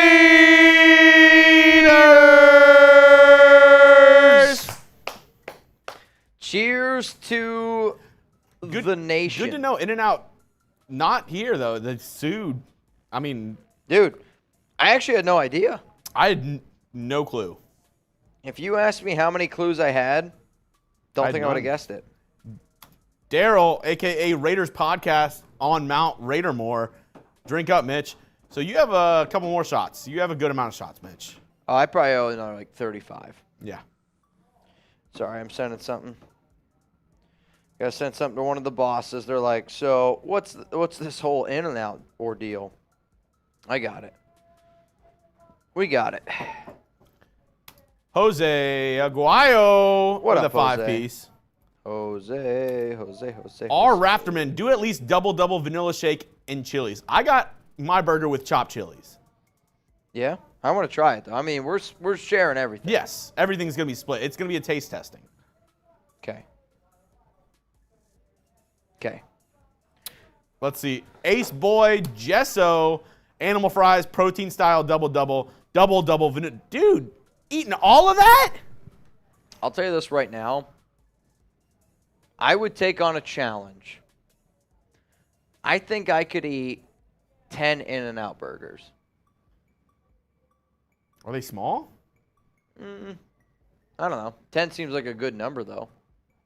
I think I could do 10 In-N-Out burgers. If I was, like, really hungry, just came out of the gym, I think I could do 10. I don't know how that compares to 12 tacos from Taco Bell, but it would be something. John Borelli said that's easy. All right, hey. John Borelli won. He said double eating. Wild one. I'm not going to throw up. In-N-Out is better than any Texas burgers. Dude, I don't know. I will admit, Whataburger is very good. For those that don't know, Whataburger is very good. This has changed to the Raiders Food Network. Let's get the big guy on. R. Rafterman, get extra. I asked for extra sauce on the side. Rafterman said no way. Yeah, I'm telling you, I think I could do it. I think Mitch can definitely eat more than me. Oh, we learned that at the taco eating contest. I'll take pound for pound. I'll take myself pound for pound. Unless there is a. The only thing is if maybe I think I could maybe eat more nuggets than you. I can house some nuggets. I think the only thing that would gross me out with nuggets is the consistency, like the texture. Like when I did the 50 nuggets challenge in high school, 50 nuggets took me like 11 minutes, but the final 20 were so gross to me. The final countdown. Dude, it was gross. I'm not gonna lie to you. It was nasty. Telling Danny, don't need dinner. Oh man, Ty Davis. I've only had In-N-Out twice because I'm East Coast and they're not here. We'll try it. I mean, I'm excited to see what this is like, and I'm gonna give you my honest opinion, whether you're gonna like it or not. I don't know how you're going to feel about the opinion. I don't know how you're going to feel about the review. I think the more important thing is this. What's your favorite game day food? You guys buy yourself another hour. I mean, At least. we're here for an hour. At least. Probably an hour and a half. Almost 2. Because by the time Brett gets back, again, he's a slow driver. So he gets back, we get the burgers, we do the review. Yeah. You guys are probably locked in for a guaranteed 90 minutes. I think we should do the review though. You want to do it 1 out of 10 or 1 out of 5? 10. Malt. I love a good malt. I'm upset that I put in shake now. Why? Because they said they have malts. So Have you ever had a malt? Yes. Alex and I the other day we got some spot. We got some spot the other day and we ordered malts instead of shakes, which I didn't understand the exact difference. It almost seemed like from like Wendy's, they do those things. What are they called? What's Wendy's? Frosty? Frosty. Mm-hmm. It seemed like that consistency to me. So basically all a malt is have you ever had, which I actually don't like this candy, have you ever had the Whoppers? Love them. So the thing inside Whoppers is malt. Malt, yes. So it's basically that powdered and they put it in the shake. Yeah, no, I love Whoppers. One of my least favorite candies. Really? It's the consistency for me. Like the taste isn't horrible. Love it. I don't love the taste of just like the dry powder in there, but like the consistency chewing through it, not my favorite. This might sound weird. I know like sometimes like I'll take, like I like the malt texture where I'll take like a packet of like hot chocolate mix and I'll put that in ice cream and I'll mix it up. Hot chocolate ice cream. So you take the hot chocolate mix, it's like that malty texture, crunchy a little bit, in ice cream. That's right. Sound it makes? Dude, kinda. Not gonna lie to you. Ty Davis says White Castle was my go-to when I used to drink. I was never a White Castle guy. I'll be honest with you. I've never had White Castle. I'll be real. White Castle, I've had White Castle twice. To me, both times was not great. Really? Jack in the Box once, not great. You've only had Jack in the Box once. Not great. What did you get? And were you drunk when you got it? Yes. Yeah. I'll tell you, I would never eat White Castle or Jack in the Box if I wasn't drunk. I honestly, the Jack in the Box, I had those like mini tacos, and then I had, I want to say another taco. Yeah. I don't even remember, but I know I had the mini tacos. You answered this one. I got to do one thing real quick. Daryl. 30 hot dogs in 10 minutes. Daryl, no chance, man. I wouldn't be able to eat one hot dog in 10 minutes. I hate hot dogs. I'm always down for a good food challenge. Like, we put our bodies through some wild shit with the amount of drinks that we do. But I'll tell you this right now. When it comes to food, I'm always down for a good food challenge. If people are like, hey, Mitch, this is the food challenge, it doesn't mean that we're going to be able to complete it. No. Hot dogs won't do. The texture, the smell, consistency, won't do it, cannot do it. Ty says, same here. I'm glad. I can't be the only one. It just grosses me the hell out, man. Yep, pause, Savage. You're right. I wouldn't even eat 5 hot dogs. I'd rather eat 50 wings, Mario. I'm with you. I'd rather eat 30 burgers in 10 minutes than 30 hot dogs. I don't think I could do it.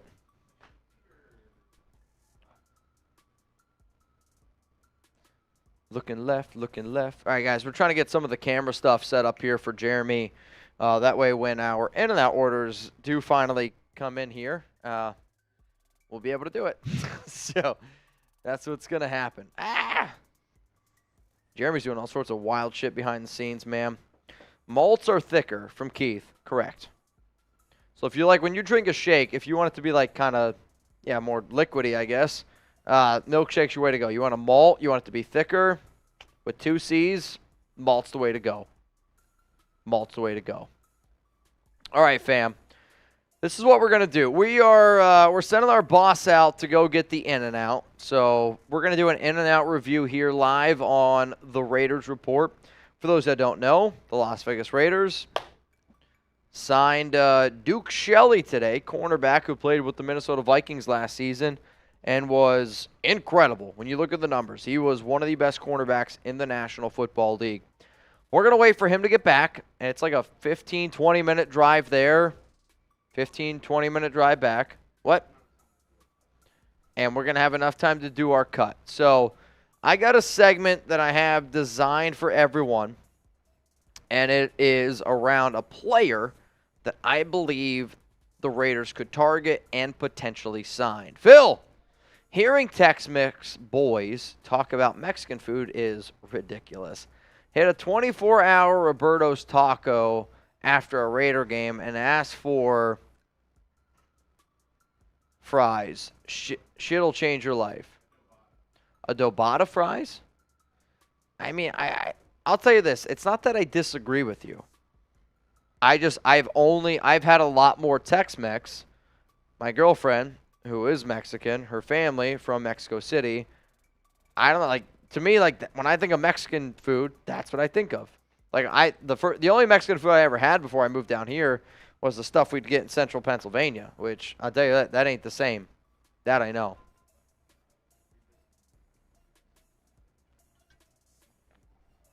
All right, I got you.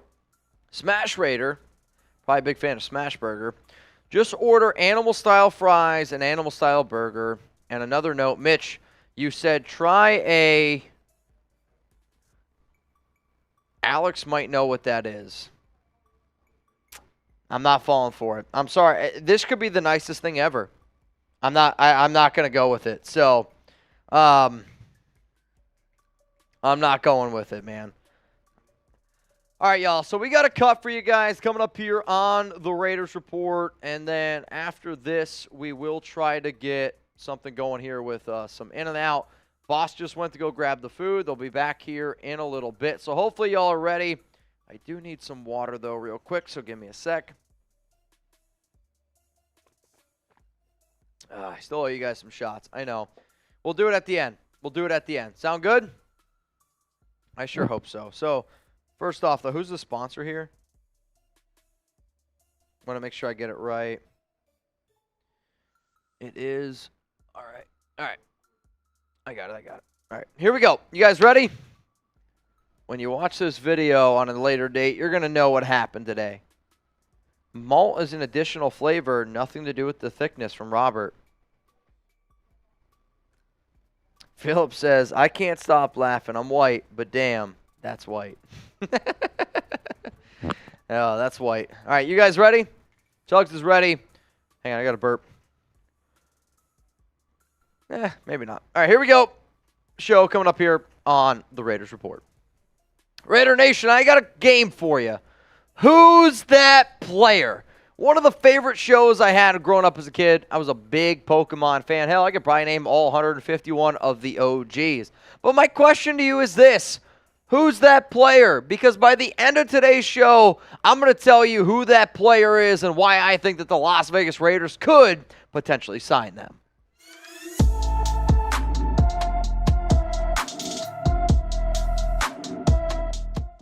Raider Nation, what's going on? You're watching the Raiders Report, and coming up here on today's show, I have one player that I believe Josh McDaniels, Dave Ziegler could potentially show interest in, and then even might go out and sign in NFL free agency. If you don't already know, we are the #1 most watched Raiders show in the entire world, and if you're a real one, hit that subscribe button, turn on those notifications, and if you are a real one, or if you're already subscribed, you might know who this player is because I've mentioned it before on a show. So take a second, hit that sub button, and make sure you never miss anything around the silver and black. So the Raiders, they were interested in Andrew Van Ginkel.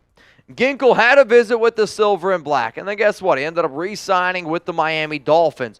Ginkel is a defensive end / linebacker who does offer a lot of versatility, and that B word is going to be a very common word that we continue to use during free agency, during the draft, because This Patrick Graham defense needs versatility. Josh McDaniels, Dave Ziegler, they want versatility, but they also want to be able to find players that fit into their scheme and fit what they're trying to do. Dave Ziegler also said this offseason that he's looking for a defensive end that he can also use in coverage.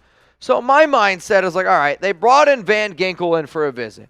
If you bring a player in with a certain skill set in for a visit, that means you're looking at some guy, right? You're looking at a certain player that you're like, this could potentially be him. To me, you didn't get Andrew Van Ginkel, so could you potentially get somebody else? So this was the player that I showed to open up this show. Do you know who the player is? Well, guess what? The player that I believe that the Las Vegas Raiders could sign is Kyle Van Noy. When you look at this Raiders team, they're looking for an outside linebacker. You're looking for a defensive end. You're looking for a player who offers a lot of versatility, but on top of that, has experience playing with, the Patriots. You want to find another Patriot system guy? He's got it. Even on top of that, the Raiders have done a good job this offseason of finding dudes who have been in the AFC West that know what it takes to be able to succeed against guys like Patrick Mahomes, Justin Herbert. And if I'm the Raiders, I'm looking at Kyle Van Noy right now. I'm like, all right, you played with New England. You're a success. You can fit into this defense. That's a success. And you've also gone up against one of our biggest rivals multiple times, Chargers, Broncos, Chiefs. Like, that is a huge, huge success. So for all those reasons, I believe that the Raiders could potentially sign Kyle Van Noy. He played on the Patriots from 2016 to 2019. And then, guess what? They liked him so much, they brought him back in 2021. He can play defensive end. He can play outside linebacker. And we know that the Raiders have a big-time need here at LB. Even more importantly to that, Van Noy played with Brian Flores. When Brian Flores was down in Miami, he was once previously a New England Patriots coach. So you have multiple regimes that at least have a little bit of connection with New England. That screams volumes to me. Last season with the Los Angeles Chargers, he had 46 tackles, 5 sacks, 8 tackles for loss, a forced fumble, and 2 fumble recoveries. Van Noy is not nearly the player that he once was. I do think, though, he can still contribute to a team. It's not going to cost you a lot of money, and he would be a good fit in the system because he's been able to prove before that he's a good fit and what the Raiders are coaching right now. Coming up next here on the Raiders Report, do I want the Raiders to sign Van Noy? Because whether I want it or not, it comes down to money. Like, I will tell you how much money I think it's going to cost and whether or not I think it makes sense for the silver and black. Before I get into that, though, the Raiders Report is presented by Athletic Greens. And if you haven't already gotten your AG1, Chuck's staring at me because he wanted some. I think you guys are going to want some as well. I take AG1 by Athletic Greens literally every day. Get comprehensive and convenient daily nutrition at athleticgreens.com/chatsports. I gave AG1 a try because I wanted the immune system support and wanted the supplement that actually tastes great. I take AG1 in the morning and it makes me feel ready to take on my day. My grandparents always said that the early bird gets the worm. AG1 inspires and motivates me to get as many worms as possible every day. AG1 really helps me with getting my day started, getting out of bed, especially after some of our crazy shows like signing Duke Shelley. It can be difficult, and I'm a person who likes and needs a routine. AG1 helps me stick to my healthy routine, wake up early, take my AG1, take Chuck for a walk, then hit the gym before work. Covering my nutritional base for the day literally couldn't be easier, which is why I trust Athletic Greens. I just mix 1 small scoop of AG1 with water and drink it first thing each morning. Done! I also like it because it costs less than $3 per day. That's pretty freaking good if you ask me. It's a really effective daily habit. With the highest quality sourced ingredients, it is a win-win. If a comprehensive solution is what you need for your supplement routine, then Athletic Greens is giving you a free 1-year supply of vitamin D and 5 free travel packs with your first purchase. So, Nation, go to athleticgreens.com/chatsports. That's athleticgreens.com/chatsports. Check it out. Link's going to be available for you guys in the comments and in the description of today's video. So, obviously, I'm up here on today's show saying that, hey, I want Kyle Van Noy.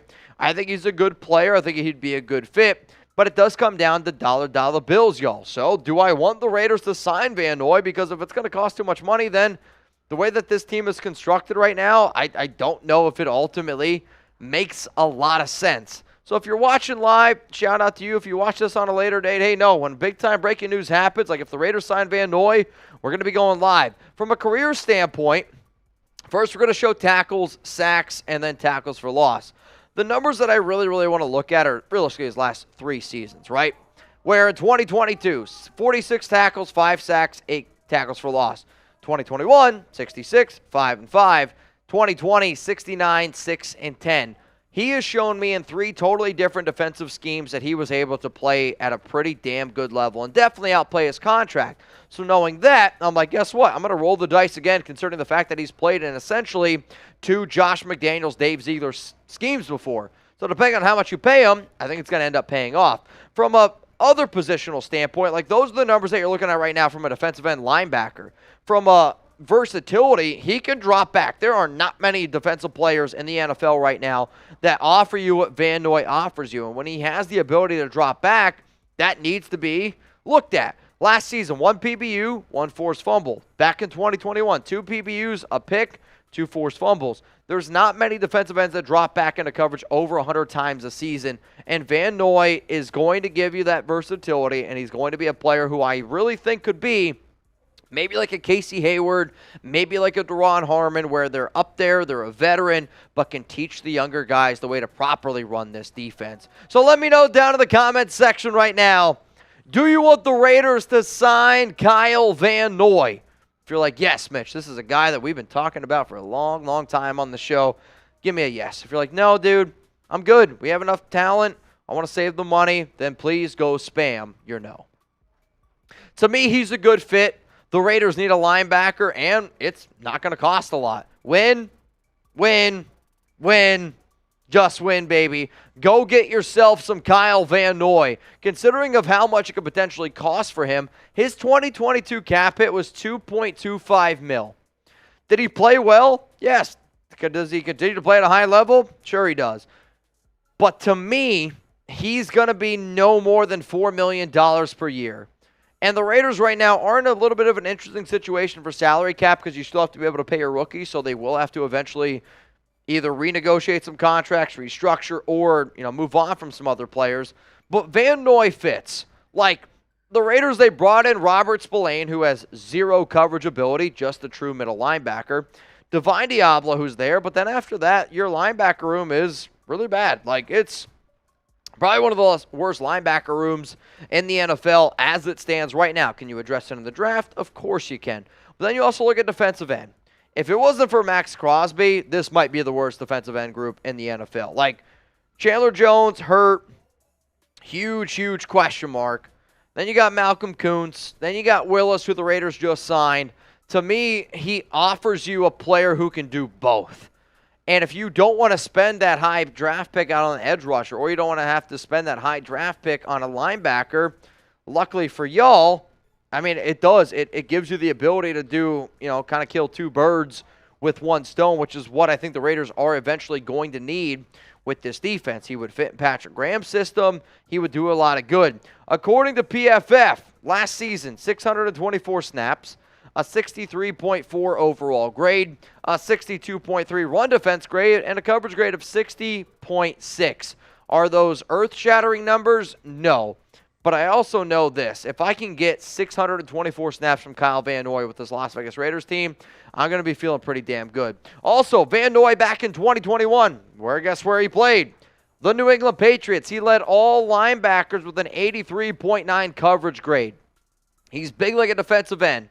He can move like a linebacker, but then he can also cover the underneath routes. Like, one of the areas of the field that the Raiders, I feel like year in and year out, get killed with is the underneath routes, whether that's a running back, whether that's a tight end. Yeah, they get killed in a lot of defensive areas. But Van Noy gives you a lot of versatility. Now, let's just say the Raiders like, yeah, you know what? We're not going to go out and get this guy. The only 2 other linebackers that I would even put in the same conversation right now as Van Noy, Bobby Wagner, Anthony Barr.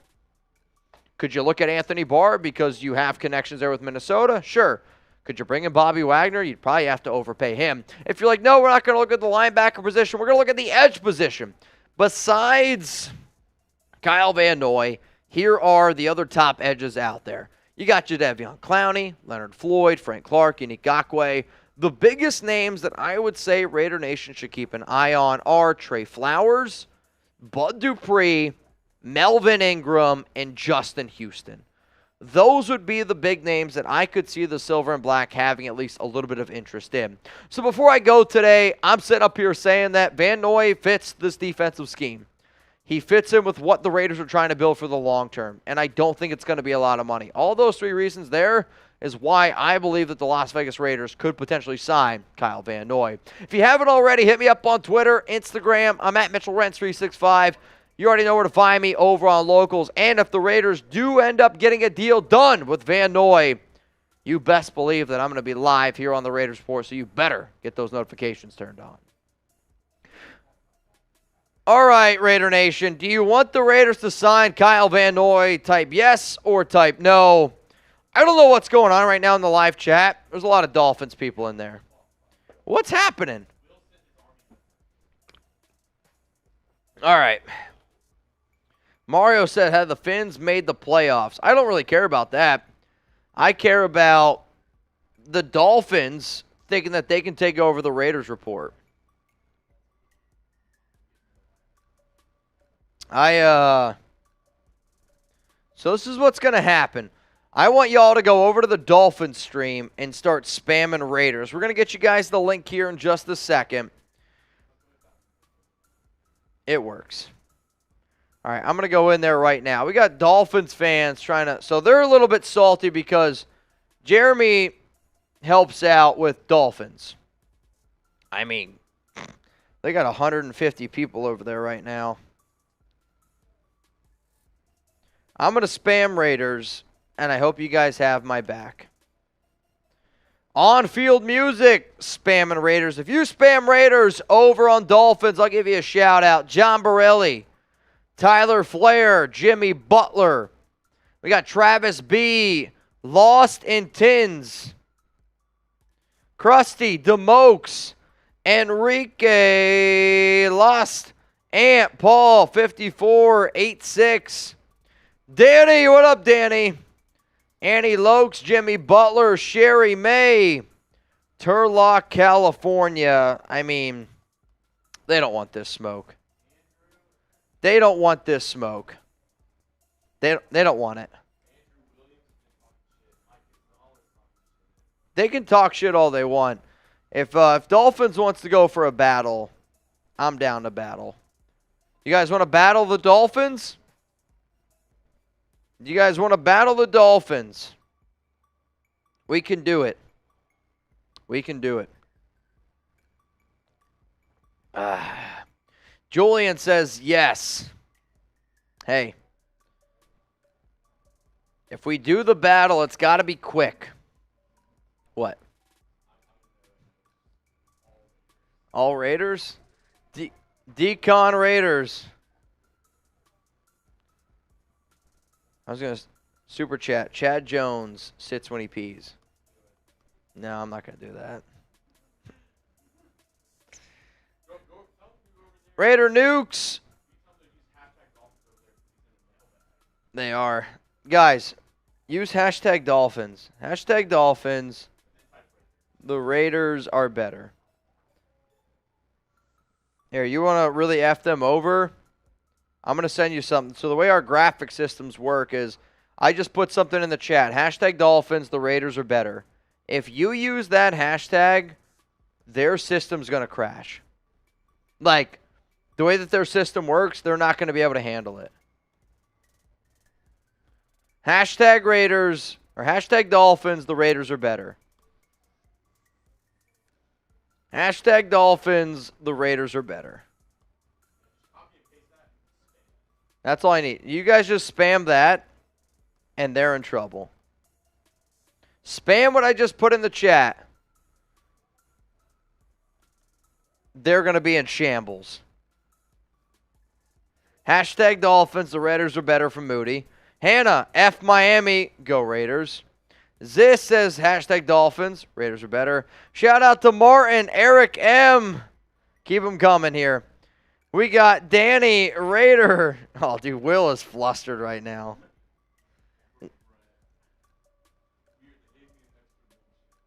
Oh, boy. I told you, Brett's getting a milkshake. Hashtag Dolphins, Raiders are better. Dude, Will's in shambles right now. All his chat is hashtag Dolphins, Raiders are better. Like, oh, is it? I hope it's Jack. If it's Jack, he doesn't know what to do. Guys, if you guys could go over to that live chat right now, this is incredible. He doesn't know what to do. The amount of, I'll say this, there's 20 chats, one of them is a Dolphins chat. I might get blocked. Hashtag Dolphins, the Raiders are better. The problem with that is, like, again, inside story. We always ask you guys use, hey, hashtag Raiders, because, you know, when we try to get questions, it's the way that we set up our system. So by using hashtag Dolphins, every question that they get, they have to sort through to see which questions are the actual ones.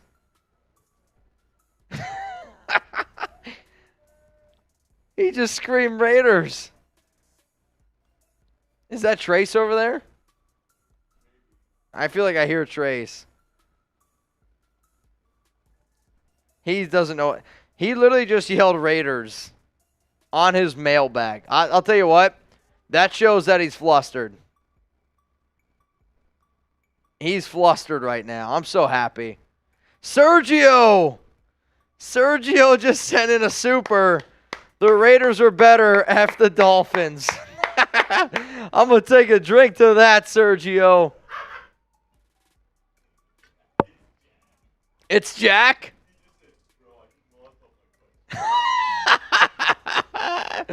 So the producer over on Dolphins is having a meltdown right now because they can't get any questions on the show because of the amount of chats we're sending in. I'll tell you this. You guys send in a super chat over on Dolphins, I'll drink to that. Will is flustered, and I know it's the best part is, so guys, we do cuts in the middle of live shows. This is incredible.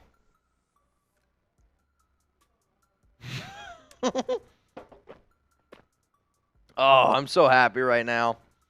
You send in a super chat over there, I'm drinking. Every single one. The Raiders are better than F the Dolphins. They put it on the show. Sergio. That's the cheat code. Will is so butthurt right now. Will is so butthurt right now. Who? John, let's go. John and Danny. I feel bad for them right now. This is a bloodbath. Phil Crabtree? Please read this and be sincere. I am the least tan guy at the Dolphins game. The Raiders are a more legendary franchise. Phil got him. Can you guys try to get Will where it's hashtag Dolphins? Dude, I'll tell you this right now. If somebody sends in a super, if somebody says Sherwood Lovehead, I would lose my shit. Oh, man. All right, guys, we're coming back here on the Raiders Report. Thank you so much. Will's going to have a heart attack over there. He's struggling right now. You guys are killing it, man. He don't even look like the chat.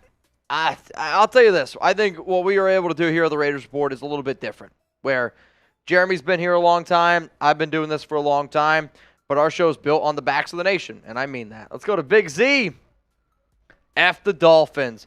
Every super chat that comes in, I'm in. F the Dolphins.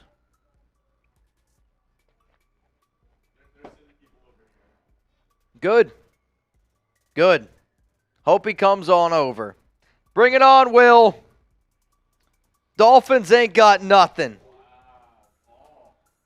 Dolphins ain't got nothing. If y'all want to go for a battle, you let me know. Paul said, are the Raiders even a relevant team? They're always... Miami has the Dolphins, the greatest football team. They take the ball from goal to goal like no one's ever seen. They're in the air. They're on the ground. They're on. Raiders! You're talking Super Bowl because we're the Raiders! Dolphins. Miami Dolphins number 1. Hey, it's for the Miami Dolphins. Miami Dolphins. Raiders! Dolphins number 1. Raiders! See those fins up in the chat. Raiders! In the chat. Mike Gonzalez in the chat. Let's go Raiders! Mike Gonzalez in the chat. Let's go Raiders! Did the Raiders make the playoffs this year? I mean, how many playoff games did the Dolphins win this year? Hey, we made the playoffs. What's the first round pick for the Dolphins this year? Hey, we made the playoffs. What's the first round pick for the Dolphins this year? We got Jalen Ramsey. What's the first round pick for the Dolphins this We year? got Bradley Chubb. We don't need a first round pick. What is your one word to describe the Miami Dolphins? I want you all to know if it wasn't for me, I don't even know if Will would be here right now. Ah! That's all love. All right, what's your one word to describe the Miami Dolphins? What we got? I mean, Raider Nation's ready to go to battle. I think Raider Nation's ready to go to battle. I know I'm ready to go to battle. I'm ready, man. I'm ready. We'll go get some. What do you want on your sushi? Dolphin. Really? Dolphin.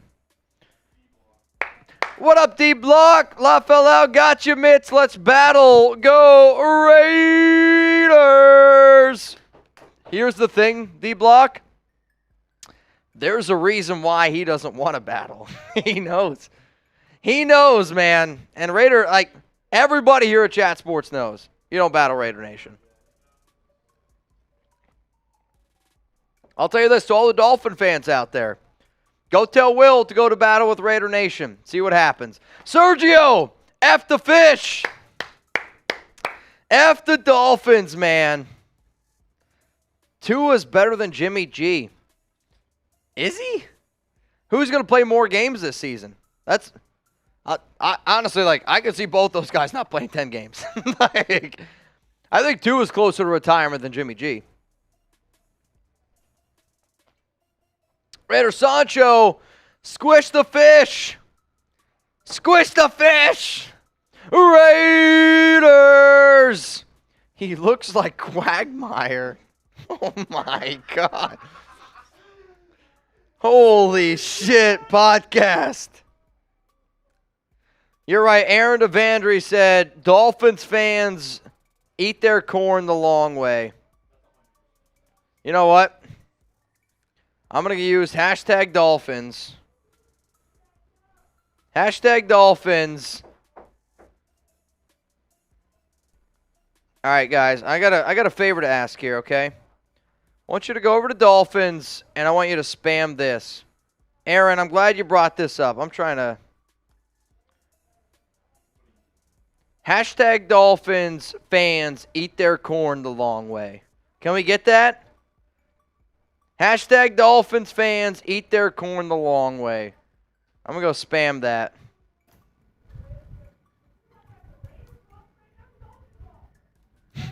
Dude, they are trashing the Raiders over there. I don't know. I don't think Will looks like Quagmire, I'll be honest. I don't see it. Jimmy gets... Oh, God. Jimmy does get free sex. I do have to say, our Rafterman has fully committed to the bit. Every super chat... Dude, he's in. Every super chat has said in and out. I know.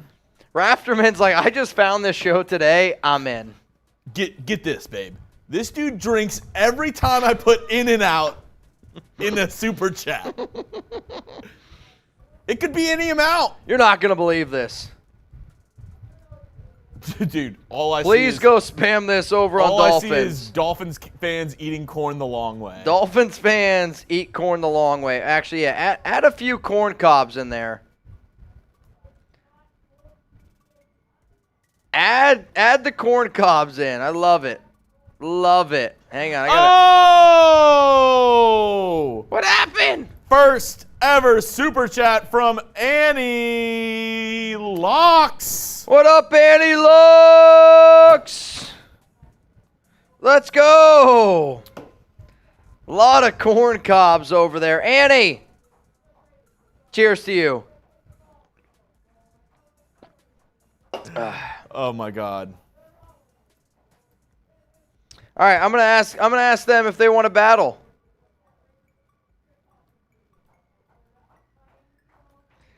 I'm gonna ask them if they want to battle.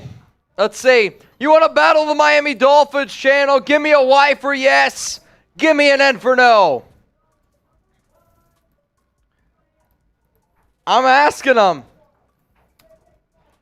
No answer equals loss. And I'm going to put this up here.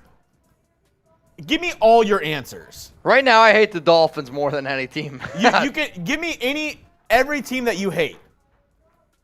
I mean, oh, they said they're trying to battle the Dolphins. no, they see it. They see it. I think they're scared though. Dude, all I see is corn cobs in the comments over I'll there. tell you what, that Dolphins channel is a nightmare.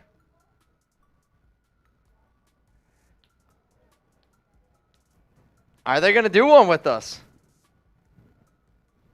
I don't know. We're going to see. Super chat coming in from Miggy Camacho. Hey, man. What up, Appreciate Miggy? What up, Miggy? Miggy, can't you see? Sometimes your words just hypnotize me. I just love your flashy Ways. ways. Guess that's why they're broken. You're so paid. What Miggy, NFL Miggy, team do you hate the Miggy, most? can't Right you now, see? it's the Sometimes your words Dolphins. just hypnotize me. Will does talk a lot of shit.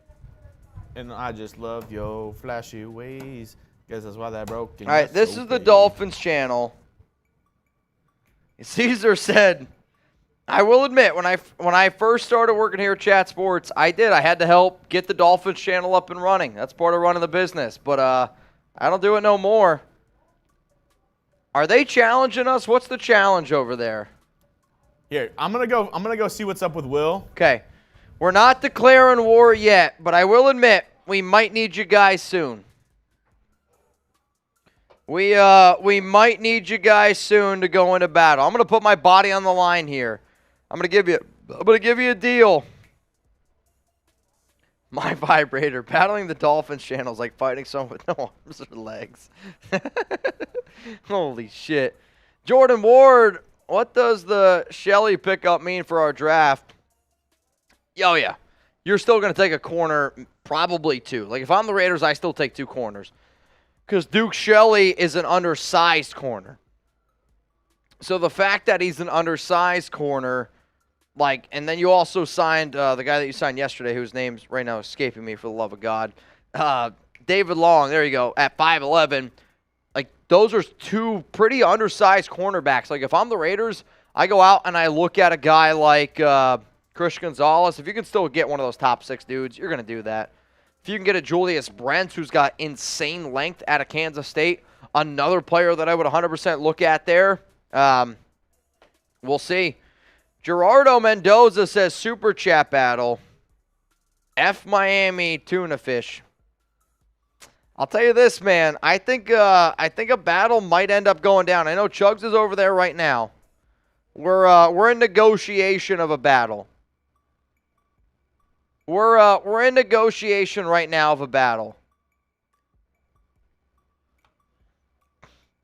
Here we go. Get ready. I'll tell you this right now. I'm going to put my body on the line. Raider Nation needs to show out. We're going to take down the Dolphins. I'm listening to what they're saying. Hang on. What is it? Chugs is walking. What's the battle? Okay, I told them we can get the 3K before they get double of what they have right now. Which is? 400. So what's the battle to? So they need so we get the 3K before they get to 400.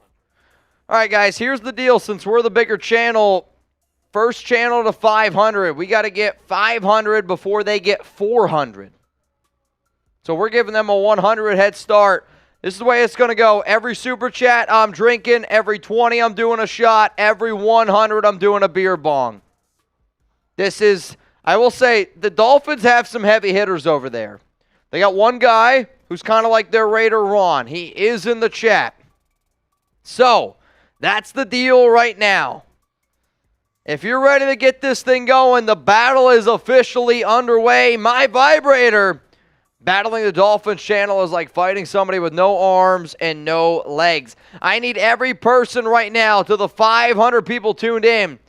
Send in a $2 super chat, we win. Simple as that. I don't need the big one. I need a $2 super chat from every single person, and we get the dub. Jeffrey says that's not what they're saying. What are they saying? So they need 200 and we need 5. Yikes.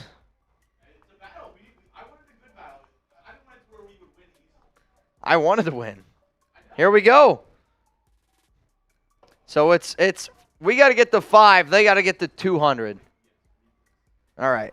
Dolphins, I knew I smelt fish. Yikes. Ty Davis, man. Ira Jackson, F the Miami tuna fish. So Chugs put up a tough battle against us right now. I'll be honest, I don't know if I would have agreed to that battle. I don't know if I would have agreed to that one. If we win, I'm doing a boot. If we win, I'm doing a boot.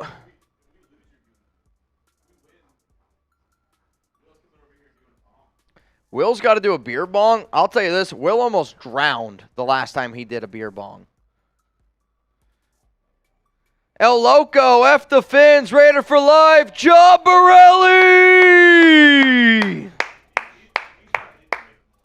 John Borelli is trying to get on Mount Raider more, and I respect the hell out of it, man. Oh!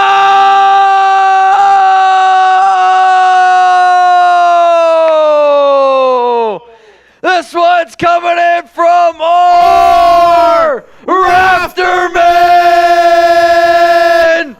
Bang!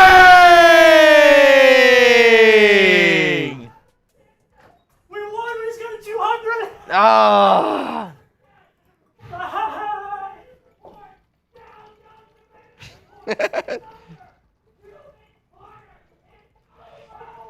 They just got a $200 super chat. Oh!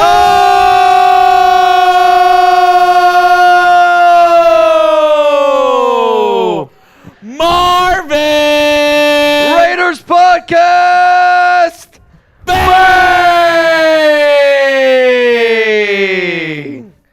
Yikes! John Borelli, Dolphin shit. What up, Borelli? El Loco Uno, F the Fins. I got the Ty Davis on. Danny C, F the Fins. 44 is an elite Raiders Eric, number. Dolphins eat their corn the long way. Oh!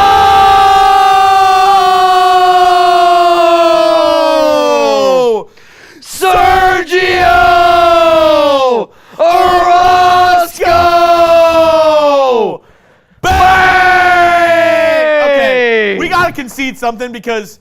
They're not even close. All right, let me go say this. They're not even close. It's over. I'll go over there and drink something. It's But Will's got over. to come over here and drink something. He's got to come over here and drink something. They got 200. They got 200. We got 4 times the amount. I'm doing a boot. I already got a few poured in here.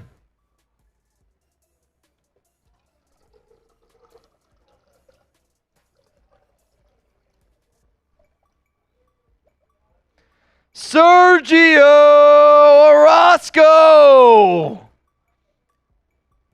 You got to be shitting me, man. Dolphins can't hang. I know. I'm going to drink over there. Or no, Mitch is doing a boot.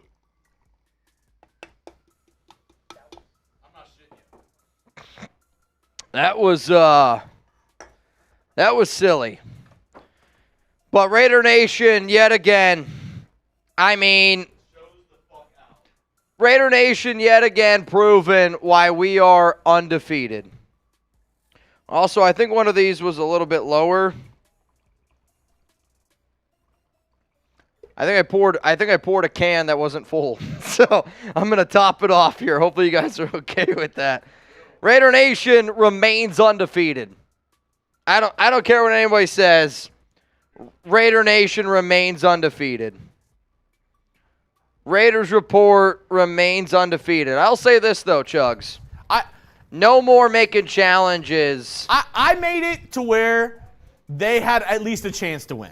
But that's not how battle goes. I know. I'll say this. They can think that they won. But I don't want any other. Okay. I will never go into battle again. Daniel Jimenez, everybody in the chat, let me explain myself real quick. No chance. Let me explain it, okay? It's like, say you're playing your little brother and you're 18 and he's 4. Sure.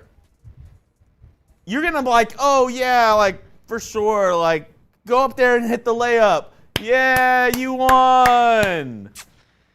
See, the problem is, though, they think they won. Oh, my God. Wait, I got to full screen this piece. This is incredible. Mitch, go ahead and take the boot for him. I'm going to knock down a boot here for Raider Nation. Hey. I'm still chalking this up as a win. That was a good fight. Hell of a battle. That was a hell of a battle. Pound for pound, hell of a battle. But Raider Jackie Nation's Fins. undefeated. Woo! Jackie freaking Fins. It's been fun, boys. It's been fun. It's been fun. Oh, you're not even going to stay for the full boot? Wow. I trust Mitch. I'll come down.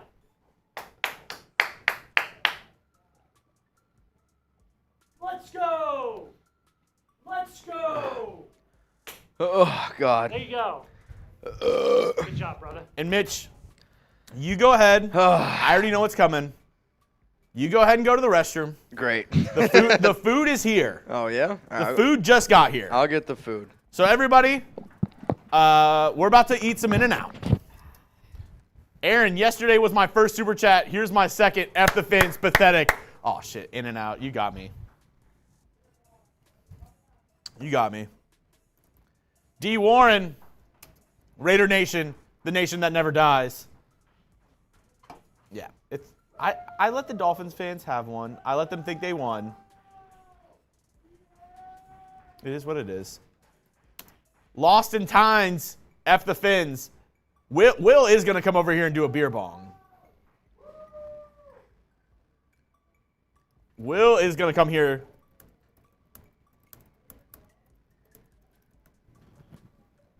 Will's going to come here and do a beer bong. F the Fins, Lost in Times, because he can't go unpunished. Raider Nation still put up so much more than they did. So I sent the message to Will. He's got to come over here. Our Rafterman, arguably the MVP of today's show, up there with John Borelli and Sergio Orozco, the 3 GOATs of today's show so far, saying, Raiders! There we go. There we go. It's not going to go unpunished.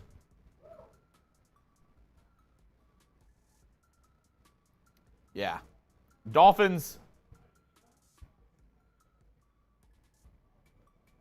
Will's going to be coming over here. He's got to take his licks. Phil Crabtree said, read my super. I think Mitch did, but here we go. Rolly. Huh? What do you want to do? You want to put the food in here? Yeah, just. You guys both get milkshakes? Yes. Okay. Just bring all the food in here. All of it? Yeah, put it on this table. Did y'all want a nice salad as an entree, some silverware, maybe a glass of wine? Maybe. Phil, the Fins are the only undefeated team, and this is the first year they've ever sold out season tickets. I heard it on Miami radio myself. My wife, a Bills fan, and I almost wrecked a car laughing at the fact that they haven't sold out and they're the only team to ever have a winning or an undefeated season. It's a joke. That's crazy.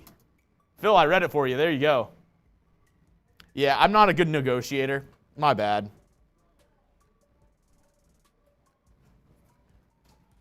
There, if you just want to put it on there and then take that down, yeah.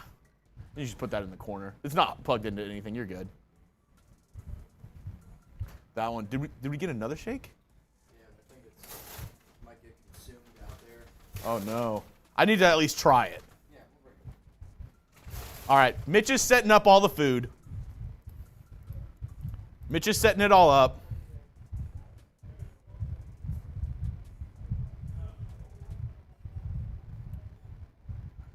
Guys, y'all can try some. Y'all can try some. We're doing a taste test. Is that the Neapolitan one?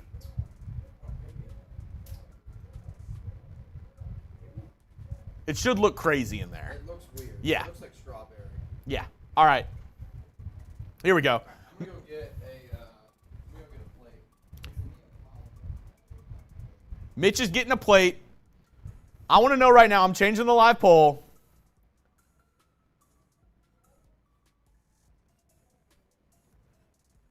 Best burger spot. In-N-Out or Whataburger?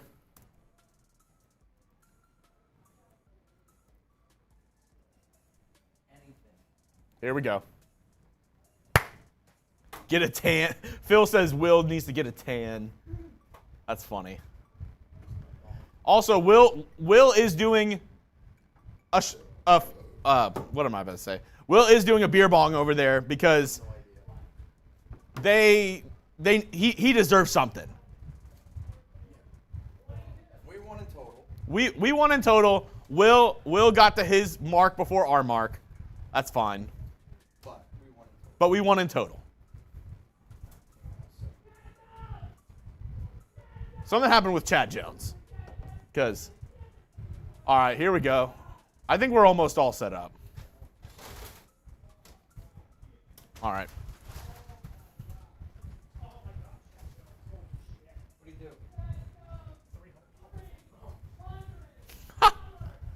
We're gonna be a minute. We're gonna be a minute. No, you're good. You're good. We're actually doing a taste test right now, so you're good. Thank you. And our fearless leader. I made it the new poll on the live poll. In-N-Out or Whataburger. All right, so this is what we're going to do, y'all. You guys have been heckling Jeremy. Jeremy's been heckling y'all about In-N-Out. So we ordered some In-N-Out food. What we have here is it looks like a double animal style. So double animal style. We got animal fries, so we're going to try that. We have regular fries. We have a Neapolitan shake, a vanilla shake, and then we got a regular burger. So this is what's going to happen here. Jeremy and I, we're going to try both of these food items, or all the food items, okay? Yeah. And we're gonna give you God-honest opinion review. But this is the game that Alex and we always play, okay? The game Alex and I always play is this. I rate a food item out of 1 to 10. She rates a food item out of 1 to 10. So, Jeremy, same thing. 1 out of 10, 1 out of 10. You're going to predict how much I like the food item. I'm going to predict how much he likes the food item. So, first off, though, animal-style burger. Oh, I tried this first. I don't want the shake first. All right. That'll be last. What do you think I give the shake? What is it, the Neapolitan? Neapolitan. I haven't tried it yet, so I don't know. I have to try it. All right, we'll do that. We'll do that later. All right, here you go. Is it animal-style burger? We're both trying the same thing, and then we. Okay. So you're gonna take a bite out of the animal-style burger. Toasted buns. Y'all said to get the toasted buns. That's what I did. Toasted buns, animal-style burger. It's got 2 patties in it. Scale from 1 to 10. What do you think Jeremy is going to rate this? Get those votes in right now. All right, here we go. This is a good bite right here. That's gonna be a hell of a bite. I'm not gonna lie. I'm excited now. All right. What do you think he's gonna rate it 1 to 10? No bias. Oh, 2 bites. Extra sauce. Malcolm Scott says 4. Here. I'll get my bite in. Personally, to me, I'm looking at that bite right now. 1 out of 10. Marvin says 5. Silver Ice 9. Abel 6. El Loco 7. Oh, I gotta Sergio says 10. I gotta get my Classic and Man Q 5.6. I gotta get my drink real quick, Okay. just so I can cleanse my palate. You gotta cleanse the palate. Random Productions 9. Luis Rodriguez 7. I'd Okay. say right now, Chugs, you give anything lower than a 7. If you go below 6, you're in trouble. Okay, you try it now. Okay. Let me lift this up here. Yep. And Mitch is going in for a fatty. Oh yeah, that was a good bite. That was a really good bite. What do y'all think? Now, what do y'all think Mitch is gonna rate it? 1 to 10. I think he's gonna be pretty high. Oh, get a napkin or two. What do you think Mitch is going to rate it 1 to 10? Let us know in the chat. I think, based off Mitch, knowing him, I think he's going to rate it a 9. Okay. Fair enough. What is the chat saying? What do they think you're going to rate it? They're saying 8, 9, a lot of 9s and 7s and 8s. Abel says 5. All right. For me, you want to do yours first or my ranking first? All right, you go first. Your ranking of that burger, 1 out of 10. For me, that burger, I'm going to give it an 8. Okay. It's a good burger. And let it be known, Mitch, you know this for a fact, I never said anything about their burger being bad. You're right. I always said they had a good burger. I'm going to give that burger an 8. I hate to do this because he said 8, so I'm going to change it. I'm going to go 7.5. Really? Oh, Mitch is the In-N-Out hater now. That burger from In-N-Out was very, very good. I will admit, you got to go animal style. You got to go animal style. But this bun is not crispy. Yeah. For what we ordered, if that's a crispy bun, that's a wet bun. Can you message for maybe some ketchup? Overall, it's a great burger. For what we paid for it, Yeah. elite burger. Bun's not toasted. Or actually, But bang for your buck, though, that's elite. yeah. All right, next up, we're going to go plain fries first. Oh, God. 'Cause I feel like we got to try the fries by themselves because this is what I've been talking shit about right here. You see these? It's the fries. That's what I've been talking shit about. Okay. You can guess what I'm going to guess these. And you can't say anything. We can try them at the same time, yeah. We got them well done. We got them well done. We got them well done. Well done fries. All right, ready? You go first. We can try them at the same time. I don't like hearing people chew. So, Jeremy's got the fries in right now. What's he going to rate the fries? 1 out of 10. He gave the burger an 8. I gave the burger a 7.5. The onions on that, elite. Yes, grilled onions, awesome. The grilled onions on that are great. The only way I would have ranked it higher is if the bun would have been crispier. We did get it to go. Probably sat for 10 minutes. You're not wrong. You're fries? Not wrong. Okay. I ate mine. You can go ahead.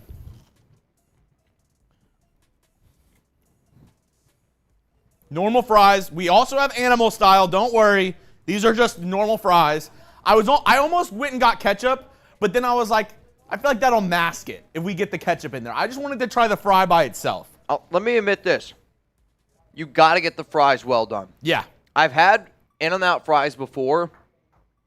If they're not well done, I don't want them. Yeah. I could eat that fry. Okay. Yeah. What do you give that fry? 1 out of 10. I'm guessing Mitch is going a 6 or a 7. So I've had McDonald's. I've had a lot of these other fries. I'd give that a solid 5. Again, I'm not a big fry guy. Mm-hmm. But for that fry, I'd give that a 5. They're non-well done fries, I'd say a 3. I'll still say this though, for my money, I'm not buying them. I'd still not buy them. The only way I'm buying them is if I'm effed up, which definitely effed up right now, or exploring 420. Those fries right there, which I do have to say better than if I ever get fries at In-N-Out, I'm definitely getting them well done. Yep. Can't get them normal. Yep. These fries right here, well done, I'll give them a 4. Okay. Not well done, it's a 1. 4.5, half a star. Yeah. All right, so now we're going to go animal fries.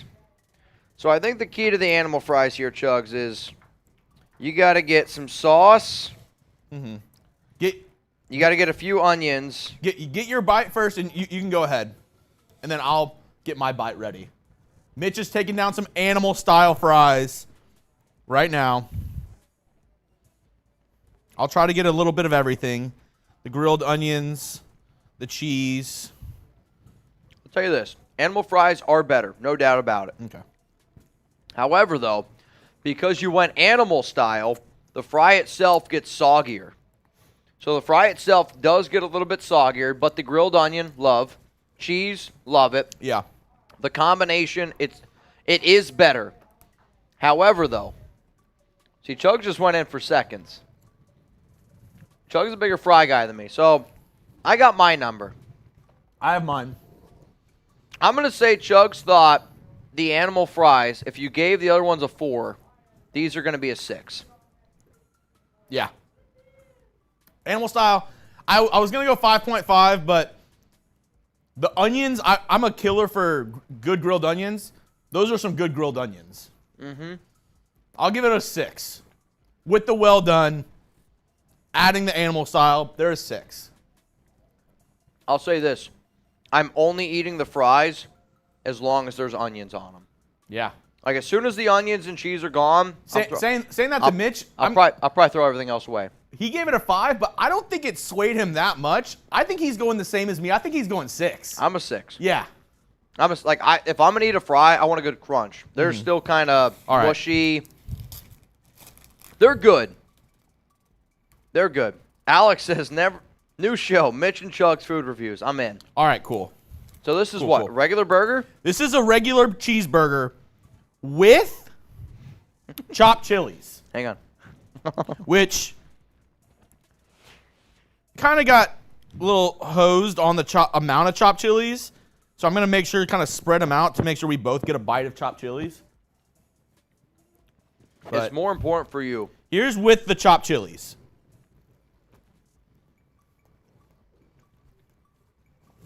Okay. Make sure you get a bite with them in there. So what kind of chilies is it? Like green chilies? Yeah. Looks like they're like green or yellow chilies. So when I went to New Mexico, at this point, it's 3.5 years ago, I had some of the best green chilies I ever had, Yeah. which I never really had green chili before, but it was, the green chilies were really good. I have a little bit of it doesn't hit you straight up. It's a little bit of an afterburn. Make Is sure it spicy? a little bit. Is it top or bottom? It's the bottom. Okay, I see a few. Okay. I got one. Yeah, Mitch has got I'm one. a little bit worried because I don't love spicy food. It's not if you can have anything with Alex's family at all, this won't be too bad for you, I don't think. It's a little spice, but it's not like knock your socks off spice.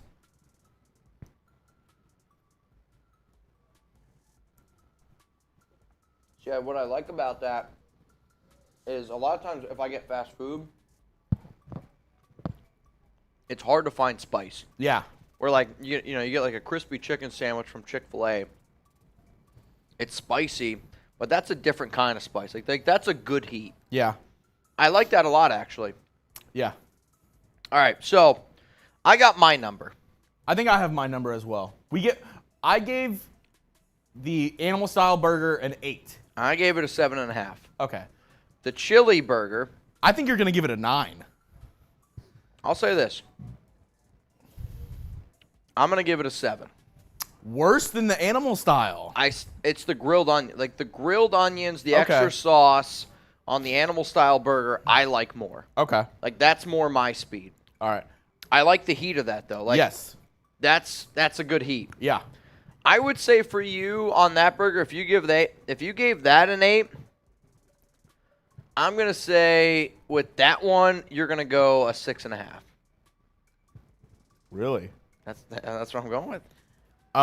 For me, I think I like the animal style more, but like slightly. Like I could interchange these two and I'd be happy either way. Yep. I'm going slightly below. I'm going 7.5 for Okay. this burger. So I'm the in and out hater apparently. I mean, with the fries, obviously I had lower numbers than you because I didn't come into this thinking I would like the fries anyway, and I kind of proved myself right with that. I would say this, though. For this entire meal, for what it cost us, I mean, Not bad at all. that was good. That was a lot better than what I thought it was going to be. All right, Neapolitan shake. The Neapolitan. Can't lie, I've already taken a couple sips out of it. So, Mitch is like, half of it's gone. Yeah, it's fine. All right, so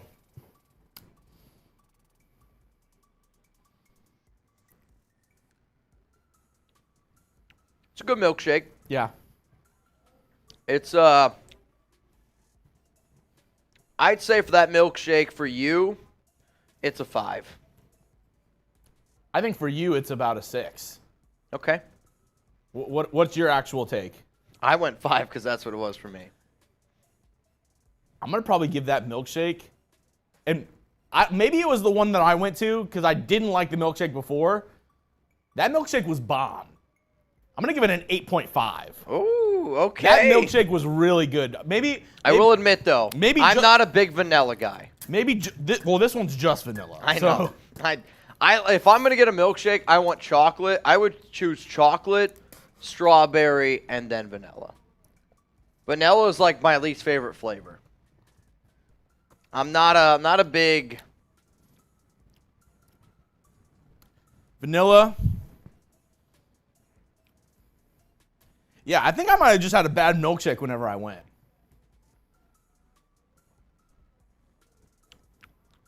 Maybe they just gave me spoiled milk. I don't know.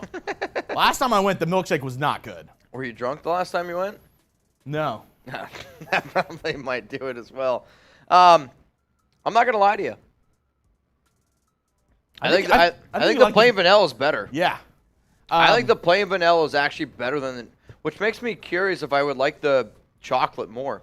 Is it more like a dark chocolate? Because that's sweeter to me than that. Yeah. That's interesting.